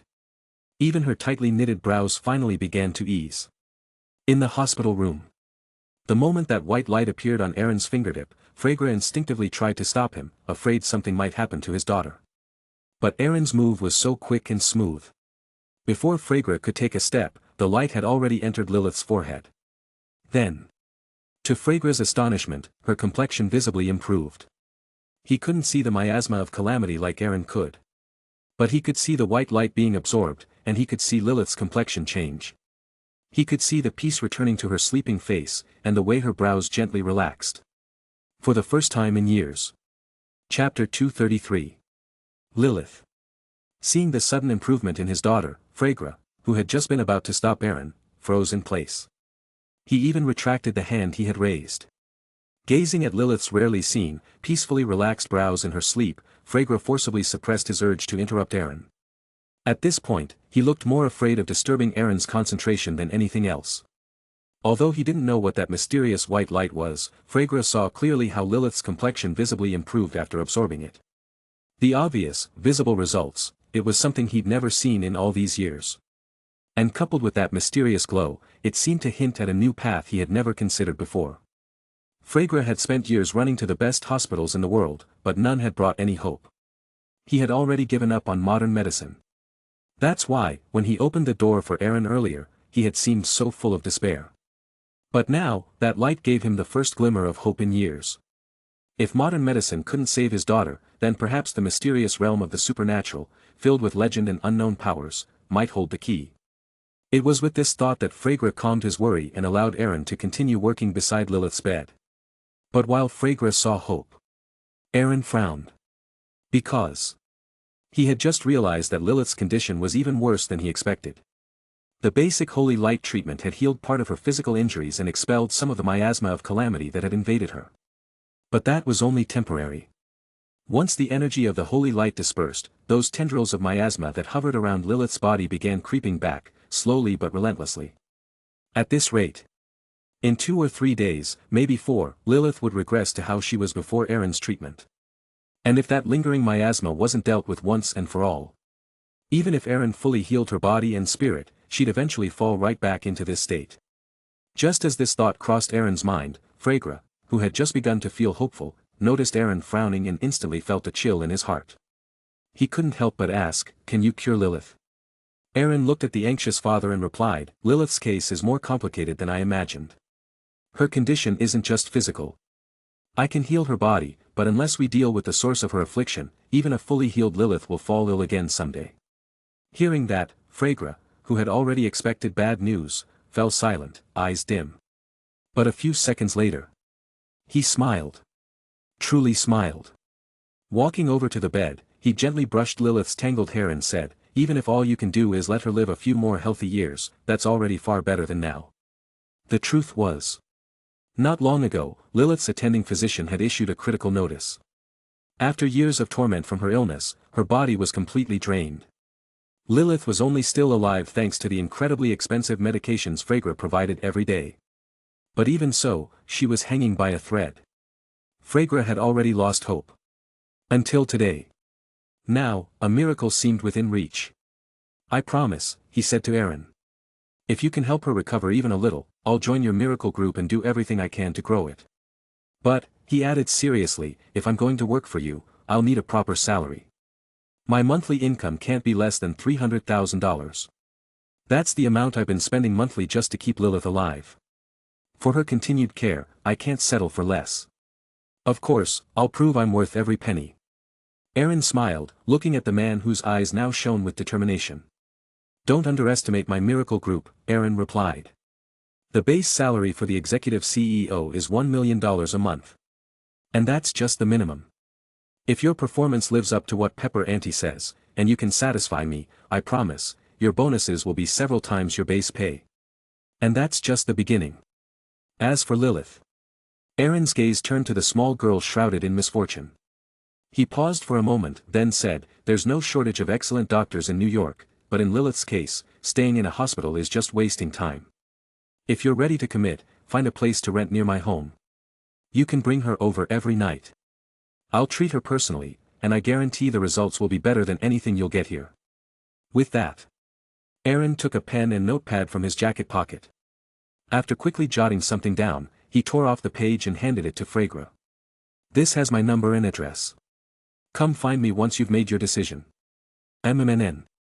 Just as Fragra took the note, a faint murmur came from the bed between them. The frail little girl stirred. And slowly, Lilith opened her eyes. Hearing her voice, Fragra instantly turned his full attention to her and rushed to her side. Eren watched it all silently, seeing how much Fragra cared for his daughter in even the smallest gestures. Groggy-eyed, Lilith blinked a few times. The first thing she saw was her father's tired, unshaven face. Reaching up with her tiny hand, she gently pinched his nose. Daddy, you lied again. You said you'd nap with me, but you haven't been sleeping at all. I listened to you and took a nap. Now it's your turn. You promised, remember? Yes, Daddy will nap too, Fragra said, kissing her on the forehead. Then, concerned, he asked, Lilith, do you feel any discomfort? No, I feel much better after sleeping. Look, she lifted her hand and tugged playfully at his beard. I even have the strength to pull your whiskers. Eren could tell this was a little father-daughter ritual, a loving gesture to reassure each other. Lilith seemed to be trying to ease her father's worry by proving she was doing better. But, as Lilith reached out to tug his beard, Eren saw something. He noticed the subtle trembling in her thin arm beneath her sleeve, the hidden pain in her eyes. Even such a simple gesture took great effort for her. She masked it well. Most people wouldn't notice. But Eren, attuned through his mind field, caught it immediately. Even more. Through his spiritual sight, he sensed Fragra's brief internal tremble too, a sharp spike of emotion, pain. But just like his daughter, he hid it with a smile. Watching this pair who didn't want the other to worry, Eren let out a quiet sigh. If only there were no miasma of calamity. This father and daughter would be living a happy, peaceful life. Looking at Lilith's tender yet heartbreaking sensibility, Eren's heart was touched deeply. After giving them some space, he finally cleared his throat on purpose. Ahem, ahem. Hearing someone cough, Lilith tilted her head curiously. That's when she noticed the older boy standing by the bed. She stared curiously at Eren and asked shyly. Big brother, are you sick? If you're sick, you should see a doctor right away. Being sick for too long is really uncomfortable. Eren smiled gently. I'm not sick. I just coughed because I didn't want to interrupt you too. Ah. Realizing that he wasn't ill, Lilith relaxed. Then she blushed and snuggled into her father's arms bashfully. Seeing that faint blush on her pale cheeks, Eren chuckled and stepped closer. Lilith, can Big Brother ask you a few questions? Does he want to find out why she became like this? Fragra seemed to realize something and gave Lilith an encouraging look. Nestled in her father's arms, Lilith saw his expression and nodded nervously. Oh okay, go ahead, Big Brother. Good girl. Eren reached out and gently patted her head. His touch seemed to carry a calming aura. Almost instantly, the nervousness Lilith felt from meeting a stranger began to ease. Once she was more at ease, Eren asked, Lilith, when you were younger, did strange or unlucky things often happen around you? Before Lilith could answer, Fragra spoke up. I can answer that. Yes, strange and unlucky things often happened near Lilith when she was young, but it wasn't her that suffered. It was always others. But there's a reason. He gently stroked Lilith's hair and continued. When her mom was pregnant, I got transferred for work. We moved from California to New York. In a rush, we rented a place close to my new office. We didn't have time to inspect properly, and my wife was already pregnant, so we just moved in right away. Later, the neighbors told us the house had a reputation for being haunted. But both of us were rational people, we didn't take it seriously.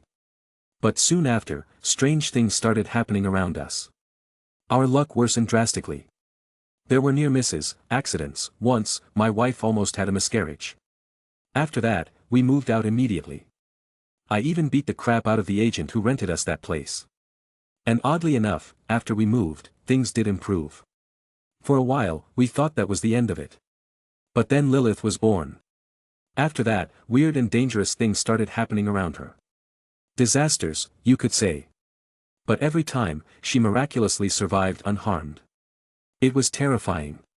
Though the incidents became less frequent over time. Then, after her mother died, the disasters stopped. But that's when Lilith developed her illness. Wait, could it be that her sickness is also caused by that cursed house? Damn it. It's my fault. I never should have rented that damned place. By the time he finished, Fregra's face was flushed with guilt, and his eyes filled with regret. Chapter 234. A haunted house, huh? Eren glanced at Lilith, snuggled in Fregra's arms, and silently made a note to himself. Seems I'll have to pay that house a visit eventually. The dense miasma of calamity surrounding Lilith wasn't something any ordinary haunted house could produce. Even if Fregra ended up not joining Miracle Group, Eren would still investigate that place. Not for anything else. But because that house might be hiding a fate point. While Eren was quietly lost in thought, Lilith, resting in her father's arms with her back to Eren, showed a moment of hesitation in her eyes. Just as she opened her mouth, wanting to say something, her pupils suddenly reflected a dark shadow. Lifting her gaze slightly, she saw a vague silhouette behind Fregra. A flicker of terror surged through Lilith's eyes. Whatever she'd wanted to say instantly died in her throat. At the same moment Lilith's emotion spiked, Eren's spiritual sight immediately picked up the change in her aura, especially the sudden flare of fear. What is going on?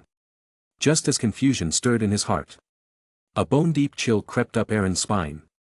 It felt as if an indescribably dreadful being had locked its gaze on him, radiating a malice colder than death. This sudden oppressive feeling.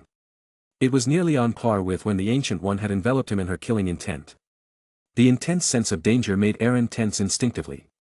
But before he could react, the terrifying aura vanished as abruptly and eerily as it had come. Gone without a trace. Even though the malicious presence was gone, Eren didn't dare relax in the slightest. He swept the entire room, corner to corner, with all his senses, but found nothing that explained what he had felt. It was as if it had all been an illusion. But rather than ease his mind, this only made Eren more vigilant. He knew it wasn't a hallucination. Lilith's lingering fear confirmed it. That sudden malice disrupted Eren's investigation. After exchanging a few more words with Fregra, Eren found a reason to excuse himself and left Manhattan Central Hospital in a hurry. Only after completely leaving the area did his tense heart finally begin to calm. Taking a deep breath, Eren parked his Aston Martin in a quiet corner of a nearby park. He pulled out a silver-white coin. And began a divination on the spot. Is there danger nearby? Is there danger nearby? 7 times he asked. And each time, the result was the same, negative. Only then did Eren relax slightly. Without hesitation, he activated his spiritual power and leapt into the scales domain. Arriving safely, he checked himself. No curse. No mark. No trace of contamination. Eren finally let out a long breath. This is really turning out to be more complicated than expected. All he had wanted was to find a reliable CEO for Miracle Group. He never imagined things would take such a turn. After a brief pause, Eren started another divination, this time to investigate the source of that terrifying chill he'd felt in the hospital. While the scales domain didn't strengthen his divinations, it did block external interference, making the results far more accurate. He spent 2 fate points to conjure a round-bellied fountain pen and a notebook within the domain. Then he quickly wrote down his divination question. The source of the malice I sensed earlier in the hospital. He recited it 7 times silently. Then sat cross-legged atop the flowing mercury-like mist and meditated, diving into his own memories. Inside that gray world of recollection, Eren replayed the moment in the hospital. And this time, without distraction or interference, he saw a scene he hadn't noticed before. When Fregra had spoken of Lilith's childhood and his guilt, Lilith had tried to speak. But just as her lips moved, a vague black shadow suddenly appeared in the room. The moment she saw it, Lilith's face twisted in pure fear, and she immediately fell silent. And this time, thanks to the deep meditation, Eren could feel the depth of her terror. That thing. With full concentration, the illusion began to peel away. And the black shadow in Eren's memory slowly came into focus. A woman with two faces appeared, quietly observing the entire room. One face looked gentle and kind, with features somewhat resembling Lilith's, gazing at the child with a look of maternal affection. But the other face was twisted, hideous, filled with seething hatred, and its eyes swept across the room with murderous malice. It was that gaze that had triggered Eren's primal sense of danger. In the memory, the black shadow had raised its right hand slightly, clearly about to make a move against him. But the other hand had suddenly pressed it down. Then, shrouded in black mist, the entity vanished without a trace. As the memory faded, Eren slowly opened his eyes, brows furrowed deeply. Something about that face was familiar. As a seer, he quickly recalled why. He had seen that face recently. In a photo. Alongside a dossier. Caliph Elizabeth. Lilith's mother. The woman who had supposedly died in that car accident 2 years ago. Eren swiftly manifested her photo in the scales domain. And compared it to the memory. It was a perfect match. So it was her. Looking at the nearly identical faces, the kind and the twisted, Eren connected the dots. Fregra said that after the accident 2 years ago, Lilith stopped attracting those strange disasters. That means, after Elizabeth died, for some unknown reason, her spirit fused with this dark entity and used its power to secretly protect her daughter. And judging by how she stopped that hand from attacking me, she still holds some degree of control over the darkness. Thankfully so. If not, even if Fregra had agreed to join Miracle Group, I wouldn't have dared try healing Lilith. Eren recorded all his deductions in his notebook. Then took out the silver coin again and began another divination. He recited 7 times. Then tossed the coin. It landed in his palm. Heads up. Success. The information was sufficient. The divination confirmed that treating Lilith wouldn't provoke the dark entity. Eren finally exhaled in relief. If the answer had been different, he would have had no choice but to back off until he was strong enough to protect himself. A few minutes later, Eren wrote a new divination question in the notebook. This time, his focus shifted away from Fregra and Lilith. And turned toward the head of Hydra. Alexander Pierce. Time passed. Several hours later. That night, the skies over New York were bleak and foreboding. Even the half-moon in the sky was dimmed by thick clouds. The street lamps glowed weakly through layers of mist. Inside Alexander Pierce's luxurious estate, the man himself, looking a bit disheveled, stared coldly at a monstrous wraith pinned to the floor by a gem-encrusted crucifix. If it hadn't been for the cardinal, who happened to be visiting from the Vatican in search of the six-winged angel, Pierce would have been torn to pieces by now. He glanced around at the carnage. Corpses were strewn everywhere. Some were elite Hydra soldiers. Others, knights of the Vatican. All had died to the claws of the vengeful spirit. Only the cardinal's holy artifact, the gemstone crucifix, had managed to stake the entity down and stop it. As the spirit screamed and writhed under the crucifix's sacred light, slowly turning to ash, Pierce exhaled in relief. Once the horror was gone, he turned to the pale, injured figure slumped on the couch, Cardinal Canterbury. Though Canterbury had successfully banished the ghost from the TV, yes, Sadako herself, he had been critically injured in the final clash. Cardinal Canterbury, are you all right? Hang in there. I'll get you to a hospital. The cardinal gave a weak smile, clutching his bleeding side. I'd appreciate that.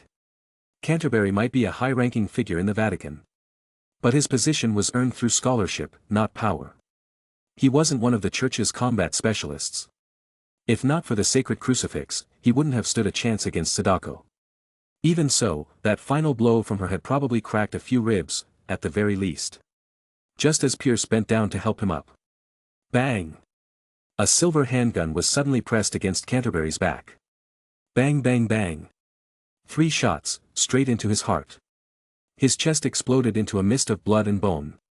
As Canterbury's lifeless body slid from Pierce's grasp, the Hydra leader crouched and said softly.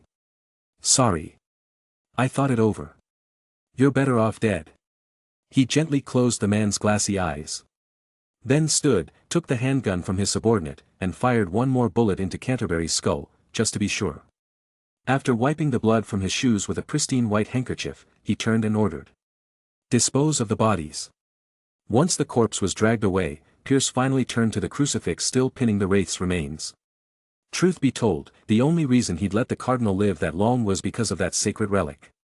But before he could even take a step. Clap clap clap. A mocking applause echoed through the villa. Bravo! That was quite the performance, Minister Pierce. I never expected such a twist ending. Chapter 235. Who's there? Hearing the faintly mocking voice, Alexander Pierce paused for a brief moment, then, without looking back, continued walking toward the ornate crucifix embedded in the ground. Meanwhile, the surrounding Hydra soldiers, who had just holstered their weapons, instantly drew them again. Forming a tight circle around Pierce as the center, they cautiously scanned for the source of the voice. Suddenly, a shadow flickered just outside the villa's massive floor-to-ceiling windows. The moment they saw it, the Hydra soldiers raised their rifles and opened fire without hesitation. Rat-tat-tat-tat-tat. The barrage was thunderous. In an instant, the flickering silhouette was riddled with bullets. When the shooting subsided, a Hydra soldier nearest the window cautiously peered out, only to see a tattered cloak fluttering slowly to the ground. "It's just a coat," he cried, eyes wide in alarm. He turned to warn the others. Bang! A single orange glow bullet arced through the air and struck him squarely in the forehead. He froze. Then collapsed like a sack of meat. Bang! Bang! 2 more gunshots followed in perfect unison. 2 more Hydra soldiers, those standing by the window, were taken out cleanly. Retract formation. The Hydra squad leader's face darkened. Though grim, his tone remained calm as he issued new orders. Their enemy hadn't even shown his face, and 3 of his best men were already down. But this assassin, no matter how deadly, was still human. Unlike the vengeful spirit from earlier that was immune to bullets, this one could be killed. And killing was what Hydra specialized in. Within seconds, the squad tightened its defenses. Soldiers fell back to cover points with practiced precision. The leader signaled. 3 soldiers pulled fragmentation grenades from their belts and lobbed them into the courtyard. Boom, boom, boom. Explosions rocked the estate grounds. Shrapnel sprayed in wide arcs, covering the entire yard. If the enemy was still out there, he was either torn to shreds, or forced out of hiding. But just as the soldiers focused all attention on the courtyard, Eren, now wearing a blank-faced mask, had silently slipped in from the 2nd floor during the chaos. Stairwell, near the TV, behind the sofa. With spiritual sight, he could see the Hydra soldiers clearly despite their hiding spots. Bang! Curved trajectory bullet technique. With a flick of his wrist, 3 orange glow bullets arced through the air, snaking past obstacles to find their marks. Bang! The first slammed into the temple of the soldier guarding the stairwell. A blood flower bloomed on the white wall behind him. The other 2 bullets weaved past corners and tore through the heads of the soldiers behind the TV and the sofa. 3 more Hydra soldiers down. Now only 5 remained, including the squad leader. Pierce, calm amidst the chaos, had already retrieved the gemmed crucifix from the ground. Though the shooter hadn't revealed himself, the Hydra squad leader had triangulated the shots. 2nd floor, left of the stairwell, open fire. Rat-a-tat-a-tat. Bullets screamed upward from the 1st floor. Other soldiers followed suit, sweeping the ceiling with hot lead. Bang bang bang. Bullets tore through the floor. Wood splinters flew. Paintings and chandeliers shattered. Though weakened by the flooring, the bullets were still lethal. Despite multiple enhancements, Eren wasn't bulletproof. Phew, they've got bite, he smirked. Thanks to the Joker's battle instincts, he twisted and weaved through the floor, narrowly avoiding death. Then, he reached into his coat. 3 high-explosive grenades appeared between his fingers. Since you're so enthusiastic, let me return the favor. He rolled the grenades down the stairs with practiced grace. Thunk thunk thunk. They scattered across the grand hall. Grenades, the Hydra squad leader roared. Take cover. He dove behind a couch. Other soldiers panicked, seeking shelter. But... bang! Bang! Bang! Before the grenades even hit the ground, 3 more bullets shot down from above, each precisely striking the airborne grenades mid-flight. Time's up. Eren blocked his ears with a smirk and whispered. Boom. Boom. Flames erupted. The hall turned into a blazing hellscape. Hydra soldiers who hadn't made it to cover were instantly incinerated. Flame blink. Eren didn't wait. As the fire roared, he teleported into the flames. Bang! Bang! 2 bullets. 2 more Hydra soldiers down. Only the Hydra squad leader remained. With a battle cry, he charged toward Eren, grenades already primed in his vest. Not interested in dying with you. Bang! Eren shot him in the head. The moment his body hit the ground, the unpinned grenades fell and kaboom! The explosion was massive. The entire first floor collapsed, ceiling, walls, stairs. The upper level caved in with it. In just 30 seconds, Alexander Pierce's multi-million-dollar villa was a pile of rubble. And all his elite Hydra soldiers had died in fire and steel. Amidst the ruin, Pierce alone survived. Aside from soot and ash blackening his skin, he was completely unscathed. From the fire, Eren emerged, mask still on, staring at Pierce with narrowed eyes. So it wasn't just luck that saved you all these years. Meanwhile, Pierce stood holding the crucifix, calmly studying Eren. Despite losing every guard, he didn't show panic.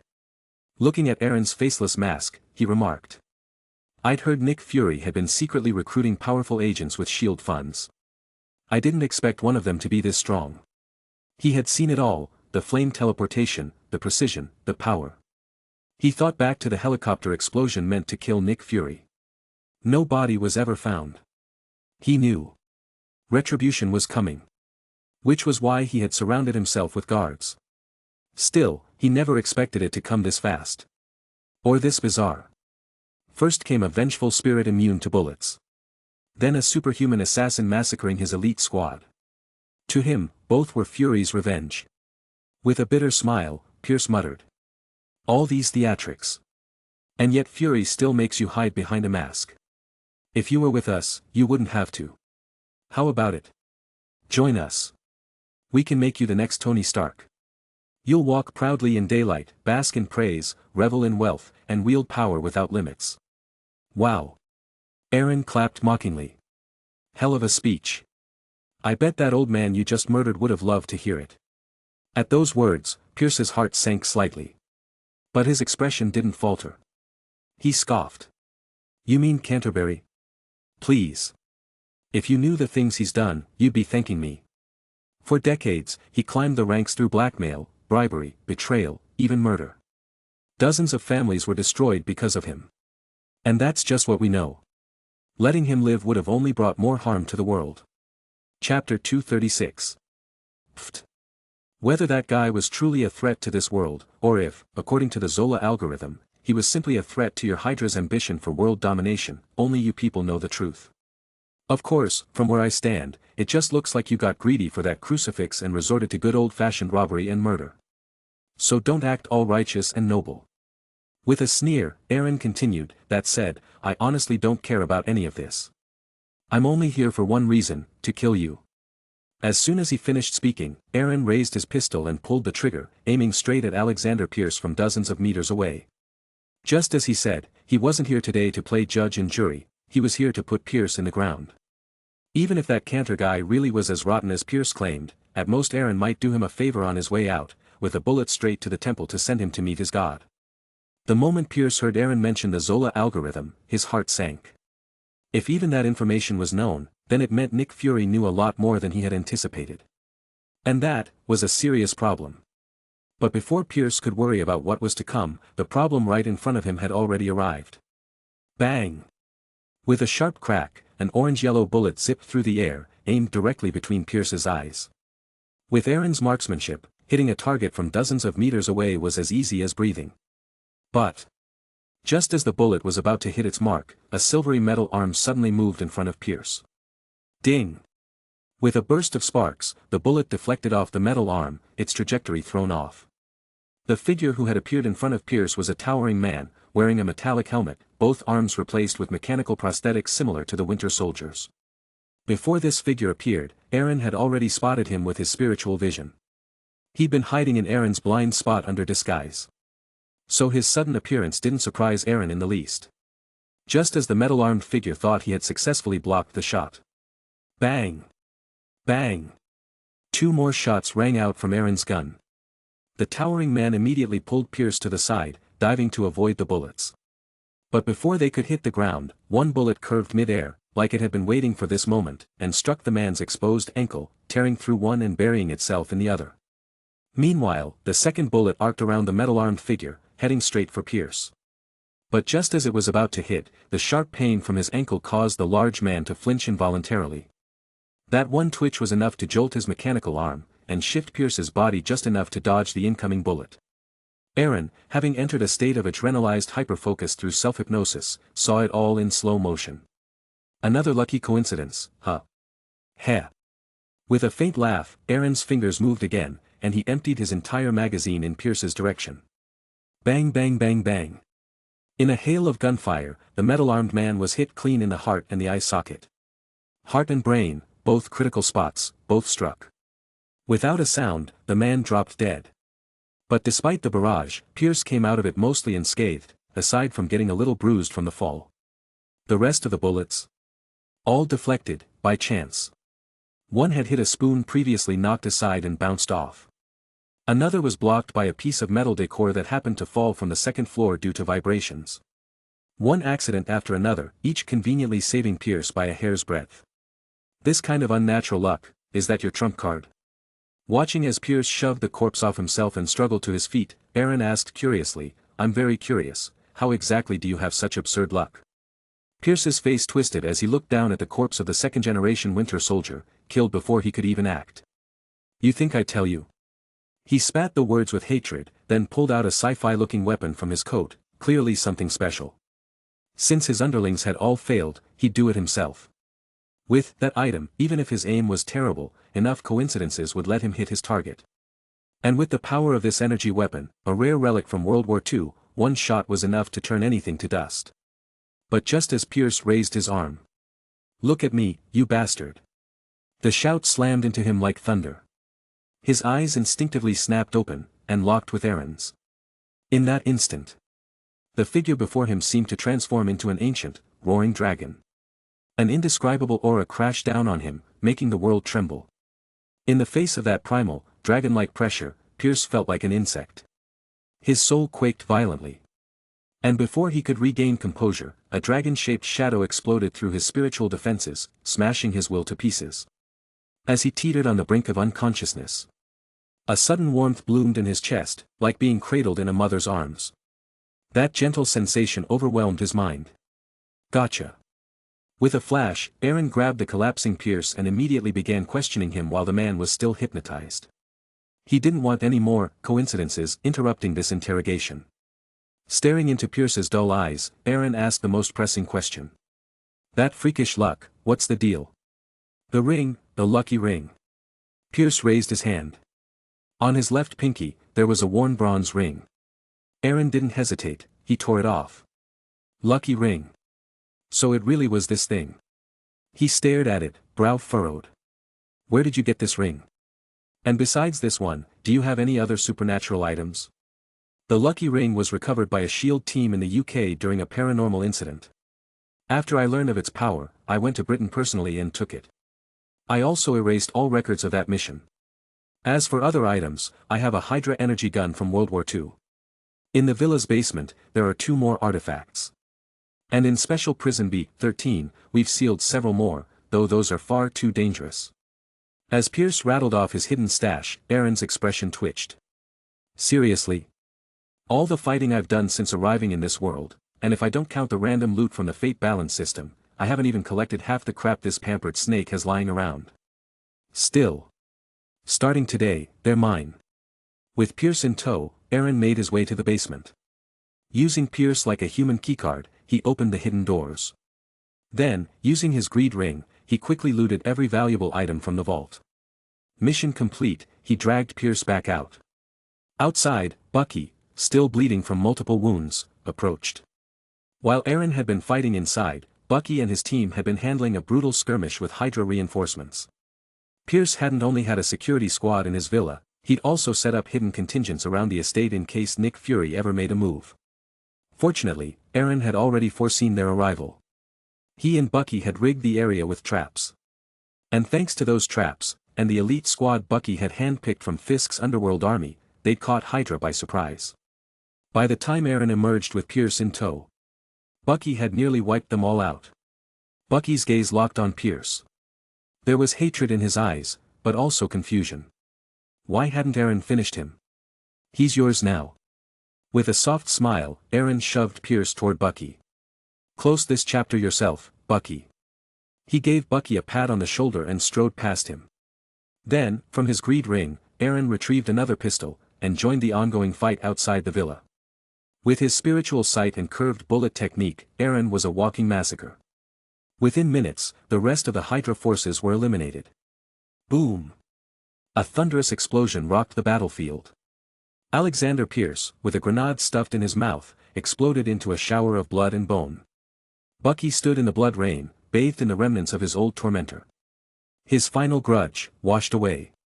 He stood there in silence, then turned with a hint of peace in his eyes and looked at Eren, who now stood beside him, holding an umbrella. Boss. We need to go. Otherwise, we're not getting out. Of course. The battle had gone on too long. If they didn't leave now, the cops, and maybe even the special forces, would have the whole district sealed off. If they didn't want to be hunted, they had to disappear fast, and shake off anyone who might come sniffing. After all, Alexander Pierce wasn't just some mobster. He was a top-level figure in the World Security Council. His death was going to make waves. Chapter 237. Once Eren and the others finished cleaning the battlefield and erasing all traces of their presence, they swiftly evacuated the scene via their prearranged escape route. At that moment, the sound of police sirens began to draw closer. Bucky glanced at the time on his wristwatch and scoffed. First time I've ever seen the cops respond this fast. That's perfectly normal, Eren replied with a smirk. After all, Alexander Pierce wasn't just anyone, he was a high-ranking minister of the World Security Council. On the international stage, that's some serious clout. With someone like that getting attacked, those police officers would have to be suicidal not to move this quickly. After the jab, Eren and Bucky picked up the pace and vanished into the night. Not long after they left, a senior official from the NYPD, who lived nearby, personally led a response team to Pierce's villa. One by one, the tactical unit officers poured out of their armored vehicles and immediately took control of key positions around the property. Once the perimeter was secured, a white-haired NYPD executive, his chest adorned with a golden-blue badge inset with 4 stars, stepped down from the vehicle. The moment he saw the villa, his eyes widened in shock. The former grandeur of Pierce's estate had vanished, it now looked more like a bombed-out war zone in the Middle East. The air was thick with the stench of gunpowder, and corpses were scattered everywhere. It wasn't quite rivers of blood, but it was close. Every officer who laid eyes on the scene immediately went on high alert. After taking a deep breath, the silver-haired commander, Chief Mooney, turned to the head of the tactical squad beside him and barked an order. Ryan, take a team inside. We need to confirm Pierce's condition immediately. If he's still alive, rescue him at all costs. If he's dead, then those bastards are going to hell with him. Yes, sir. Fully suited up in tactical gear, Captain Ryan signaled to his team and charged toward the villa with over a dozen officers in tow. As Ryan led the breach, Mooney turned to his assistant. Send word back to HQ, lock down every route in and out of the district. Investigate anyone suspicious. If something really has happened to Minister Pierce, we cannot allow the perpetrators to escape. Oh, and, get word to SHIELD and the World Security Council. Tell them to send a joint task force. With Fury having been attacked recently, and now Pierce hit just after taking over as acting director, I suspect a connection. Make sure they understand, this mess is not the NYPD's alone to carry. Though Mooney's hair was graying, his eyes gleamed with razor-sharp intensity. Yes, sir. The assistant immediately pulled out his phone and began dialing furiously. He understood exactly what Mooney meant between the lines. With Mooney's orders in place, the NYPD went into full operational mode. The unprecedented mobilization caused some trouble for Eren and his team, who were still within the perimeter. Thankfully, thanks to Eren's divination, they managed to avoid most obstacles.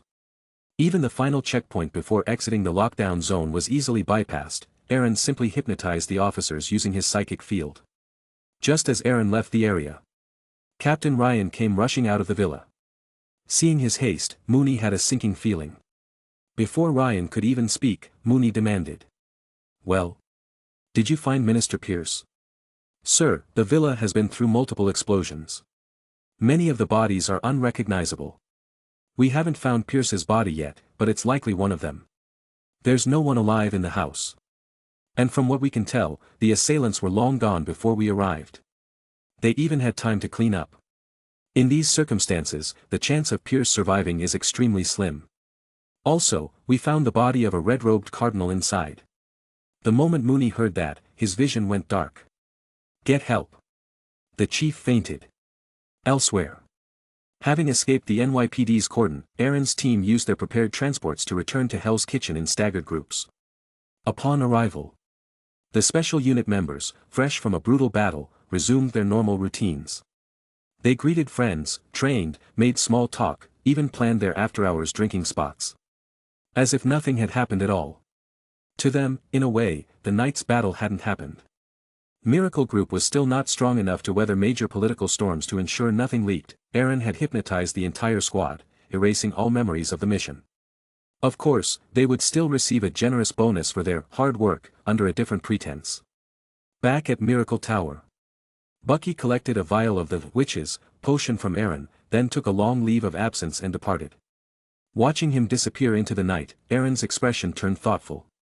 He knew that the next time Bucky returned, he would have shed his past entirely and be reborn, a true witch.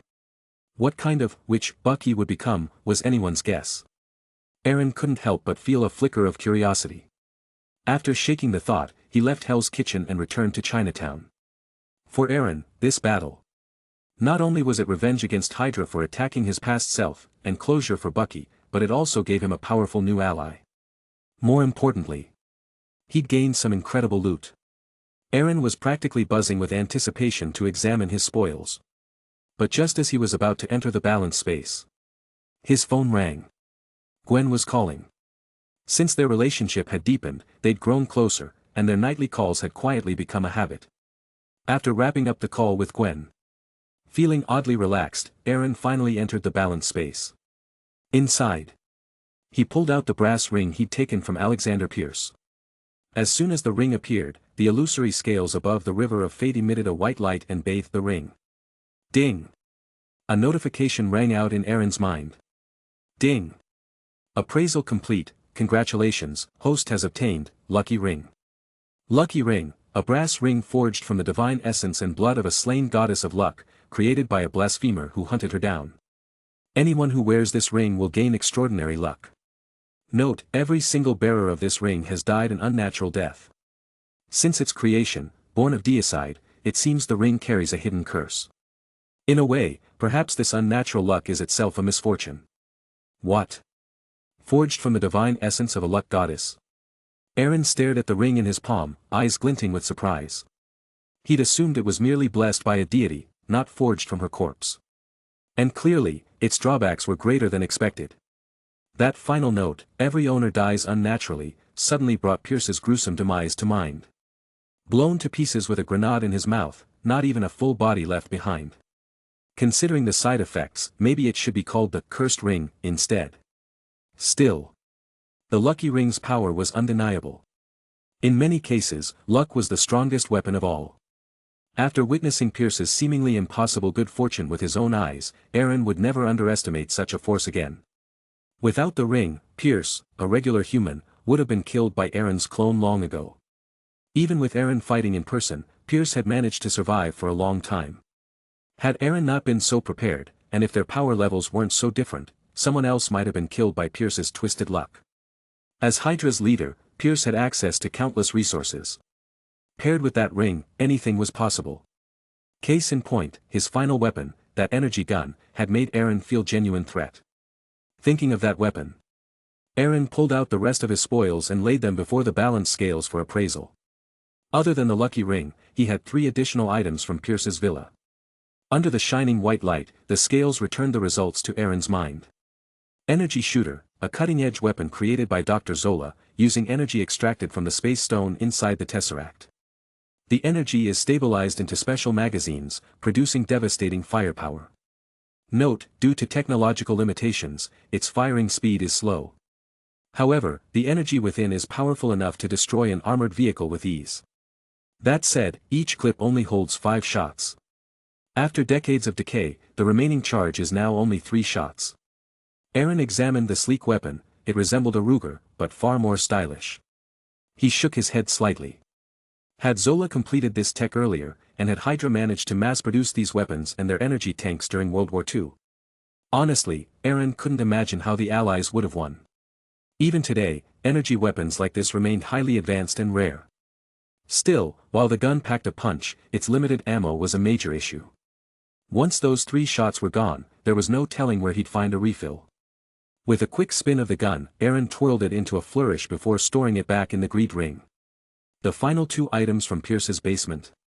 A music box, and a painting. Julie's music box, a music box that embodies Julie's deepest wishes. After hearing a melody once, the box can reproduce it perfectly. Note, it can store up to 8 distinct melodies. Trait, in memory of Julie's wish, a new song must be played before it each week. Songs cannot be repeated within 8 months, or the box will bombard your ears with unbearable noise. Currently, Pierce had been using this music box as a brainwashing tool.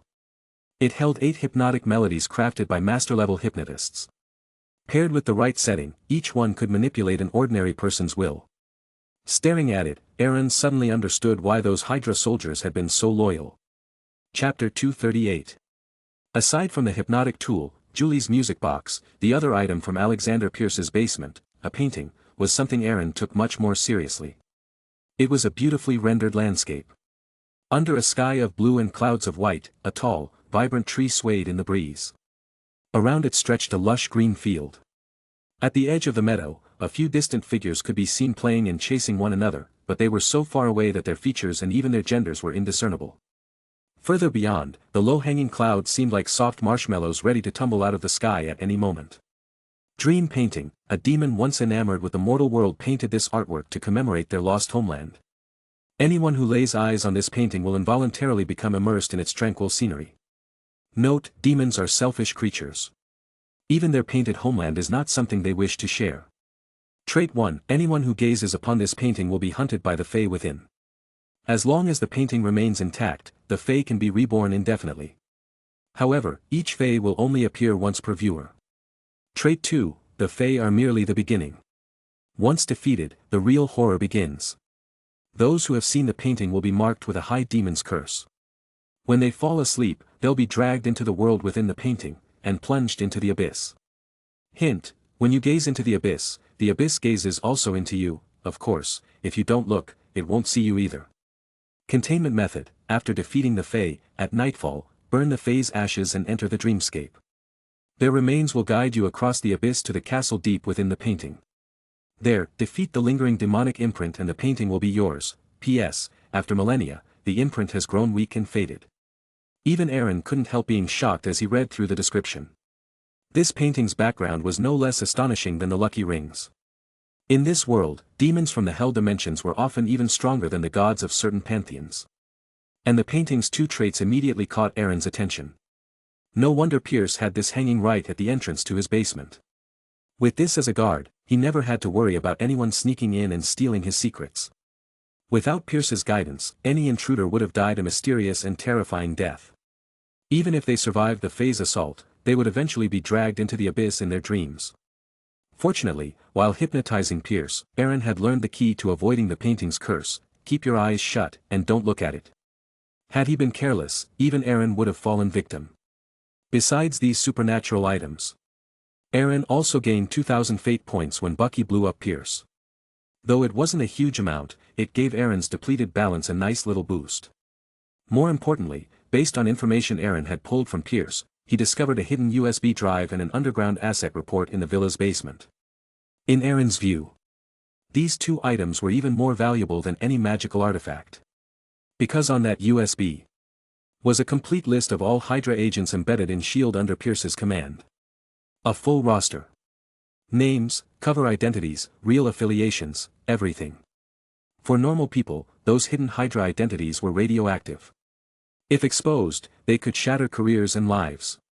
Due to their secretive operations, Pierce's Hydra cell was one of the most discreet and compartmentalized in the entire organization. Most operatives worked under strict need-to-know protocols. Each only knew their recruiter and immediate supervisor, or at most, a few colleagues from past missions. They all understood one thing: Hydra's influence within S.H.I.E.L.D. was enormous. This was how, in Endgame, Cap fooled an entire elevator of Hydra agents with just 3 words, "Hail Hydra." Because, they truly believed he was one of them. In all likelihood, no one other than Pierce himself possessed the full list of agents. Eren stared at the USB drive and the wealth record. And suddenly, a bold idea burst into his mind. Maybe, just maybe, I could. While Eren reviewed the spoils of his victory. In a hidden facility beneath a remote dam. A severely burned Nick Fury was barely clinging to life, sustained by machines and intravenous medication. Upon hearing the report from Natasha, Fury barely managed to restrain himself from cursing. Motherfuck. His vitals spiked, triggering a chorus of emergency alarms. Several doctors quickly injected a sedative, easing him back into unconsciousness. Maria Hill, standing by his side, exchanged glances with Natasha and Captain America before quietly pulling them out of the makeshift ward. Once outside, still reeling from the revelation that Fury was alive, Natasha turned to Hill with a frown. What the hell is going on? Steve also spoke up. Honestly, I'd like to know too. Before we got here, I was already writing Fury's eulogy and ordering flowers. Hill held up her hands. Don't look at me like that, I only found out a day before you did. She cast a glance back at Fury's unconscious form, then sighed.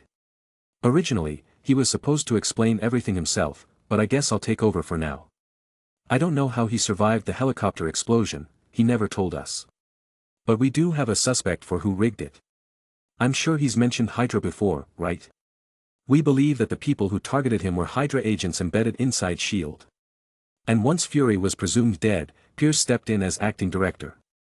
We suspect he's the real mastermind behind the assassination attempt, and the hidden leader of this Hydra cell. Maybe that's why Fury reacted so strongly when he heard your report, Natasha. Pierce's death might mean our original suspect was wrong all along. Steve frowned. But, why suspect Pierce?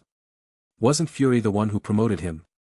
Pierce was a former director of S.H.I.E.L.D. and a World Security Council minister. If he really was Hydra, why would he promote Fury? And I heard he personally pushed for the investigation into Fury's death. That last part was true, Pierce had triggered the explosion personally this time. He never got the chance to deliver cryptic last words like in the original timeline. So, to keep up appearances, Pierce had done his share of PR, earning Steve's trust in the process. Hill replied. Exactly. Which is why we suspected him even more. To install a bomb in the director's helicopter, right under everyone's noses, that kind of operation would have required coordination at the highest level. And honestly, in all of S.H.I.E.L.D., only Pierce had that kind of power and access. Plus, he gained the most from Fury's death, full control of the agency. But as she reached the end of her reasoning, Hill gave a wry smile. Now it's starting to look like Pierce was actually just a convenient scapegoat. If he was really Hydra, he wouldn't have died now, of all times. Natasha, who'd been silent, suddenly said. You're right. If he really was Hydra, why would he get killed so soon after taking control? Besides, NYPD already confirmed it, they found his body. DNA from the remains and his intact feet matched. There's no faking it. That confirms he's really dead. And if he wasn't Hydra, why was he assassinated?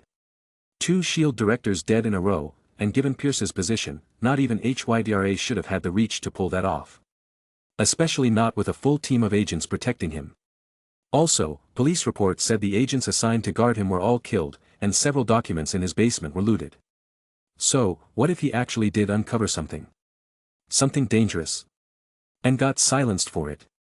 If Eren had been present to hear this, he'd be laughing so hard his stomach would hurt. Hydra killing their own boss to silence him. That's a hell of a theory. But with the limited intel they had, Natasha's reasoning did seem like the most logical conclusion. Even Maria Hill couldn't help frowning and thinking it over. It's not impossible. But for now, it's just speculation. Fury knows more than any of us. When he wakes up, we'll run all of this by him, see what he says. Natasha and Steve exchanged looks, then sighed together. At the moment, it was the best they could do. The next morning, Eren got up and made himself a hearty breakfast. To spice things up, he even stopped by the food street downstairs and picked up a variety of local favorites. Once everything was set, with the breakfast spread laid out on the table, Eren glanced at the time, then walked to the front door. He opened it right as a familiar figure reached for the doorbell. With a smile, he greeted them. Surprise. Chapter 239. Surprise. Just as Gwen was about to ring the doorbell, Eren opened the door with a smile to greet her.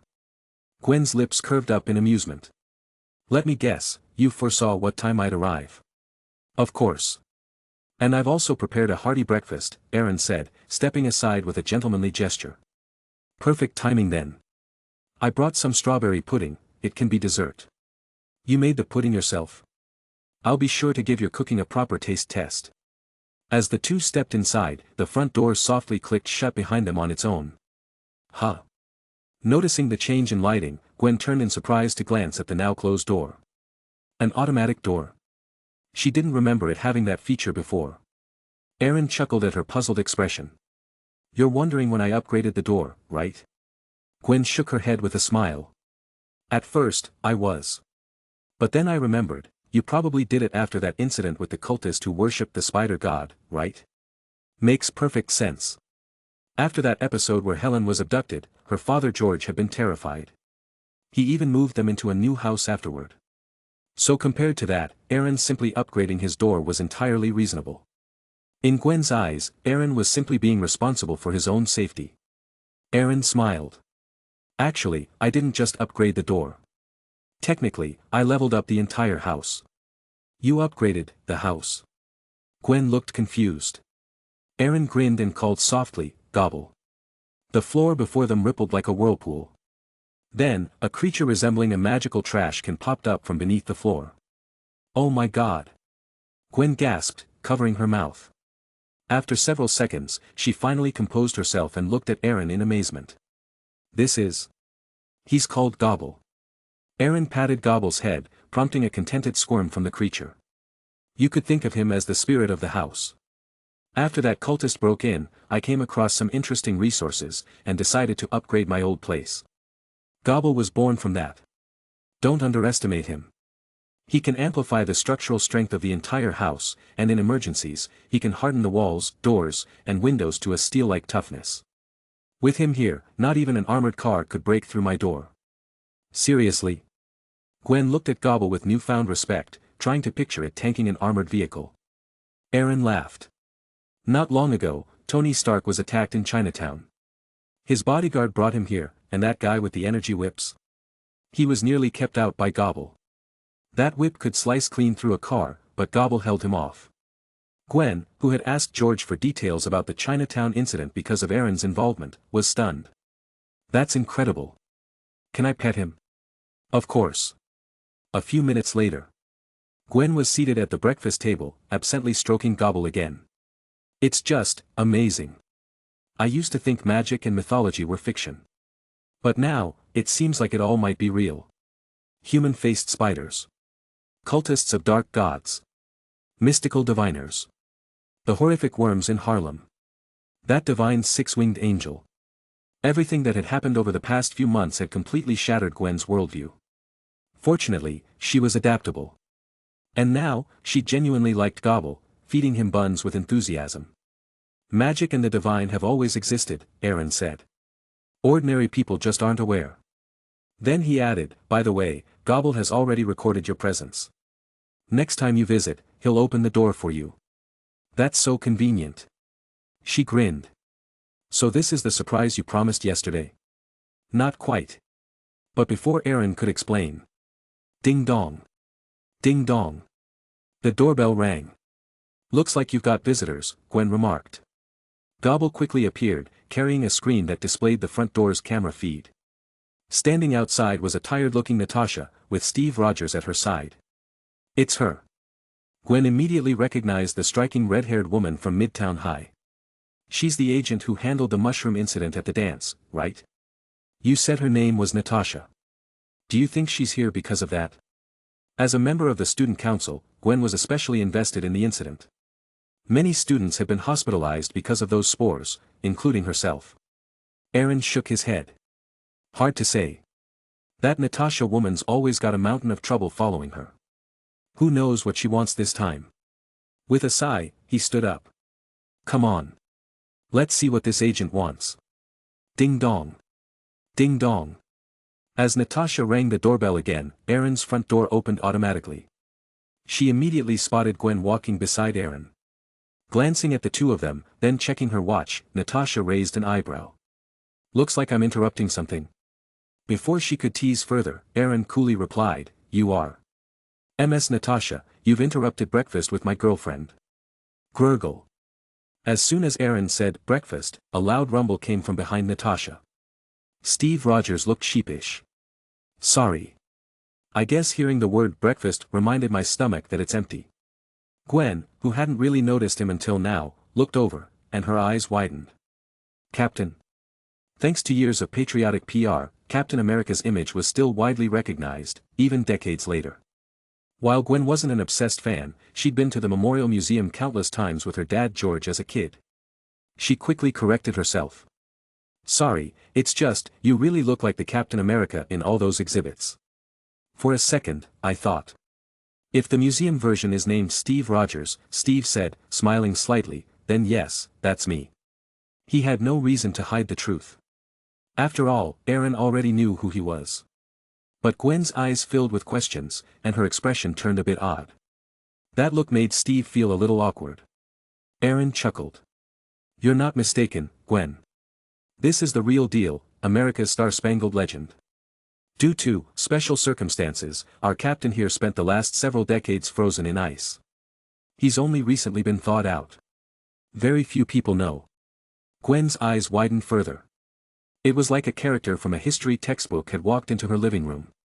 Remembering the sound of Steve's stomach earlier, and her dad's unwavering admiration for the captain, Gwen whispered to Eren, should we invite him in for breakfast? If my dad ever found out we left the captain outside hungry, he'd probably lose his appetite. Of course. With a warm smile, Eren said to their visitors, well then, what are you waiting for? Come in already. Soon enough. Natasha and Steve were seated at Eren's table. Steve couldn't help but glance around in surprise, he hadn't expected such a massive breakfast spread for just two people. Meanwhile, Natasha studied Eren silently. Did he foresee our arrival and prepare accordingly? If Eren could hear her thoughts, he'd reply. You're overthinking it. Thanks, Steve said as he and Natasha accepted their breakfast. They both dug in eagerly. After all, since their arrival at the hidden dam facility, neither had eaten anything. They were starving. Once Natasha had finished most of her meal, Gwen asked softly. Ms. Natasha, did you come today because you found the person behind the mushroom incident? Natasha replied, we've already identified the suspect behind the spore outbreak. He fled New York before we could catch him, but we've tracked his movements. It won't be long before we capture him. The mushroom spores, while dangerous, could be handled with preparation. With their growing experience dealing with paranormal incidents, S.H.I.E.L.D. had things under control. That explanation was mostly for Gwen's benefit. Then Natasha turned to Eren. But that's not actually why we came today. To be honest, we're here to ask for your help, Mr. Eren. Of course, if you're willing, we're prepared to offer you a reward worthy of your talents. Chapter 240. A reward that will absolutely satisfy me. Hearing Natasha's promise, Eren's interest was mildly piqued. He looked at her and asked casually, what if I said I wanted the Tesseract? Would S.H.I.E.L.D. hand that over too? The Tesseract. At the mention of that familiar name, Steve Rogers' expression instantly darkened. In Steve's memories, the Tesseract was nothing short of a disaster. Back in the war, Hydra used the Tesseract to develop terrifying weapons of mass destruction, causing devastating losses to the Allied forces. Logically, the Tesseract should have sunk into the ocean along with him. So how had it ended up in S.H.I.E.L.D.'s hands? Wait. A thought struck him, he had been recovered by S.H.I.E.L.D. So it wasn't unreasonable that the Tesseract had been recovered alongside him. But still, that didn't make its presence in S.H.I.E.L.D.'s labs any less troubling. Kid, Steve said seriously, I don't know how you even know about the Tesseract, but trust me, it's not something you want to mess with. It's more dangerous than you can possibly imagine. Smiling, Eren responded, Captain, I know its dangers even better than you do. But it seems your shield, or more specifically, your director Nick Fury, doesn't think so. Right now, as we speak, he's gathered a whole team of scientists at some base to study that very dangerous item you're talking about. I can even tell you this, it's precisely because of that experiment that a disaster will befall humanity in the future. I want the Tesseract, because I want to prevent that disaster. Eren turned his eyes to Natasha as he spoke. He wasn't lying. When Nick Fury conducted his research on the Tesseract, it unintentionally sent out signals which, to certain cosmic empires, were basically an invitation to war. It was like Earth had fired a flare gun straight into the stars, begging to be invaded. Had Thor not shown up and eventually taken the Tesseract back after the Battle of New York, Earth would have been caught in endless interstellar warfare. Not to mention, the wormhole created by the Tesseract was what allowed Loki to arrive, and that led to the Battle of New York. Had the Avengers not destroyed the wormhole in time, and if the Chitauri army lying in wait had made it through, well, no one knew what kind of catastrophe humanity would have faced. Steve Rogers slowly turned to Natasha, eyes locked on her. Being stared at by both Eren and Steve, Natasha frowned and said, Don't look at me like that. SHIELD is compartmentalized to prevent information leaks. I've heard of the Tesseract, but I've never even seen it, let alone know what Fury's doing with it. She paused, then added firmly, That said, I know Nick Fury. He's cautious to a fault. He would never endanger humanity like that. If the Tesseract really is that dangerous, I'm sure Fury has contingencies. Clearly, despite Eren's warning, Natasha remained skeptical. She wasn't dismissive, but not entirely convinced either. Oh. Eren said flatly. Then maybe you don't know Nick Fury as well as you think. Or maybe, he's just not as competent as you think. Eren didn't doubt Fury's ability to survive. But his judgment, and loyalty to Earth. That was another story. Seeing Natasha's rising urge to argue, Eren cut her off. Hold on. If he really was competent, would Hydra have been able to infiltrate SHIELD right under his nose? He's the director, isn't he? Even with help from Alexander Pierce and others, it still would have taken Hydra years to slowly penetrate SHIELD to such a level. Fury had been director for decades. And he'd known nothing. That wasn't just incompetence. That was delusion. Blind ambition with no talent to back it up. Eren had to admit, Pierce had a good eye for choosing successors. If not for him promoting Fury, any slightly more capable director might have made it impossible for Hydra to spread so easily. Natasha wanted to defend Fury. But in the end, she couldn't find the words. Eren was right. Fury was the director. And yet Hydra had flourished under him. That alone spoke volumes. If he'd had a stronger grip on the organization, the assassination attempt on him wouldn't have even been possible. Even Steve and Gwen, who'd never met Fury, couldn't help nodding slightly. Their confidence in Fury had been shaken. Seeing doubt flicker in both Natasha and Steve's eyes, Eren smiled. Well, I suppose we've gone off topic. We're not here to evaluate your director's leadership skills. Phew. Natasha's tense expression eased slightly. But then she shook her head. Sorry. The Tesseract is classified. I don't have authority to access or transfer it. So I can't promise anything.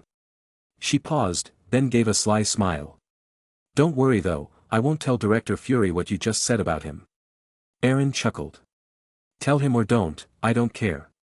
But aside from the Tesseract, I can't think of anything else SHIELD has that interests me. So go ahead, tell me what you want help with. Then I'll decide. He casually picked up a shrimp dumpling and took a bite, letting the juicy flavor burst in his mouth. Natasha sighed at his nonchalance. Actually, the request isn't dangerous or difficult. Your divination skills are famous. We just want you to help locate some people and some stolen items. Clearly, she had done her homework and knew about how Eren had found Helen. As she spoke, she handed him a folder. Last night, a group of unknown terrorists broke into the home of World Security Council Minister Alexander Pierce. They murdered him, a cardinal of the church, 2 church staff, and the agents assigned to protect them. They also looted his basement. We'd like you to divine where those terrorists are, and where the stolen items are now. Eren flipped through the pages, a strange glint in his eye. Wow. Those terrorists she was talking about. Yeah. That was him. Okay, fine, the cardinal was killed by Pierce. Eren wasn't taking blame for that. And as for the stolen items, they were currently stored nice and neat, inside his greed ring. Good thing he was keeping his head down, eyes focused on the folder. If Natasha had seen his face just now, she'd definitely have caught the flicker of amusement. Then Steve added, "We suspect that after the attack on Fury's chopper, Minister Pierce may have uncovered something, and was killed for it. There's a good chance those items in his basement contained important Hydra intel. That's why we need your help." The amusement in Eren's eyes grew stronger. They think Hydra killed Pierce. This just gets better and better. Though they were wrong about the killer, they were right about one thing. Pierce's basement did, indeed, hold extremely sensitive information, including a full roster of Hydra's embedded agents. Still, after the plan that had formed in Eren's head last night, he had no intention of handing that intel over. Snap, he shut the folder and tossed it lightly onto the table. Reading stuff like this first thing in the morning really kills my appetite. I'm not interested in your war with Hydra. Divination isn't as easy as you think. And if I help, I'll be stepping right into the crossfire. If a high-ranking council member like Pierce can be murdered so easily, what do you think they'll do to a civilian like me? He glanced at Gwen, and squeezed her hand. Of course, if S.H.I.E.L.D. gave me the Tesseract, maybe I'd consider it. At that moment, Gwen, who had been silently listening, suddenly reached out and gripped Eren's hand tightly. Then she shook her head gently. Gwen might not know much about Hydra or S.H.I.E.L.D. But she did understand what kind of person a World Security Council minister was. If someone like that could be assassinated, then whatever Eren was about to get into, it wasn't safe. She didn't want her boyfriend, whom she'd only just gotten close to, dying young. Eren patted her hand gently. "Don't worry. I know my limits." Then he turned to Natasha and Steve. "As you can see, even my girlfriend doesn't want me involved in something so dangerous. So, if there's nothing else, please see yourselves out." Natasha looked like she was about to protest. But Steve held her back. "He's right. This isn't as simple as we thought. If Eren really did locate the attackers, or those stolen items, Hydra would come after him immediately. We can't let a kid risk his life for our mission." With that, Steve led Natasha toward the door. But just as they reached it, he turned back and said, "Oh, and thanks for the food. Those dumplings were delicious." The end.